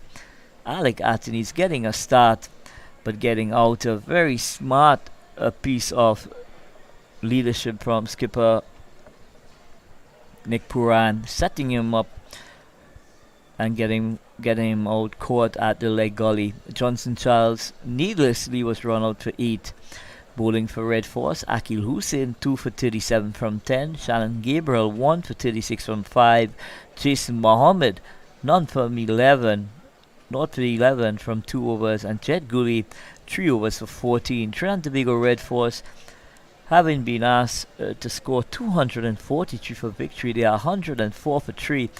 Kean Otley was bowled all over the shop for a well-played 43 from 53 delivery. Jason Mohammed, when we just thought that, he was kicking into 5th gear, he lost his wicket, scoring 25 from 43 deliveries. But Darren Bravo, he has really brought something refreshing to the TNT Red Force batting lineup. really making a statement there, scoring 21. He's 21 not out from 15 deliveries, and with him partnering him is Nick Puran, the captain of TNT Red Force, 10 from 11 deliveries. But Justin Greaves has been very impressive indeed. His 3 overs, getting 2 scalps was 17 runs, and Preston McSween, he swung the ball sharply at the top of the innings here, getting that ball to seam back sharply from outside the line of the off stump to the left-handers. He got 1 for 24 from 4 overs. Kenneth Demba just having the 4 overs, not for 13, and Alec Atteney's 2 overs for 16 runs. So TNT needs another 145 runs from 114 balls. So still a lot of work to do for both teams.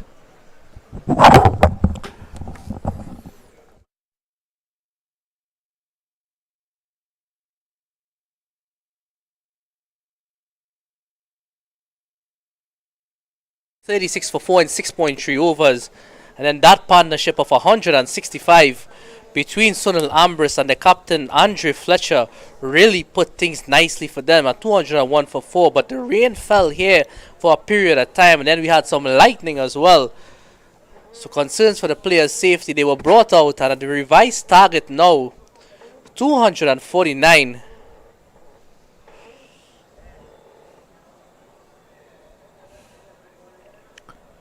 So that's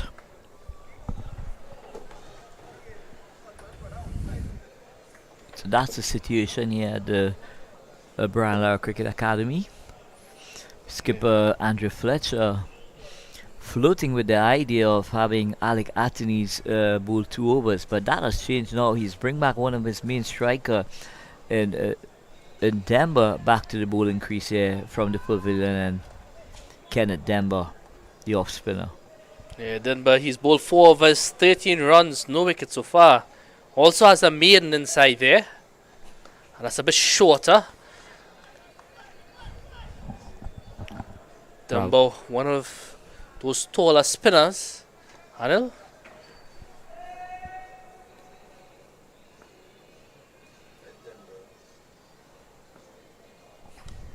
And that's pulled away nicely indeed from Darren Bravo. So a good boundary there just after the drinks break. Demba in short, and Darren Bravo really executing it to perfection, muscling that ball behind backward of square for 4 runs. So Darren Bravo continues his sublime form here at the Brownlow Cricket Academy, batting really well here, putting away any delivery that's offline, and immediately he's put the likes of Demba under pressure, and skipper Andrew Fletcher is having a conversation with him, and I'm sure it would be to tighten up his line and also his length. Yeah, that's Bravo's 5th boundary of the innings so far, 5th of his 25 runs. Denver just trying that ball there. Lot of moisture on this surface here. That's a much better delivery, angling in. So Denver getting that ball to angle into the left-hander there, Darren Bravo. Just prodding forward, just trying to take the pace of the ball so that he could try and have that rotation going with his skipper, Nick Puran. Another wide delivery there this time. But just trying to go a little flat out that occasion, but he's getting his radar wrong. Easy call there for the umpire.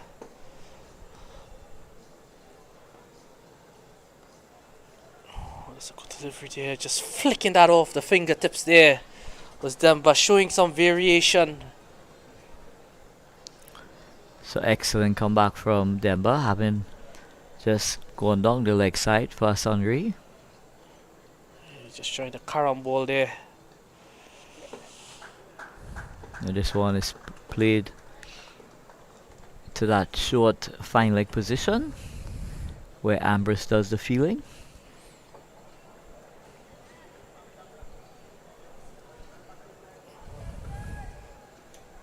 So Denver will want to finish off this over without too much harm.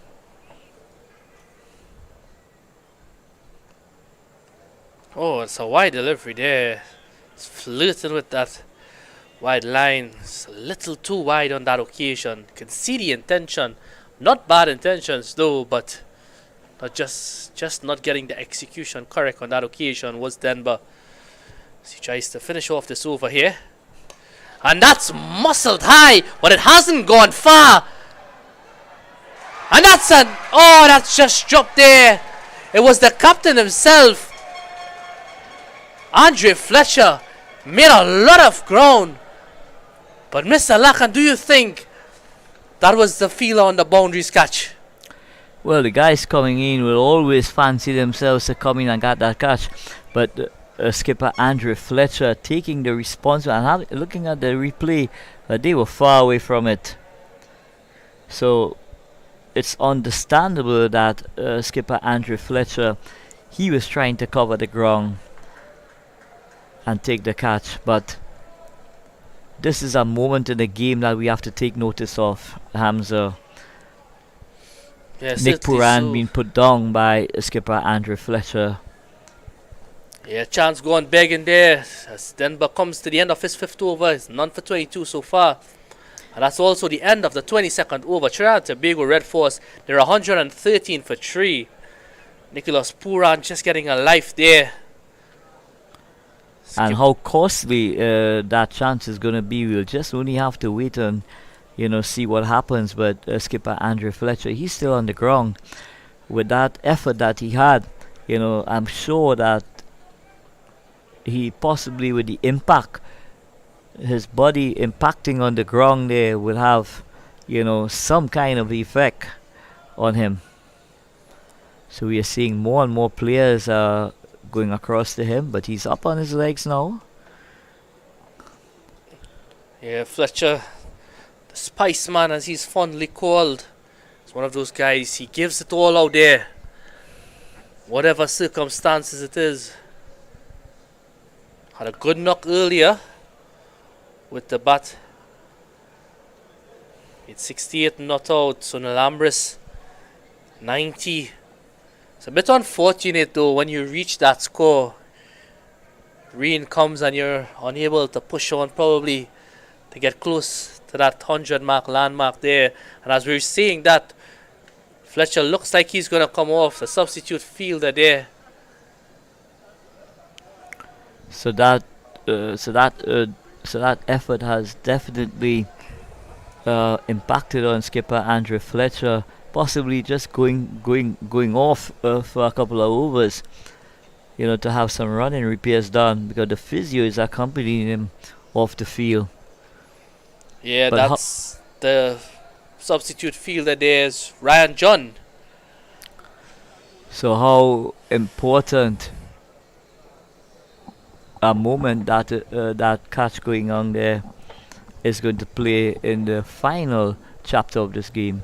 We'll only have to wait and see.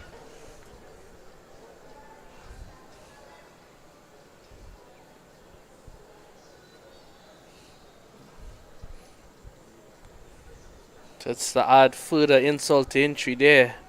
Fletcher is also the skipper of this Volcanoes team, as we mentioned before.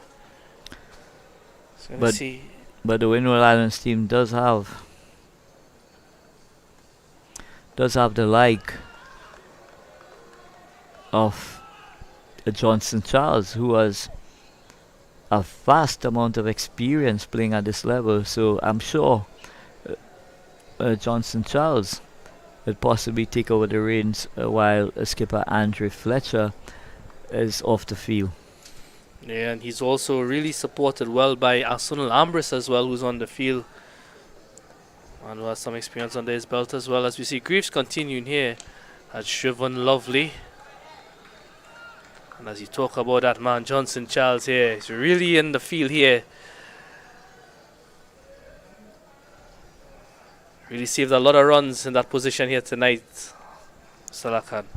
Yeah, and every run save does affect the required run rate as well.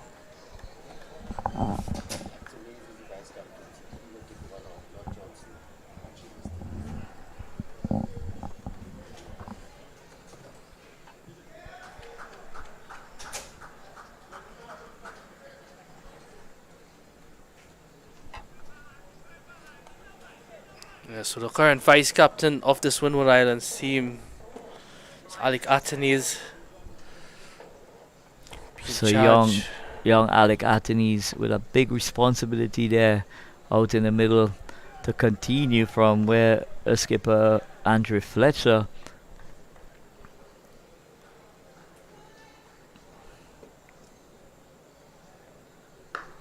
And that's hit handsomely. One bounce into the boundary there. Nicholas Puran getting in his stride now. Greaves on that occasion. Just a bit shorter in length, and Nicholas Puran just obliged. Easy pickings there for the Red Force skipper. He moves on to 16 now with that boundary.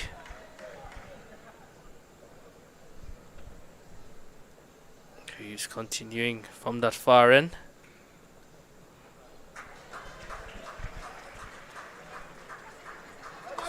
Ambris does well again in the ball.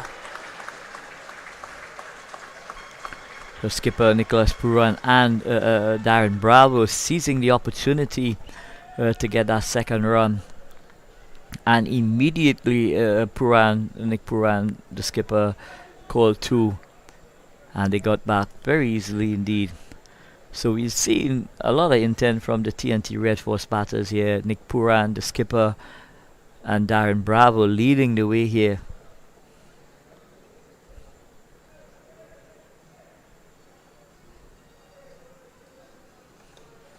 Well, it's a full toss, but a slower full toss on that occasion. Picks up an outside edge, and that man comes into play again, Sunil Ambris. So at the end of 23 overs, Trinidad and Tobago Red Force, they're 121 for 3. They require a further 128 from 102 deliveries. Puran, he's on 19 of 15. Bravo, he's on 27 of 23 deliveries. So TNT Red Force requiring another 128 runs for victory in 102 balls. And Bravo batting extremely well here. He's in sublime form. And accompanying him is the skipper of the TNT Red Force team, Nick Puran. So TNT Red Force will require both these batters to bat deep into this innings, with the likes of Jed Gully, Sunil Narayan and company to come.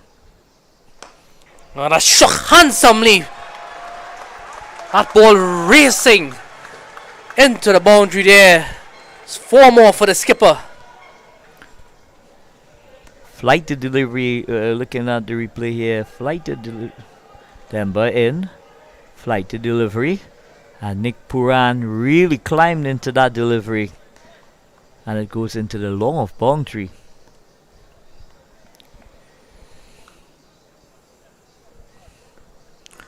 So an excellent start for this over for Trinidad and Tobago Red Force.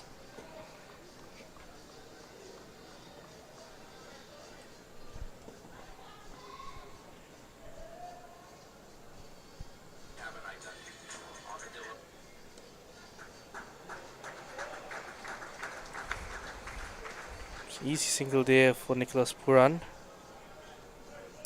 So deft touch from the skipper, just breaking his wrist and ensuring that he got the single there. Acreage of space down at that square leg position.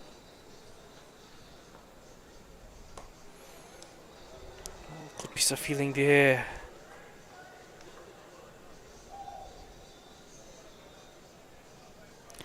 Darren Bravo going for the square drive there, but smart fielding from the fielder at backward point. There's no run.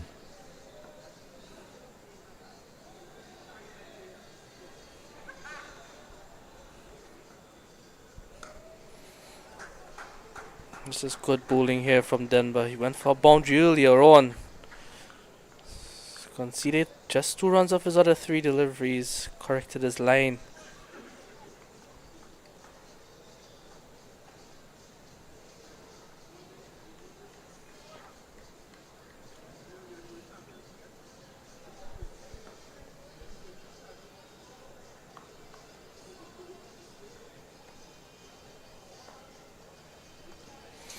Oh, just missing everything there. Much faster delivery.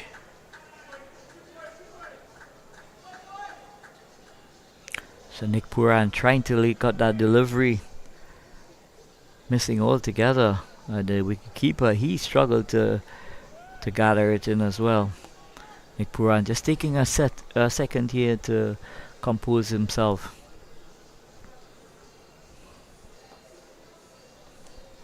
That's pulled away and pulled away really nicely. A badly lined delivery there to finish the over. So just like it started, a boundary to finish off things here in over number 24. The score now 131 for 3. Denver comes into Puran. This ball is badly lined. Puran swivels and hit it through that backward square region, and it goes into the boundary. So that takes the score onto 131 for 3. Darren Bravo, 28 from 25 deliveries. But skipper Nick Puran, he's going at more than a run a ball, having scored 28 from 19 deliveries. So he's brought a welcome impetus to this TNT Red Force batting team.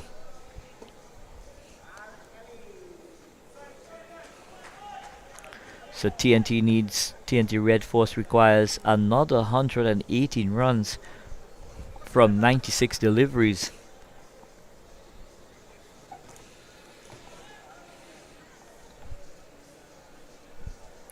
So it's going to be Justin Greaves from the southern end.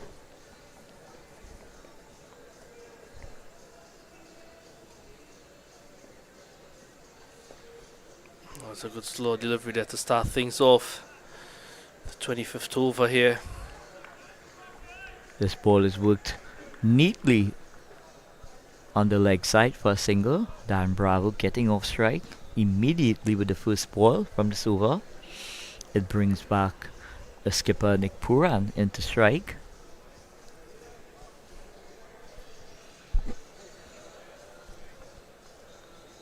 And earlier today, Nick Puran was giving some very encouraging words to some young ladies.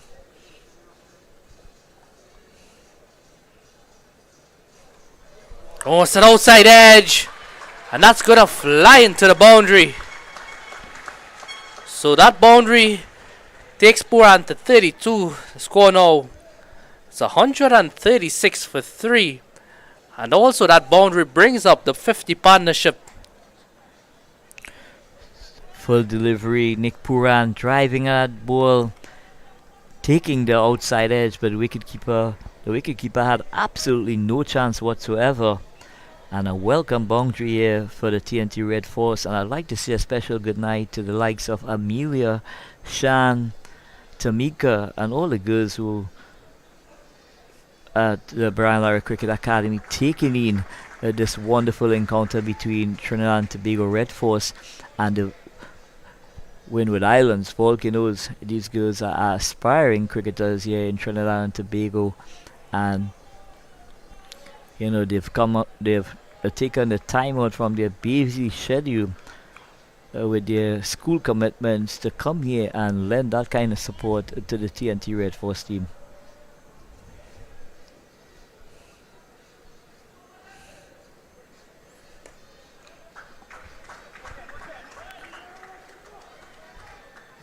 Yeah, Bravo, he's on 30 now with that single. So a good partnership developing here, Anil, and I mean, we said this was the partnership that could put some impetus into this innings, and it's done that so far. 54 of 39. Yeah, so good acceleration from both Darren Bravo and skipper Nick Puran. And if you ask me, they've brought down that run rate now, just hovering around that 7 mark. So they've done this in extremely quick time. But it's important for TNT Red Force and Nick Puran and they to continue to bat on. Sounds good there. Puran, he's been watching that bat very closely.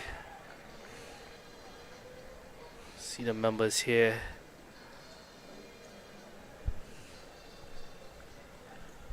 Taking in the cricket. It's one of the boxes. Yeah, so some spectators enjoying that lovely viewpoint from the suite area. Greaves to finish the 25th over. This is good. So at the end of the 25th over, the score now 139 for 3. And as Nicholas Puran tries to get a bat here, make my way for Mr. Andrew Chang to join Mr. Anil Lakan.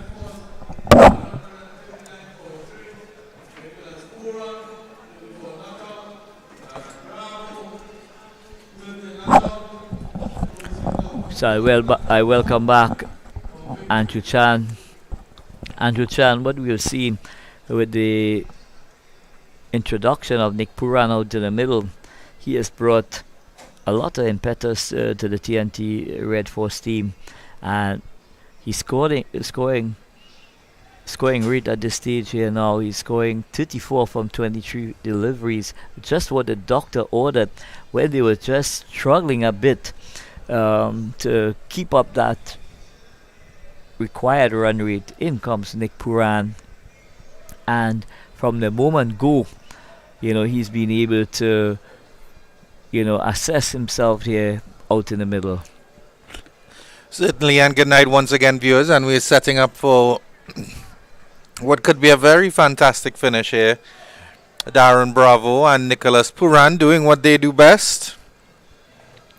110 required in 90 balls, according to what is the required situation here for the Trinidad and Tobago Red Force. And you have to think, Anilak, and if these two are here for another 10 overs, this game could be in the bag for Trinidad and Tobago Red Force. Well, both these batters, they know themselves well, and they would have assessed what's required. Demba to continue into his 7th over. You were saying? Yeah, both these batters, they would be keeping a keen look on the scoreboard, and as the rate that's required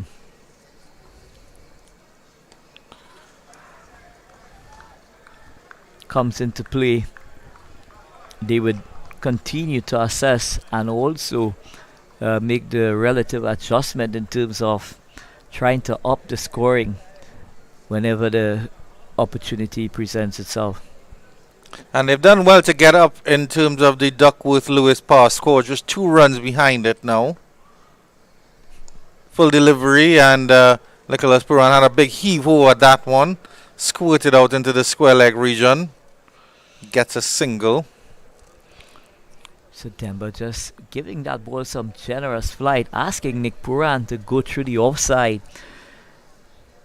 Just getting the inside edge, possibly losing his shape here a bit, skipper Nick Puran, but nevertheless it results in a single, and that's what matters at this stage. With Bravo, and Bravo drives that nicely to the cover region. Fielder comes off the boundaries, just a single for him.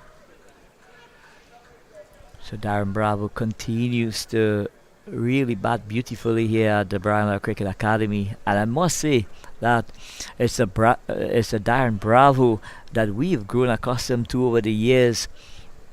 He seems to be back to his best here now, Andrew Chan. Certainly a very classy player, Darren Bravo. And the thing is, he can take a part on attack. We all know that, but he does that in such a classy way. It's not It's not the beating power of, say, a Nicholas Puran or even maybe a Chris Gale or Kyron Pollard. Very classy shots indeed. Here's Puran again. And this time he gets the outside edge. A short third man will run around and they'll get a single there. He didn't get good connection on that one at all.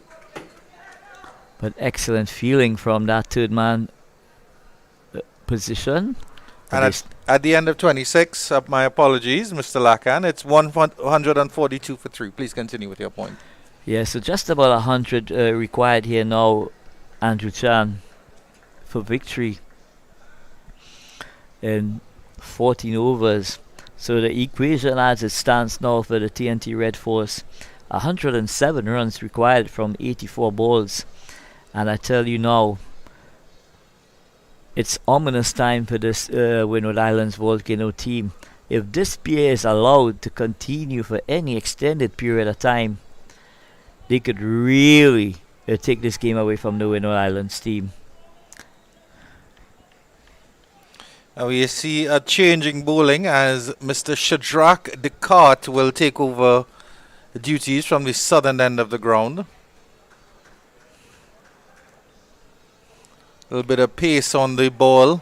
We saw that Justin Graves, when he came back into the attack, certainly gave the Windward Islands Volcanoes a little bit of a boost with 2 wickets here. But I'm sure it's not going to be long before we see the likes of Preston McSween coming back into the attack. Because if this pair is allowed to continue, it could be ominous signs here for the Windward Islands Volcanoes. They would need to try and pry out a wicket within the next 5 overs to kind of stem the flow of the scoring rate. So McSween sticking with a long on, a third man and a fielder at cover, and this one is hooked nicely. Excellent feeling by that fielder at mid-wicket. That was very flat and very fast and headed to the boundary, but excellent feeling by that fellow at mid-wicket there. Just a single there for Nicholas Puran. A little bit short to start from the cart. So Kevin Hodge really doing tremendous work at the backward square boundary, moving smartly about 10 meters to his left. And that ball was travelling by Nick Puran, and we see Nick is signaling to the dressing room that he needs a change of bat. Well, if Nicholas Puran isn't getting the connection that he needs off his bat, certainly he has the option to change it. Here's Descartes to Darren Bravo. Tucked up delivery, and he turns that into the mid-wicket region. There is no run. Sunil Ambris does the fielding. Unfortunate for Sunil Ambris that rain put paid his chances to get a well-deserved 100. He was on 90 before the rain came. And how well both of those players, skipper Andrew Fletcher and Sunil Ambris, batted. They stitched together a partnership of 156. Descartes in, and Darren Bravo is swinging, and that's one outside the off. Some good delivery by Descartes. Yes, certainly. I don't think the Duckworth Lewis that the Red Force has to face at this current time would have happened without that partnership from Fletcher and Ambris, just giving that Windward Islands Volcanoes innings that momentum towards the end, and well, throughout the middle as well, you'd have to say, as they came together quite early. Bravo driving through the cover region. He'll get a single.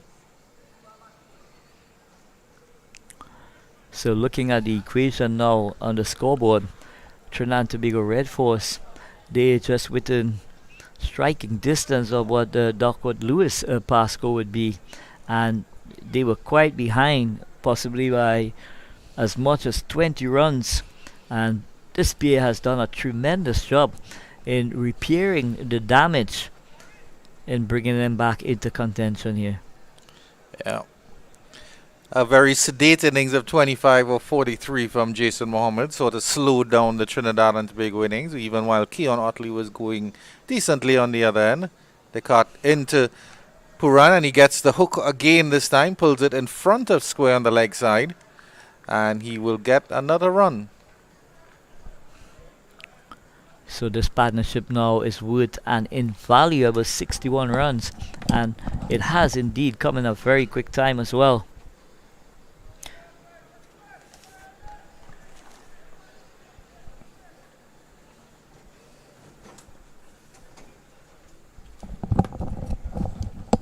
Last delivery of the over, and Bravo gets a tucked up delivery, and the bowler does the fielding at mid wicket, short mid wicket, and there is no run. And at the end of that over, it's a good over there from Descartes, just going for 3 runs off it. 145 for 3 after 27.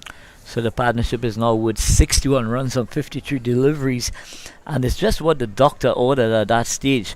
But the required run rate has now climbed to 8 runs and over, and I'm sure both Darren Bravo and skipper Nick Puran, they would be keeping a keen eye on what the required run rate are at this stage. Duckworth Lewis Power remains at 147, 104 off 78. And Director Ronnie Bikramnas has the current and required run rate up on the screen there for you. I'm not sure what to say about the state of this game. I think that Trinidad and Tobago Red Force has the momentum. But of course you feel that at 1 wicket here could change the complexion of this game completely, as Kenneth Demba will continue and bowl his 8th and final over of this innings. Well, the next 5 overs of this contest is really going to tell us exactly where this contest is going to go. Puran is forward. I think he was aiming to launch Kenneth Demba down into the Gasparillo area, but Demba pulled back his line a little bit when he saw Puran advancing, and there's no run.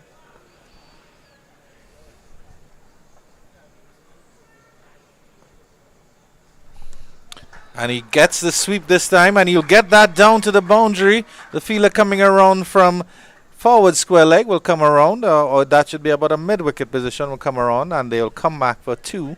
Good running there by Puran. He's really setting the pace here. It's an excellent captain's knock here, 40 of 32, and taking the pressure of Darren Bravo as well.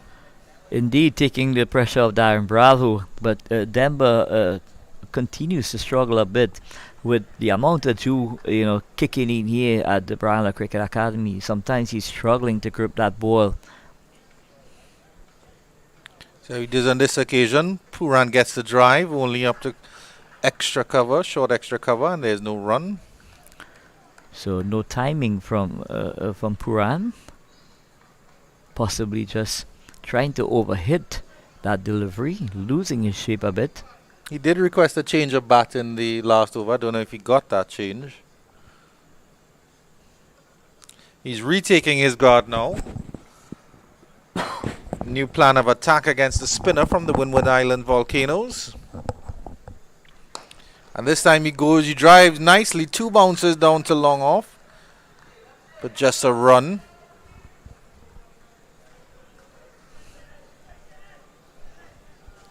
So 101 run required. Still a good partnership here from these two. 64 unbroken.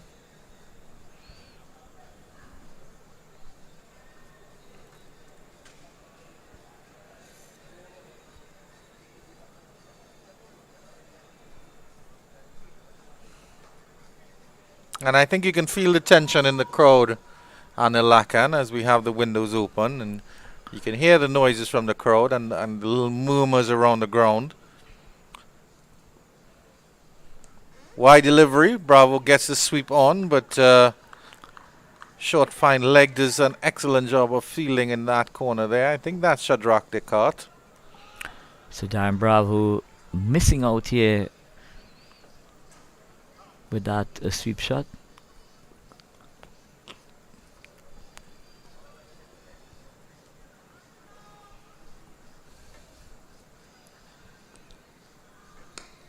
You get a push down to long on here for a single to end the 28th over. After 28 overs, the Red Force 149 for 3. The partnership continues to grow, 65 or 59. 28 overs gone, exactly 100 needed off 72 deliveries. Yeah, so still a lot of work to do for the TNT Red Force batters, and they would try possibly in the next 4 or 5 overs to try and get in, a big over to try and bring them back onto possibly even keel, where runs and balls, is not out of the equation. Certainly, they'll be looking to get at least 20 runs in these next 12 deliveries, I would say, to take it down to 80 or 60 maybe, something like that. But credit to Andrew Fletcher. He's rotated his bowlers quite nicely here. The batters haven't gotten a chance to get really accustomed to anyone. I think they might have a chance they are coming up here, and that's a wide delivery to start from Shadrach Descartes. And certainly, and now the Red Force need less than 100 runs, 99 of 72. So Descartes possibly just trying a bit too hard there and losing his way with his direction.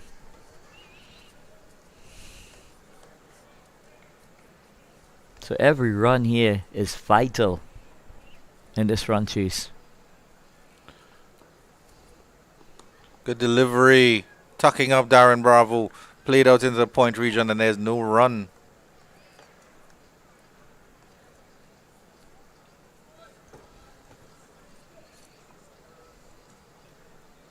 Admittedly, Darren Bravo picked out that point fielder to perfection. Because behind that point fielder, there's acres of space. There's a third man. The deep cover. So a message has been sent from the dugout of the Windward Island Volcanoes team. Tucked up again is Darren Bravo. Point comes around again, and there's no run.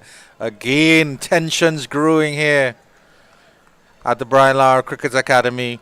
Of course, this is a winner takes all, and whoever wins this game, their tickets will be booked for Antigua for the semi-finals of the CG United Super 50. So a lot to play for here tonight at the Brian Lara Cricket Academy. Both teams. 70 deliveries left. Another good delivery by Descartes, and it's just a single for Darren Bravo. He pushes it out to deep extra cover. So just one run thus far in this over, 2 runs. So 150 up for the Trinidad and Tobago Red Force.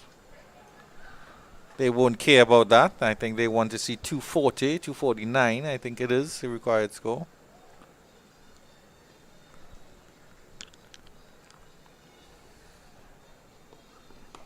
Puran pulls, and he pulls into the mid-wicket region, and he'll only get a single.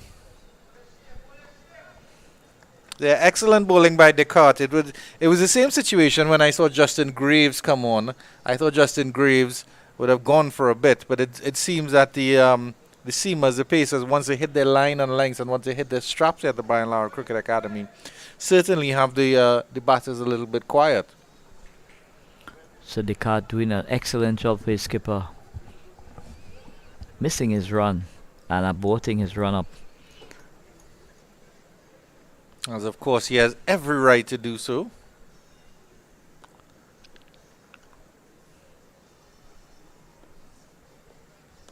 Again, Bravo gets this one past point. He gets it down to wide third man. They'll definitely come back for the second here.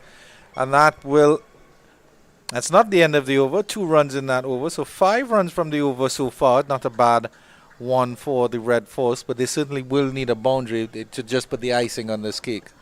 Yeah, I'm sure that both Bravo and skipper Nick Puran, they would be looking for a boundary to try and reduce that required run rate, which it now has gone to 8.5. Not too bad in terms of the Duckworth Lewis, just 4 runs behind that. And that's straight, well struck into the ground, and good fielding there by Shadrach Descartes. He almost looked like a basketball player going for a dunk there as he jumped up to collect that one. 154 for 3 after 29, just 5 runs off that over. That run rate rises to 8.6, and it's a stiff task here for the Red Force if they're going to pull off victory on home soil. Yeah, so at some stage now, they're gonna they must have a move on. A really big over is what is required now. So both Nick Puran and Darren Bravo discussing the equation out in the middle. So just about 11 overs remaining. Preston McSween will be coming back into the attack, wearing that number 14 on his back. Certainly Andre Fletcher going back to his main strike bowler to see if he can do some damage. Maybe give him an over or two here.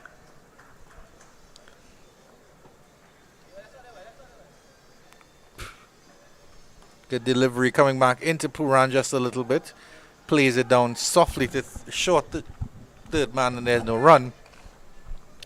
So, of course, the two comforts for the Trinidad and Tobago Red Force would be that A, the two batters that you want to be out there are out there, and B, that they have laid a platform here. Their partnership now with 70, and they both 42 and 38. So that's a positive there for Trinidad and Tobago Red Force. It's can these two close it down, and what can the Windwards Island Volcanoes provide? As McSween comes in again, delivery slightly down the line of the leg stump, and Puran is able to turn it into the leg side, and it's also an overstep by McSween. We look for the confirmation from Jacqueline Williams. Yes, there it is. It's a no ball, a leg by as well, so it's a free hit for Darren Bravo, a much needed free hit. Can the Red Force take advantage of it? Well, Darren Bravo, he will try to get a maximum here for sure, or at least a boundary. Preston McSween committing that cardinal sin of giving away a free hit. But with the rotation of the strike, the fielding team does have the luxury of changing the field. And they have done so. The third man goes into position. The deep backward square comes into a square leg position.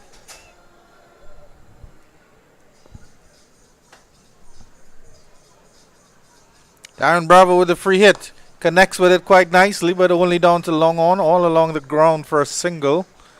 Bit of a cross swipe at that one. So McSween going full Yorker length there. Not much the likes of Darren Bravo could have done there. Difficult to get under those deliveries, and was able to muscle it down to long on for a single.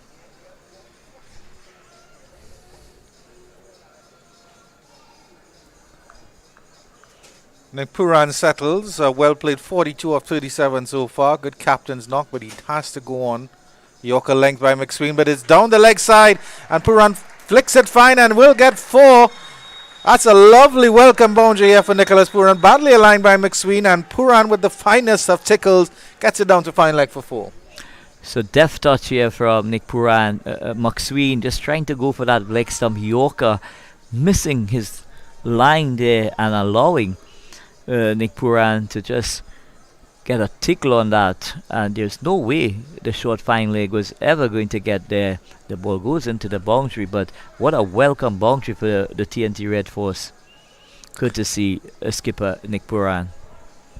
Certainly shows Puran's skill, that shot, able to step across the line and get inside it a little bit off a Yorker length delivery and get that tickle very fine. So it's all about, for the batters, is trying to work out exactly what the bowlers are trying to do. And based on that assessment, they would make their adjustments in terms of their movement. Nimble footwork from Nicholas Puran. And how does he follow up? A lovely drive to mid-off, and he'll get a single there. The partnership continues to blossom. It's up to 78 now. 87 of 62. It's certainly going to be a tight chase in the last 10 overs.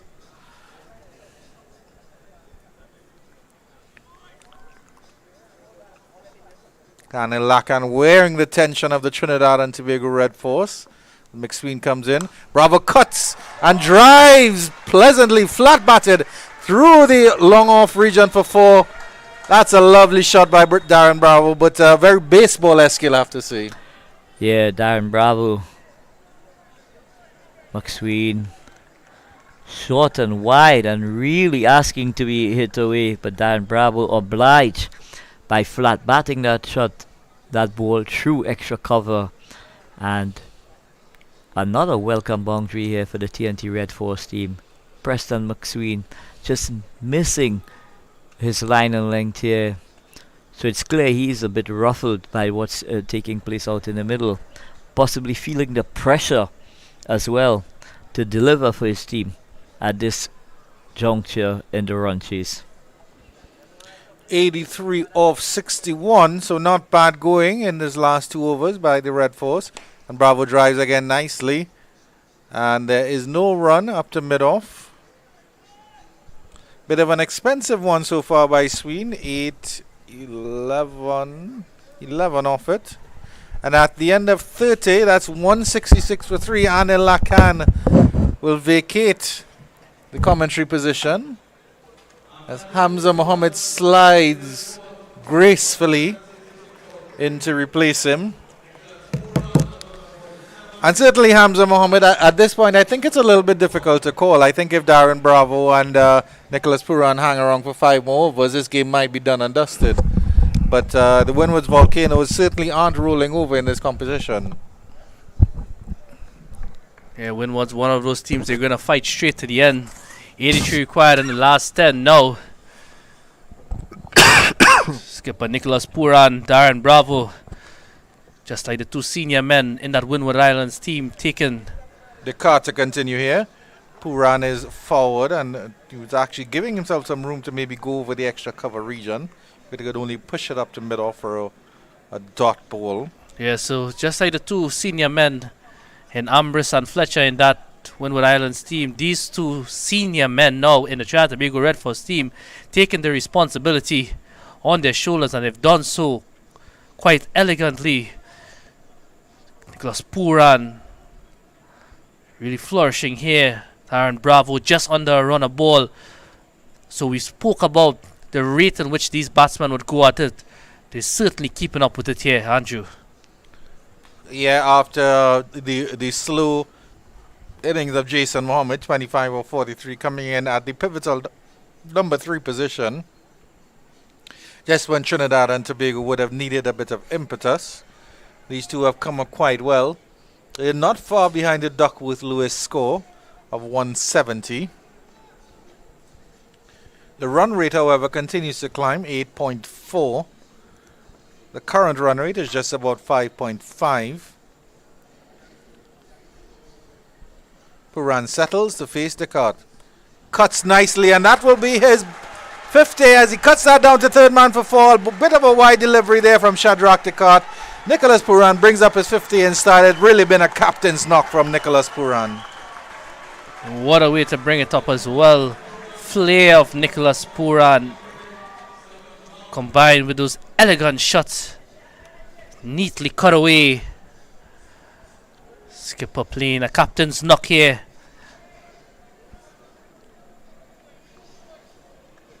I certainly feel like the next 5 overs at this stage are critical, Hamza Mohammed, and I'm extremely glad and lucky to have to do this commentary with you at these pivotal 5 overs. I certainly think that something needs to give in the next 5 overs. A wide delivery from Descartes. Puran flashing on that one, not getting any connection. But I genuinely feel because Puran has gotten to his 50 now, he's going to step up a gear. He's going to maybe chance his arm a little bit. And certainly they will be hoping for one big over to just bring that run rate down to even keel.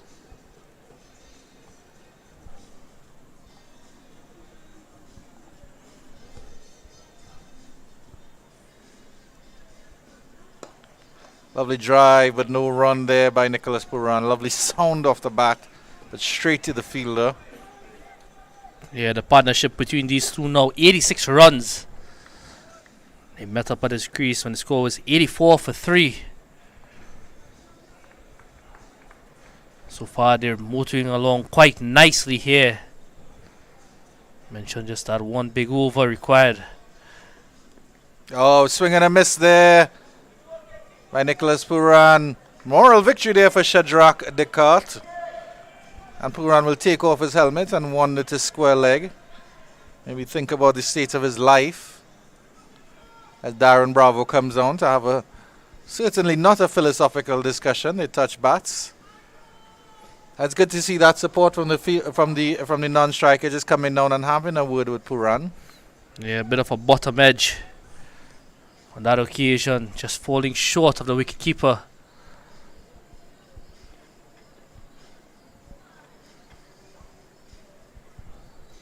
See how Puran responds. Wide delivery down the leg side, and a wide thusly called by umpire Gregory Braffett.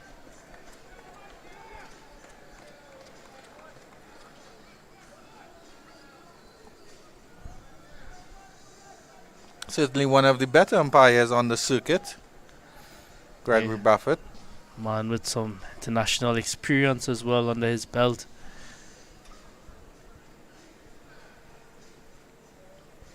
There's Descartes. And Puran hoiks this high, hard, handsome. That's over deep square leg. That's a massive 6 to end the over. That's Nicholas Puran at his best. And Trinidad and Tobago Red Force continue to march on. 177 for 3 after 31. Yeah, Puran on one knee. That ball went sailing over the boundary. Remember, there was a change of bats a couple overs ago. This one doing the trick here. But Nicholas Puran, he's finding a bit of form. That last game against the Guyana team, he made 56 not out, 47 deliveries. Himself and Jid Gooley both hit 5 sixes apiece. Certainly leading the way here this last couple of games. The captain of this Red Force team. And what a way to find form, Andrew, especially in the back end of a competition. And certainly a good time to find form, you have to say, for Nicholas Puran, because should the Trinidad and Tobago Red Force go on to the semi-finals in Antigua, it will certainly send shivers down the other two teams that make it through the group. That Nicholas Puran and Darren Bravo are hitting their straps. Preston McSween to continue. This will be a big over here from him.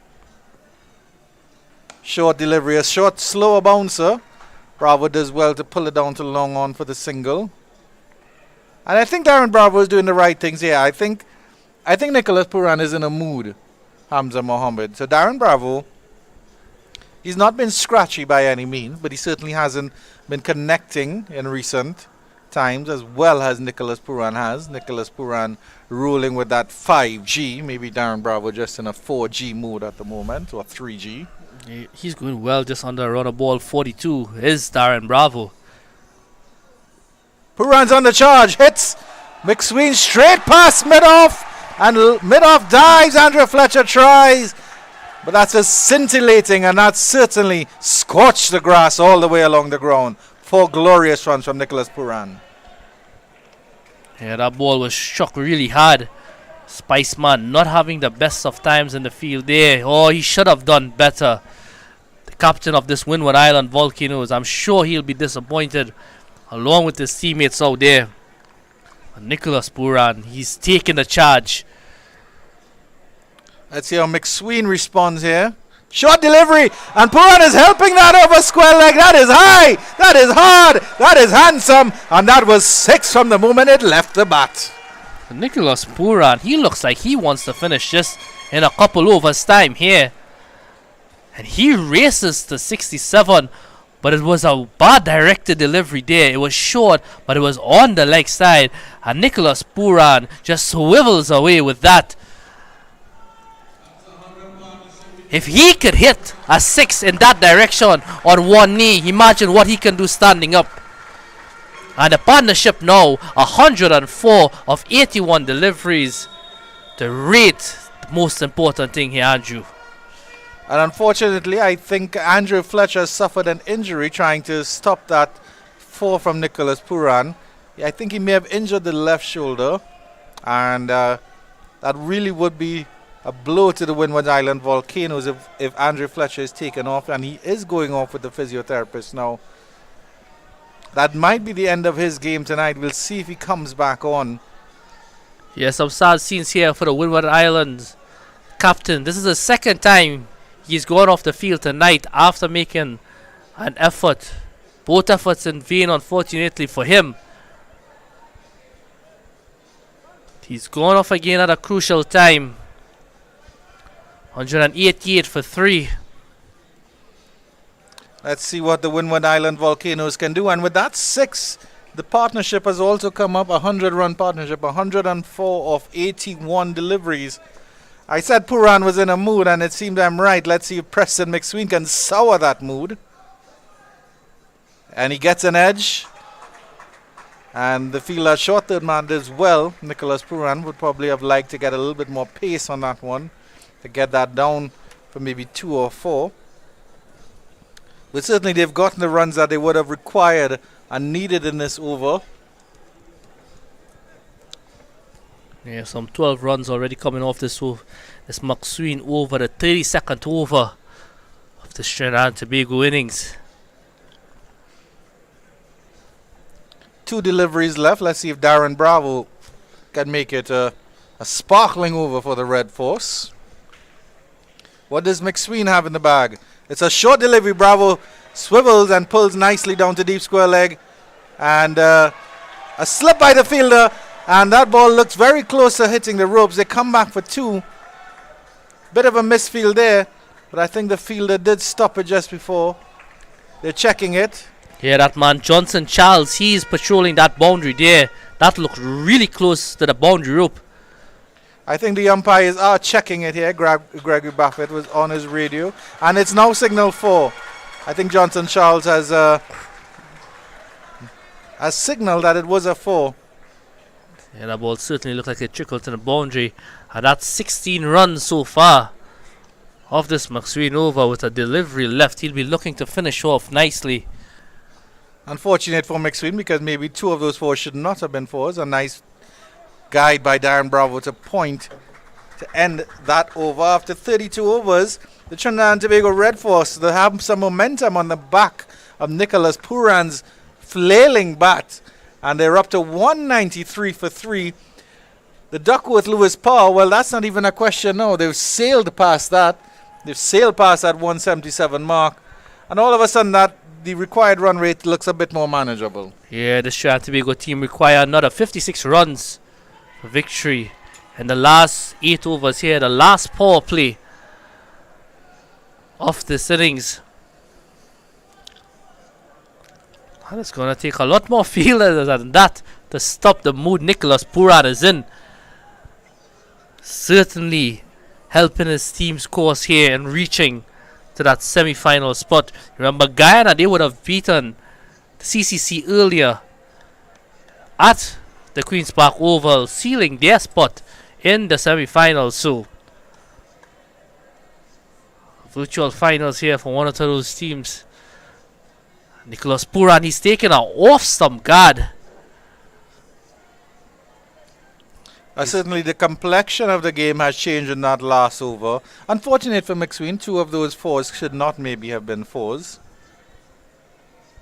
As the cart continues, and it's a wide, that's a horrible wide delivery there.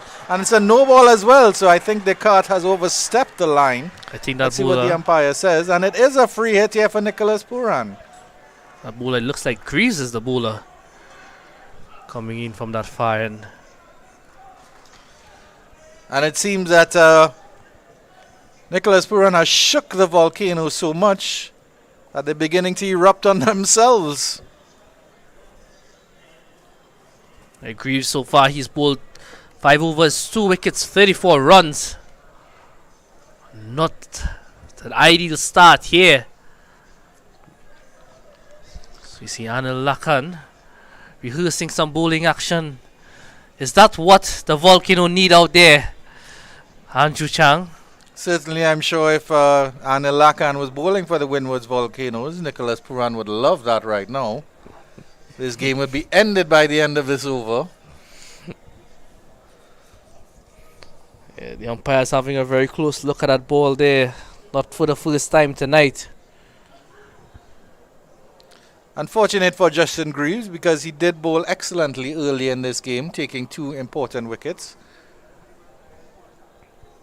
Came back on and got rid of Jason Mohammed. And then I believe Keon Otley as well.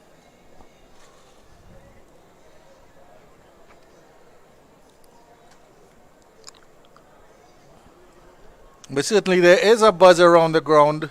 A couple overs ago, you could really feel the tension in the ground, even despite That gentleman who brought his Bluetooth speaker and is blasting Puran, the northeastern side of the ground.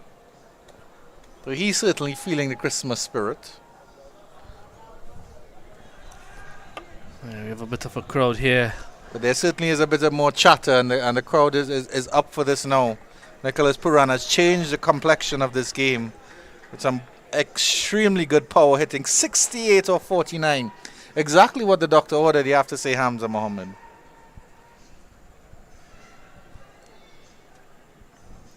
Greaves. It's a no ball here. 3 hits on. And he gets away with that. Justin Greaves, a wide, fast bouncer. Puran threw everything and the kitchen sink and the whole kitchen at that one. Didn't even get anything on it. It's good to see Darren Bravo constantly talking to Puran. Bravo playing a much sedate innings here, and it's gone unnoticed, but he's on 46 or 45. So going at a good pace himself is Darren Bravo. Full delivery. Maybe going down leg a little bit. An appeal by Justin Greaves, begging the umpire. You'll have to have a look at the replay on that one to see where that struck Puran. But it certainly, he was aiming to hit that in the leg side as it spooned off into the offside. Yeah, on real time too, it looked a bit high as well. So it's good to see these two batsmen talking. They know each other really well. And you can see the shot he was rehearsing there. It was a Puran scoop. But a very good comeback here from Greaves. He's been varying his pace really nicely yet. I don't think he can shorten it like how it's Dilshan and Dil scoop, because then it'd be the poo scoop, and I don't think Nicholas Puran would appreciate his shot being called a poo scoop at all. Darren Bravo settles 46. Good delivery. Tucked him up a little bit, but Darren Bravo does what Darren Bravo is doing quite well, supporting Nicholas Puran. Gets that all-important single to get his captain back on strike. And these are, I mean, the thing is, Hamza, these are two of the more talented players you have to say in the Trinidad and Tobago Red Force side, with international experience, red ball, not red ball experience, particularly for Puran, but certainly the two more talented players, and it's good to see them working together in tandem. Puran settles. A short, wide bounce again from Greaves, and he gets away with that one as well. Yeah, over these past couple of seasons, Puran really finding some form. He named the captain of the West Indies white ball team. He had some stints around the world as well, gaining some invaluable experience. He's captain of this Trinidad and Tobago Red Force team. So definitely bright prospect, and he hits the ball really hard, as we've seen around the world. Seen some here tonight as well. Drives nicely into the cover region. They're pushing hard for the first one. Puran is screaming back for the second. And he's looking at Darren Bravo saying, what? Maybe the second was on. Maybe it was a bit risky. Slight miscommunication here. Darren Bravo certainly was not interested. Hopefully they let that one get past them. Puran was asking the question, well, why weren't you looking at the second? But of course, that was Johnson Charles out there in the extra cover region, and we know he has a rocket of an arm. Maybe it was a good call by Darren Bravo. Bravo was in no hurry at all. He was never going to take that second run. He stood his ground immediately after completing that single. Let's see how Darren Bravo finishes off this over on 47. And he pushes again into Johnson Charles in that cover region. Are they going to think about the second? No. Johnson Charles is around very, very quickly. Just a single. Darren Bravo will retain the strike on 48. The Trinidad and Tobago Red Force slowly but surely climbing up to that total. They're 198 for 3. 51 required of just 42 deliveries. Yeah, despite giving away that boundary just now, Johnson Charles, he's saved a lot of runs for his team here tonight. 51 required of 42 deliveries now. I hope you get your picture with Johnson Charles, Hamza Mohammed. As you said, you wanted to get one with him. He mightn't be too happy to oblige you with a snap. at the end of this game, but certainly I hope you get that photo with your hero. I'll definitely let you know how that goes, Andrew Chang. Let me know, I'll video capture it and we'll put it up on social media. Shadrach Descartes will try his luck from the northern end of this ground now. 7 overs left, 51 or 42.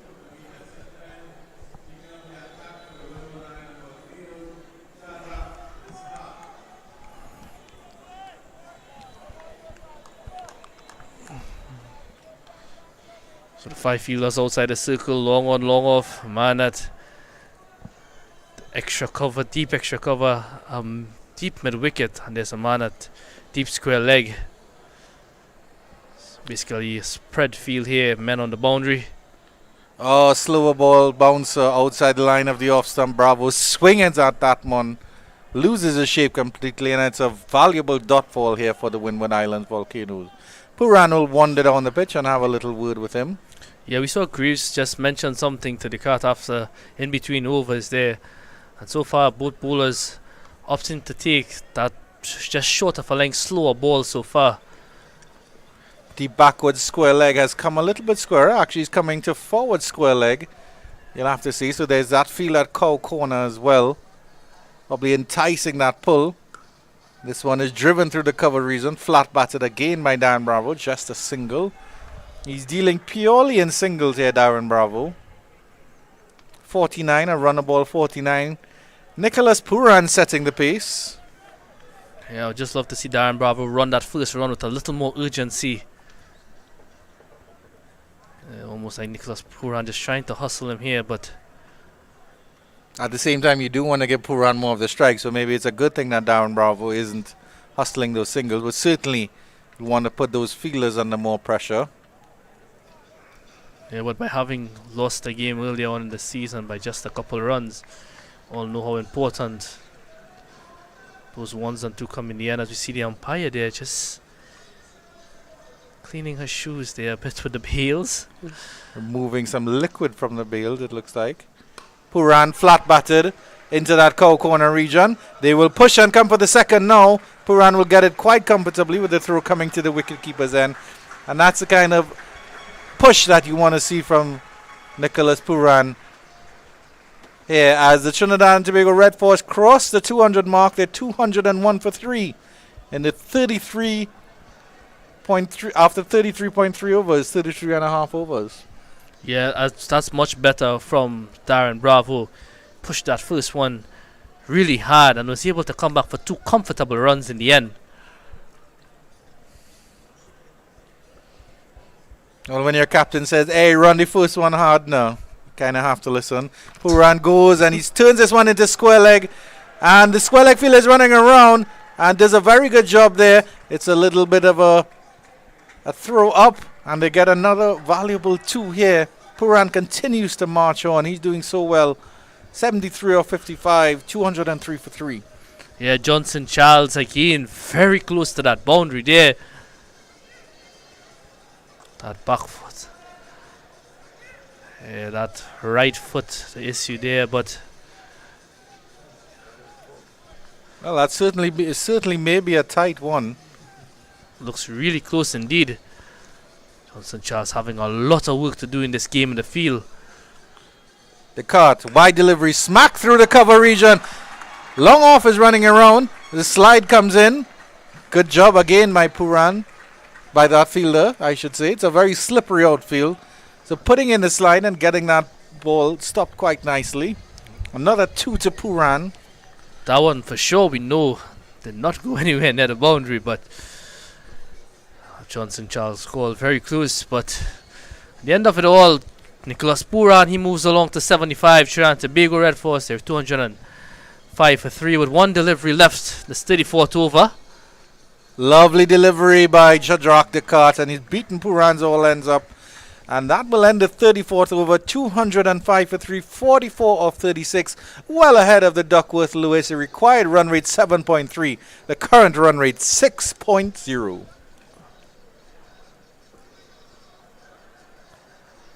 Yeah, Puran, he's been asking for something a while now, and he finally Gets it. This is a change of another bat. You're the bat expert. Will you be going for a lighter one so you could swing it a little faster, or would you be going for the heavier one to get a little more distance? I think with it, Hamza Mohammed bites his fingernails as he thinks about that question. I honestly think that Nicholas Puran will go for a heavier bat here because he has the power and the way the shots that he plays. I think connection is key here. So I think it's going to be probably a slightly heavier bat. But I saw him leaving the Brian Lara Stadium a couple of days ago.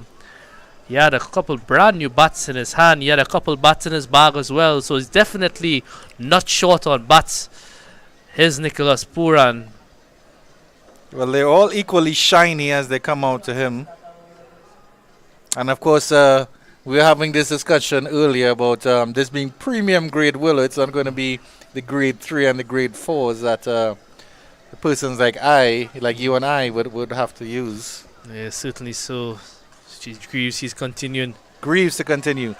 Lovely push by Darren Bravo down to third man. They're contemplating the second. The second is not on. But Darren Bravo gets the well-played 50, runner ball 50. It's really been an excellent knock by Darren Michael Bravo. Yeah, excellent. Senior man stepping up to the task. Played a similar role earlier on in this tournament.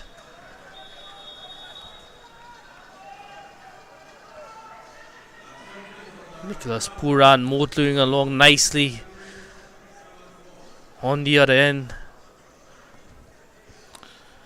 Partnership going up to 122, and I think it's important. I think it's wonderful to see that these two classy players are showing their class. They're showing their worth, and certainly if they close out this game for Trinidad and Tobago Red Force, showing what they're very capable of. A lovely drive again by Puran, very square of the wicket. Again, he runs hard. Again, Darren Bravo trots in for the single. I love the urgency here from the skipper. See, the downfall of that is if a mistake is made in the field, Darren Bravo may have some problems going back for that second run.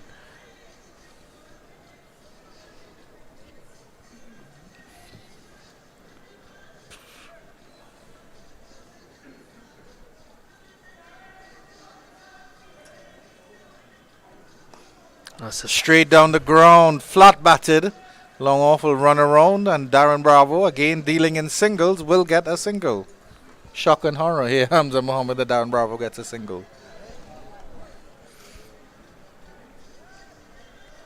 And with 3 deliveries remaining in this Greaves over, I'm sure Puran is going to be looking for a boundary somewhere. Umpire Gregory Brafford keeping a close eye on the front crease. Applying some sawdust that's strategically placed behind the stumps. Opens the face and runs this down to third man. There's Nicholas Puran, and he'll get a wonderful 4, vital 4. He races on to 80, and the Trinidad and Tobago Red Force 212 for 3 in the 35th over. We've spoken about elegant touches earlier on, and that was certainly one. He loves playing that shot, Nicholas Puran. Wasn't a bad delivery by any means at all from Greaves. Puran just better on this occasion. Certainly in some form is the Red Force skipper. It's always lovely to see the juxtaposition of the big, massive shots and then the delicate shots that yield almost the same results. 2 deliveries left in this 35th over. Another wide delivery from Greaves, and cuts that square. Puran reaching for it. And it's that man again, Johnson Charles. Doing yeoman service out there on that cover boundary. Certainly an excellent fielder, Johnson Charles. And a wicket keeper as well, I believe. I think he does a little bit of... he spends some time behind the stumps as well. He's capable of that. Yeah, Johnson Charles, definitely a capable wicket keeper. So Greaves finishes strongly. And it's off to Johnson Charles again. Darren Bravo pushes for a single. At the end of 35 overs, the Trinidad and Tobago Red Force at 214 for 3. And it's very fitting that the last 5 overs will be commented on by an inside member of the Trinidad and Tobago Red Force, Mr. Anil Lakan, alongside Hamza Mohammed, who will continue. 35 required of the last 5 overs, 7 runs per over. Mr. Anil Lakan, thoughts on the state of the game so far? Well, this has been the Darren Bravo and Nick Puran show here at the Brian Lara Cricket Academy, and I'd like to say a special good night to legends of the game, Dave Tadpole Mohammed. It's nice of you to grace us here in the come box with your presence, Dave, and we know we've had a successful stint with the West Indies legends, and we look forward to you going on and continuing to ply your trade wherever the opportunity presents itself. But just 35 runs, some 30 balls with Nick Puran and Darren Bravo in full flight here at the Brian Lara Cricket Academy. You really fancy the TNT Red Force team here to really march on to victory here. See the card continuing, and that's pulled away, and the connection wasn't there properly, but he goes through for a single. But that sounded really nice off the bat though. But what it does is it gives Nicholas Puran back to strike. Well, it's important for Darren Michael Bravo to continue to have that rotation of the strike, because the man who is really hot at the moment is skipper Nick Puran. He's really in sublime form. So wide delivery there. So not helping their courses at the moment is the Windward Islands. What we have seen, Hamza, in this game, once that new ball goes soft, it's almost impossible to dislodge the batters, and both teams have really cashed in when this ball has gone soft in this game. But excellent batting. It's cut away quite nicely, and that's going to run away for 4 as well. Nicholas Puran certainly playing a captain's knock here for his side. Nicholas Puran, you beauty, just allow that ball to come on to him and play that ball as late as he possibly can, and bisected the third man to his left and backward point to his right, and there's only one place that ball was going, into the boundary, and that takes the equation now to almost a runner ball. Here, 29 required from 28. 29 runs required from 28 deliveries, and I must admit, for the first time in this game, Trinidad and Tobago Red Force, they are marching on to victory here with skipper Nick Puran playing a blind off an innings, to propel this TNT Red Force team. That's driven handsomely again, and that's another boundary for the Red Force skipper. So what do you expect from somebody of the likes of Nick Puran? He's showing his full range of shot selection here, really lighting up the Brian Lara Cricket Academy. The sprinkling of spectators here at the Brian Lara Cricket, they're being treated to a masterclass of batting here from one of the world's most destructive white ball players on the globe. Yeah, they talk about stepping up to the big game, shining when it matters. And certainly is the Red Force captain here. And I tell you what, big players come to the party. Big players come to the party when it's most required.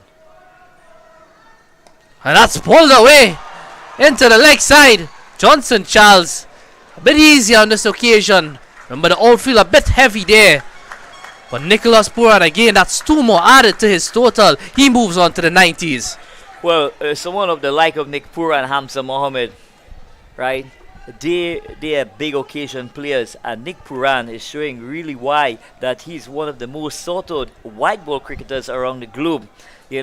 Being paid handsomely, by the franchise owners, to be part of their teams. And here he's doing it for his country here, lead the Trinidad and Tobago Red Force chase to victory.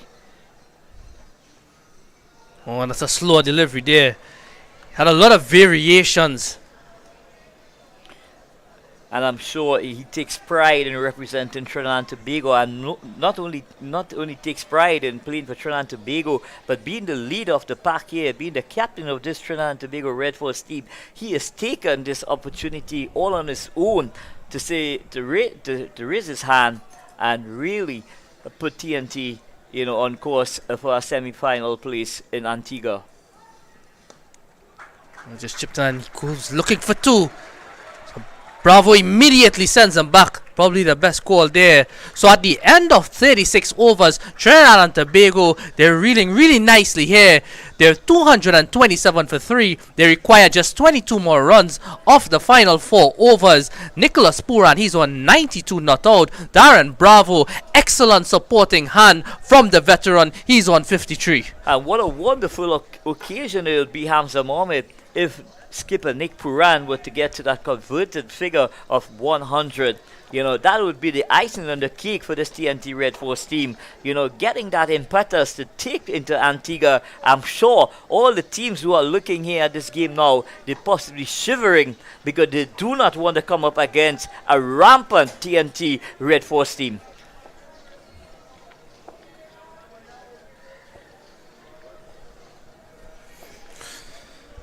It's going to be the final 4 overs here now. Windward Islands Volcanoes.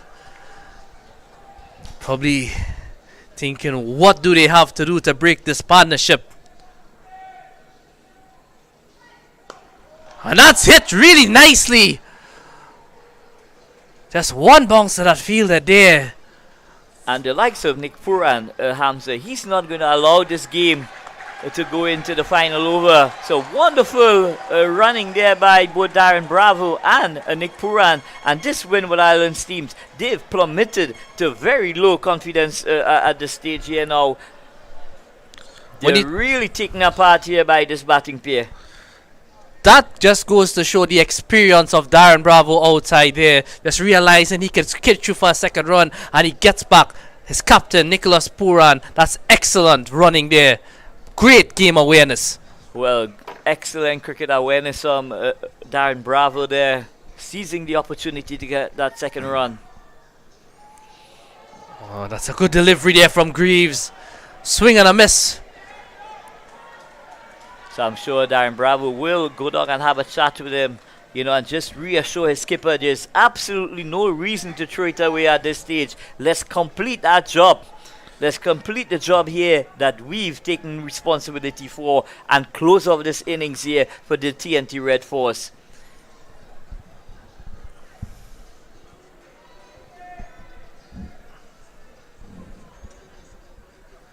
Oh, that's hit away really nicely. This guy's on that deep extra point.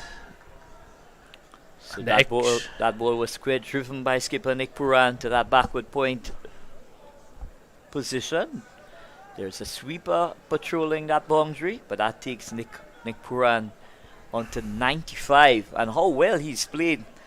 95 from 68 deliveries, really taking away the breath from this Windward Islands Volcanoes team here out at the Brian Lara Cricket Academy. That's a wide delivery. So not what Justin Greaves would want, especially in this stage of the game. Well, you can't fault Justin Greaves at all. He's given all that he's got here at the Brian Lara Cricket Academy this evening. Really bowling his heart out here for his team. But unfortunately, it seems like he's going to be coming second in this contest here at the Brian Lara Cricket Academy.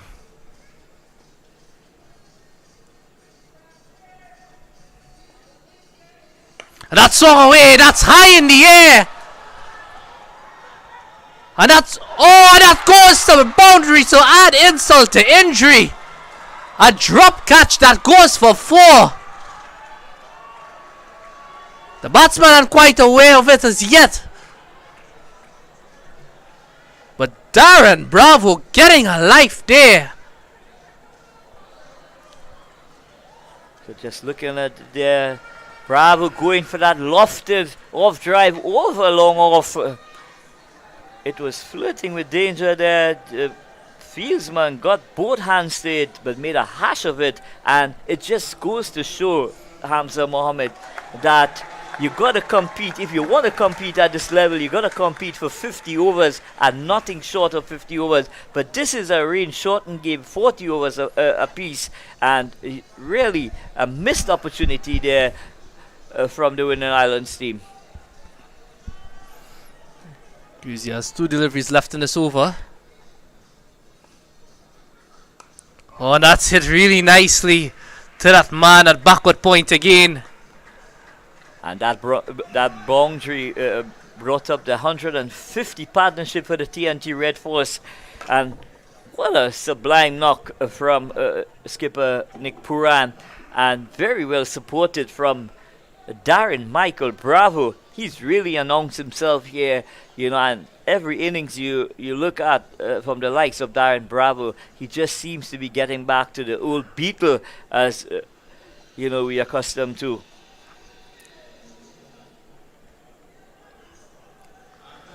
So just about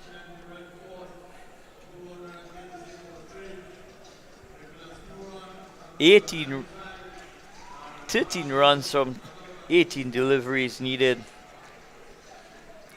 TNT Red Force really propelling themselves here to victory at the Brownlow Cricket Academy. And what a wonderful game of cricket we've witnessed thus far. We've seen excellent batting from both skipper Andrew Fletcher and the likes of Sunil Ambris. But this partnership, it has been the Darren Bravo and Nick Puran show here at the Brownlow Cricket Academy, putting on a masterclass. You know, for those who are privileged to be here at the Brownlow Cricket Academy, they've been treated to a masterclass in terms of exactly how to execute when chasing a formidable total when in a game reduced game. And that's just tucked away. Darren Bravo, that's the kind of role he's playing here tonight. He's rotating the strike quite nicely. He's on 59 or 56. McSween bowling this over here from the commentary end, but it brings to the fourth Nicholas Puran, skipper Nicholas Puran, Nicky P as he's fondly called. And how well, you know, how well it would be for Nick Puran to go to that converted figure of 100 by hitting a maximum. Something teams, that's one of the reasons why he's most sorted around the world, for his big hitting. And he pulls really nicely here. And that's an excellent piece of fielding. So this Windward Islands team, you know, they're still showing that fight, they're still showing that grit and determination, and that is what we've grown accustomed to from this Windward Islands team. You know, never say attitude, but I must tell you, Hamza, they're on course to come second in this contest. Yeah, certainly so. They started off this competition with a bang. I know it's going to be a heartbroken game of cricket. That's well bowled there from McSween. So McSween continues to battle for his team, Windward Islands Volcanoes there. And Darren Bravo and skipper Nick Puran, they will want to take this game into the final over, Hamza. They will want to close off this game in the 39th over if they possibly can. Just tucked away. Should go back for an easy 2. Nicholas Puran, he called 2 from the moment that ball left the bat there. But excellent placement from Darren Michael Bravo, just picking the gap there at that long on, between long on and deep mid wicket, and getting back for 2 runs. So we dog into single digits here at the Brownlow Cricket Academy, just 9 required from 14 balls, and how fitting it would be for skipper Nick Puran to get to that magical figure of 100. Again, Dr. Puran calls 2 again, but they only get 1 on this occasion. And I tell you what, players of the likes of Nick Puran, it's not about personal milestones or achievements. It's all about taking this TNT Red Force team over the line. So getting to 100 would be special, but I think even getting over the line for the TNT Red Force team is going to be even more special indeed. So everyone's for Nick. Yeah, Mr. Lakan, I know you've done a lot of work with him as well. Everyone on their feet here. He's on 96 of 70 deliveries. Last ball in over number 38. And he hits that fine. But good work there by that man. A short fine leg. So they only get one. But more importantly, Nicholas Puran, he's going to be on strike for the beginning of over number 39. The score 242 for 3. Trinidad inch closer to victory. Yeah, Trinidad and Tobago Red Force marching on here at the Barala Cricket Academy. And what a wonderful display of batsmanship we've seen from both these players. Darren Bravo has been very classical indeed. When you look at a Darren Bravo cover drive, you will pay at the turnstiles, walk back out and pay a second time to come and have another look. And that's the quality of the likes of Darren Michael Bravo. But take nothing away from Nick Puran, the skipper of the TNT Red Force team. You know, he's really set the tone here with a brilliant knock here, and it's just a matter of time now before he takes TNT over the line here. But it also goes to show the influence guys like these have on guys like Otley at the top of the innings as well. Certainly some positive influences there. Yeah, well, many congratulations to the likes of Kean Otley. He's been in sublime form, and more importantly, he's been very consistent. And this is something that, you know, coaches around the region, the selectors around the region, this is what they want to witness. You know, guys like Kean Otley maintaining consistently over an extended period of time. And when that happens, it really helps, you know, in terms of making it difficult for you to be left out. Looks like Descartes is going to be bowling from that far end. He's bowling to Nicholas Puran, who's on 97. He gets a single there. He wants two, but two was never on.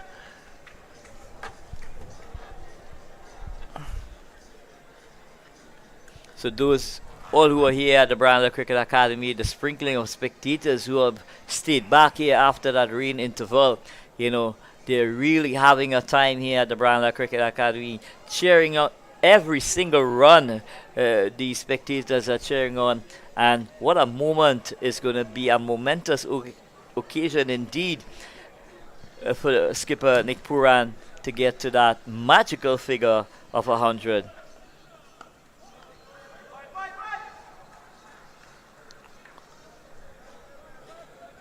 So it's 6 required now, Mr. Lakan. Darren Bravo looks like he's just contented to give Puran the strike there, and he's nearing that milestone. We all know Nicholas Puran's main objective is just to get Trinidad and Tobago over the line. Yeah, but it would be fitting for someone of the skipper of the TNT Red Force to get to that magical figure.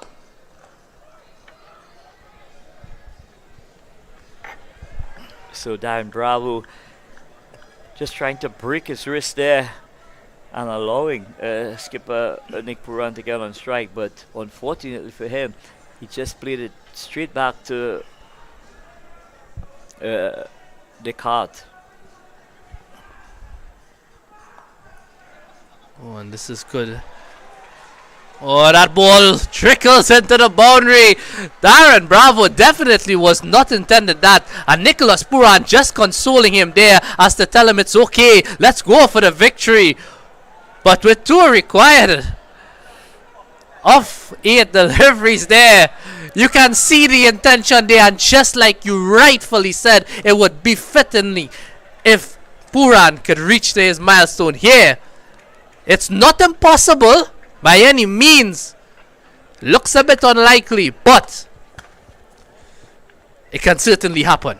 Well, I'm going to telegraph that Darren Bravo is going to play out the next 2 deliveries without taking the without running any more runs, and allowing that opportunity for the skipper to finish this game.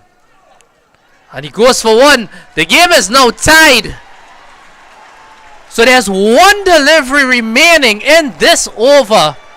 There's one to win. The game is tied. Nicholas Puran, he needs 2 for a century. And Mr. Adel Lakan, can we see Nicholas Puran finish it with a maximum? Well, if I'm a betting man, I definitely will put my money where my mouth is. Nick Puran, I'll back him all the way to get that 2 runs to get to that magical figure of 100. And how fitting would it be for skipper Nick Puran to really usher TNT Red Force into the semi-finals come next week. It's almost like Nicholas Puran was telling him, why did you give me 2 in the last over to make? Rather than put all this pressure on me here right now. But it has been a wonderful run chase from the TNT Red Force. They've really set up this game nicely and on the verge of crossing the line. So here we go. 1 to win. Puran needs 2 for a century.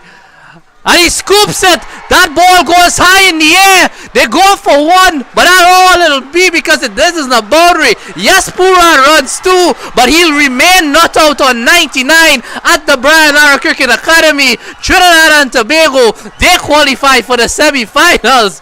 But a bit of heartbreak there as well. But an excellent innings from the Red Force skipper. Well, Darren Bravo is inconsolable here at the non-strikers end, and at the end of the day, it's about taking a team across the line. It's not about personal accolades. It's not about personal achievements. It's about getting your team across the line. And fittingly, they've done this in fantastic style here at the Brian Cricket Academy. And what a wonderful performance of the Trinidad Tobago Red Force team, having been under the pump during the first half of this game, with both Sunil Ambris and Andrew Fletcher really stitching a very fruitful partnership of 156. And we see that Nicholas Puran has gotten to the magical figure.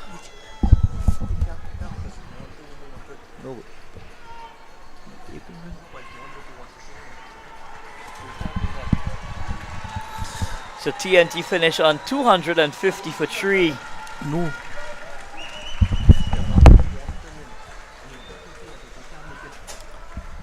So many congratulations to the TNT Red Force team here on playing a wonderful game of cricket here. Very well calculated by both these batters here, assessing the conditions and really accelerating at a critical juncture in this game. And I must admit that the Windward Islands team, you've got to feel for them here at the Brian Cricket Academy. They're going to be left broken hearted here, having missed out an opportunity to travel to Antigua. No. It's certainly the Windward Islands team is one of those teams that they will fight from ball 1 straight to the end. They've done it here as well. Heartbreak, Nicholas Puran, yes, he's going to feel it now, but overall, he's going to be a happy captain carrying his team to that semi-finals in Antigua. They're going to be joined by the Guyana team who secured their spot earlier today. Nicholas Puran, he remained not out on 99 and supported by a very mature innings from an experienced campaigner in that of Darren Bravo. So Darren Bravo providing that excellent support to skipper Nick Puran, and together they've done a wonderful job here in ushering Trinidad and Tobago into the semi-finals, which will take place next week in Antigua.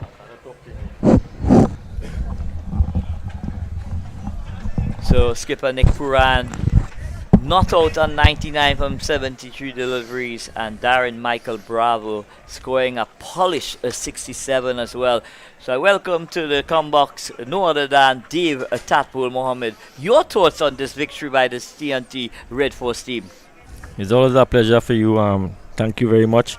I've been looking at this game for past couple of hours, and I saw character, with a Trinidad team like this, you could beat any opponents, but it's mind over matter. Is where common sense come in. Common sense is to prevail, right? And that's what they show tonight. They show a display tonight when no one can reach out touch, which means is that the caliber players Trinidad and Tobago team have, right? It reminds me of the last 15 years, right? It reminds me of 10 to 15 years I played for Trinidad, right? And it coming back right here at the same present time whatsoever. And in terms of that, right, this team is a building team. This team is a winning team, right? They just have to get everything correct, right, and we move forward in terms of that. So well said there by Dave Tatpol Mohammed. It's really refreshing, having been the winners of this tournament last year and now moving to the semi-final stage of this tournament, Dave. I'm quietly confident that this Trinidad and Tobago Red Force team could continue their winning ways by bringing home in the very near future, that trophy back to Trinidad and Tobago, the silverware, and it will be fitting for a team that has worked tirelessly together with the support staff to bring the kind of performances and consistency, that we have seen thus far. Right, I believe the coaching staff we have at this present time, Kelvin Williams, David Williams, down to the manager, work day and night with them players and them. So those players and them, come up trumps at big games. You have to go into a semi-final in Antigua. You have to come big in this game, and big players do it in big games. Yeah, and skipper Nick Puran, a big occasion player, comes to the party, at the right time. And how fitting it was for him to get, to finish the game off for TNT Red Force. And many congratulations to TNT Red Force. But I must admit, Dave, that I feel a lot for this Windward Islands Volcano team. They fought tooth and nail. The rain in the first half really disrupted their batting plans when they were set for a huge score at 240 overs with both batters set. You would have thought that once the innings had continued, that they would have propelled themselves. We never know, maybe 275, 300. Unfortunately for them, the weather came in and there was no further batting from the Windward Islands team. But what had happened is that through Duckworth Lewis, right, Trinidad had to score 249 for victory. Okay, an additional 49 runs was added through Duckworth Lewis in order for TNT to cross the line. And I must say that it has been an excellent batting from this TNT Red Force team. And I tell you, there's so much depth and talent in this unit that I am quietly confident that it's going to take a lot, to keep this Trinidad and Tobago team from bringing the silverware back to home into TNT. I think is a great pleasure being here to watch my team go over the line, right? And is that in terms of their ability, they have quality in that Trinidad and Tobago lineup. That Trinidad and Tobago lineup is a team for the future. In terms of when senior players go out to the senior teams, right? We always have places to fill their spots. Yeah, well, when you look at the likes of Joshua De Silva, Anderson Phillip, Jadon Seals, who are on West Indies duty, and you have the likes of Jed Gooley coming into the team, Ami Jangu, just coming into the team, that this Trinidad and Tobago team, their bench is as strong as the first 11 players out there. Yeah, but they're able to fill those slots, in a seamless way, and still maintain that strength that this TNT team has. Yeah, but I think, from my point of view, is that to give Jackie jacket, is that players come, players go. In terms of that, you have to put your best foot forward in terms of having the best team, and we did that tonight by running over the Windward Island team, but they played well, they fought well, they did well, right? You could see a brilliant game coming down to the end. I was calling it a T10 fight, right? And these guys, need to put their hands up and be counted in terms of any situation of the game, And West Indies cricket needs, to step forward and make sure the players them comfortable in terms of what I'm seeing here and what I'm hearing also, because in terms of that, every night I listen to cricket and watch cricket whatsoever. If they have test matches, if they have ODIs, if they have first class games and whatsoever, in terms of that, right, they have to come strong. So just to give you a recap of what transpired today, Windward Islands losing the toss and being sent in by the TNT Red Force team. Sunil Ambris scoring a polished 90 from 101 delivery. Andre Fletcher, the skipper, came not out as well on 69 from 103 deliveries. Alec Atenes didn't get much today, just scoring 13 from 20 deliveries. Bowling for TNT, Akil Hussein finishing off with 2 for 37 from 10 overs. Shannon Gabriel getting 1 for 36 from 5. Jason Mohammed, the man with a golden arm, none for 11 from 2 overs. Jed Gooley getting another opportunity here at the Brown Cricket Academy. 3 overs to 14 when TNT batted. Nick Puran, the captain of the TNT Red Force team, he finished on 99 from 73 deliveries. Darren Bravo scored a polished 67 from 63 deliveries. Kean Otley continued to be impressive at the top of the innings, giving TNT Red Force, very good opening partnership there between himself and Ami Jangu, and he continues to be very consistent.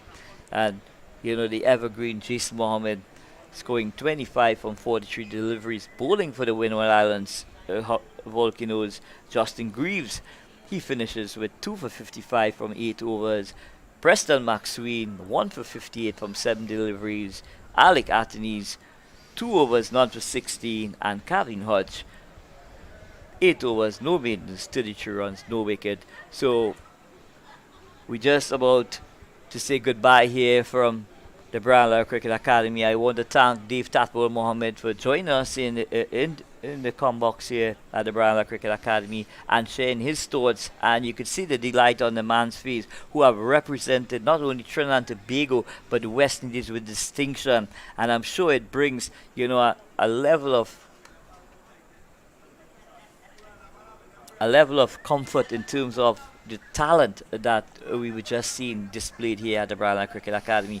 It has been a masterclass on both these batters, both these left-handers here, showing, that West Indies cricket, has a lot still to offer on the global stage. That's greatly said from you, boss. I think, it really have a lot to, West Indies have a long way to go. We have to climb up the ladder, because we have been 8 in the rankings at this present time, right? To do so, right, is 95% of 95% of brain and 5% of skill. We already have it. And thanks for the viewers, thanks for the listeners, and good night. So it's good night and goodbye here from the Brownlow Cricket Academy. Do join us for our next production in the very near future.